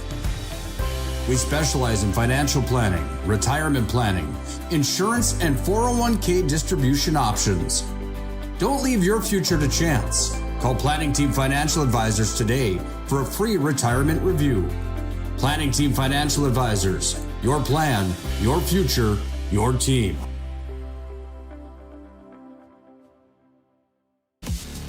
Welcome back to the Bismarck Event Center. Planning Team Financial Advisors, Shots Crossroads post-game report. Planning Team Financial Advisors helping clients work toward financial freedom at Shots Crossroads, your post-game headquarters. Order online at shotscrossroads.com. And for a look at the final game numbers, here's Chuck Claremont. Okay, Sorry about that, that's fella. all right. For the Horace Hawks, 2 guys with 22 points. Caden Peterson, what a game. He had 6 threes for him tonight. Cutter Evanson, also a huge game, 22 points for him. 5 rebounds, 3 assists. He did have 8 turnovers, though, tonight, and that was credit to the Patriots, really double and triple teaming him. Aiden Green with 12, 4 for Owen Terrace, 3 for Jet Collins, and then 2 for Nolan Gladue. Gibson Kinnebrew led the Patriots with 26 points, 9 rebounds tonight, including a big dunk with emphasis at the end of the game. Xavier Haroldstead, we talked to him, 12 points for him, 9 for Zakai Haroldstead. The Haroldstead brothers with 21 tonight. Joey Kralik, 7 points, 6 rebounds, a couple assists, 2 steals, and 1 we might talk about later on. Garrett Nisley, 7 points and 7 rebounds. 4 points for Braylon Aldinger and a huge defensive stop at the end of the game. Camden Kramer had 4 points, and Ami Spears with 2 and some good minutes, 8 minutes for the Patriots. Patriots shot 46%. The Hawks shot 47%, 9 of 25 from threes for Horace for 36%, 6 of 18 for 33% for the Patriots. And the Patriots made just 11 of 18 free throws today, and only 4 of 5, only just 5 free throw shot for the Hawks tonight. Trying to look at what stands out to me, Scotty, and really, you look at points off turnovers, the Patriots were +8 tonight. They forced 11 turnovers.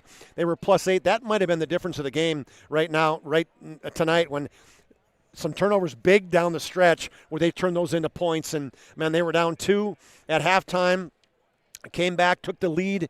I think for the first time they took the lead at 47-46, and it was back and forth. Nothing was bigger than, I think it got 67-60, and the Patriots somehow hung on, Scott, and win 71-65. Chuck, a couple more things we got to do here. We got to give out our spas, etc. Move of the game. Time to bring a spa to your home. Stop into spas, etc. You'll find a massive inventory in the next level sales team that help you find the perfect spa sauna or game for your rec room at spas, etc. And I think it was right at the end of the game there that nice steal that Kralik had at the end of the game. Yeah, you had Carter Evanson. He was the guy trying to get a 3-point up right after he made a long 3. You mentioned from probably 30+ feet, and Kralik, quick hands, ripped it away, and then was able to push it up ahead for the assist to Gibson Kinnebrew in the two-handed rim rockin' jam. That's our spas, etc. move of the game. And Chuck, our Sport Clips MVP of the game. Sport Clips brings you the MVP of this matchup. It's the home to the MVP haircut experience. Is Sport Clips. Nothing comes close to making you feel like an MVP. Quite like the MVP experience at Sport Clips, and that Sport Clips game MVP is? Well, Gibson was our pick to click. 26 points, 9 rebounds. I mean, got a photo with Xavier. We're going to give him maybe online, but obviously Gibson Kinnebrew, man, he was big tonight. 26 points, 9 rebounds. He's going to get it on the air. We're going to get it in the picture. We're going to get it to Xavier. There you go. Xavier Haroldstead is our Sport Clips MVP of the game. Well, that sets up our coverage for tomorrow, as tomorrow afternoon we will be over here on the we'll have the first girls semifinal, Minot High and Mandan at 1 o'clock, followed by Davies and Century at 3 o'clock, and then at 6:30 the boys will go at it, Bismarck High and Dickinson, and West Fargo and Century. On the consolation side, I've been told we will have the Legacy Shanley Legacy Horse boys game on. That'll be a 2 o'clock start. And then the Legacy Shanley girls game, a 6 o'clock start, and that'll be our coverage for tomorrow. Chuck, it was a fun day, man. Let's do it again tomorrow. Absolutely, man. We got 4 tomorrow? Yeah, we do. We do. All right, here we go Let's again. do it. All right, want to thank all of our sponsors here tonight. I want to thank BNC National Bank, also Valvoline Instant Oil Change, Firstead National Bank and Trust, Ryan Family Leadership, ServePro, also Minot State UPS Store, Planet Pizza, Northern Plains Heating and Air, BSN Sports, Farstead Oil, Bell Suckery, Aggie Foundation, also Bones Barbecue Sauce, and also Prairie Coatings, People's State Bank, Thomas Family Funeral Home, 1481 Meats, Setley Family Dental, Raging Rivers, also the Jerome's Collision Center, Planning Team, Shots Crossroads, Sport Clips and Spas, etc., and all those others that you see throughout the broadcast. Hope you enjoyed our coverage this afternoon or today, and we'll be whoopsie, where'd that come from? And we'll be back with you tomorrow afternoon right here in this main arena at the Bismarck Civic Center. Repeating our final score here tonight in a good one, the Century Patriots 71, West Fargo Horse 65. For Cole Higlin, Chuck Claremont, Scott Woodmansey saying until tomorrow night, so long from the Bismarck Event Center.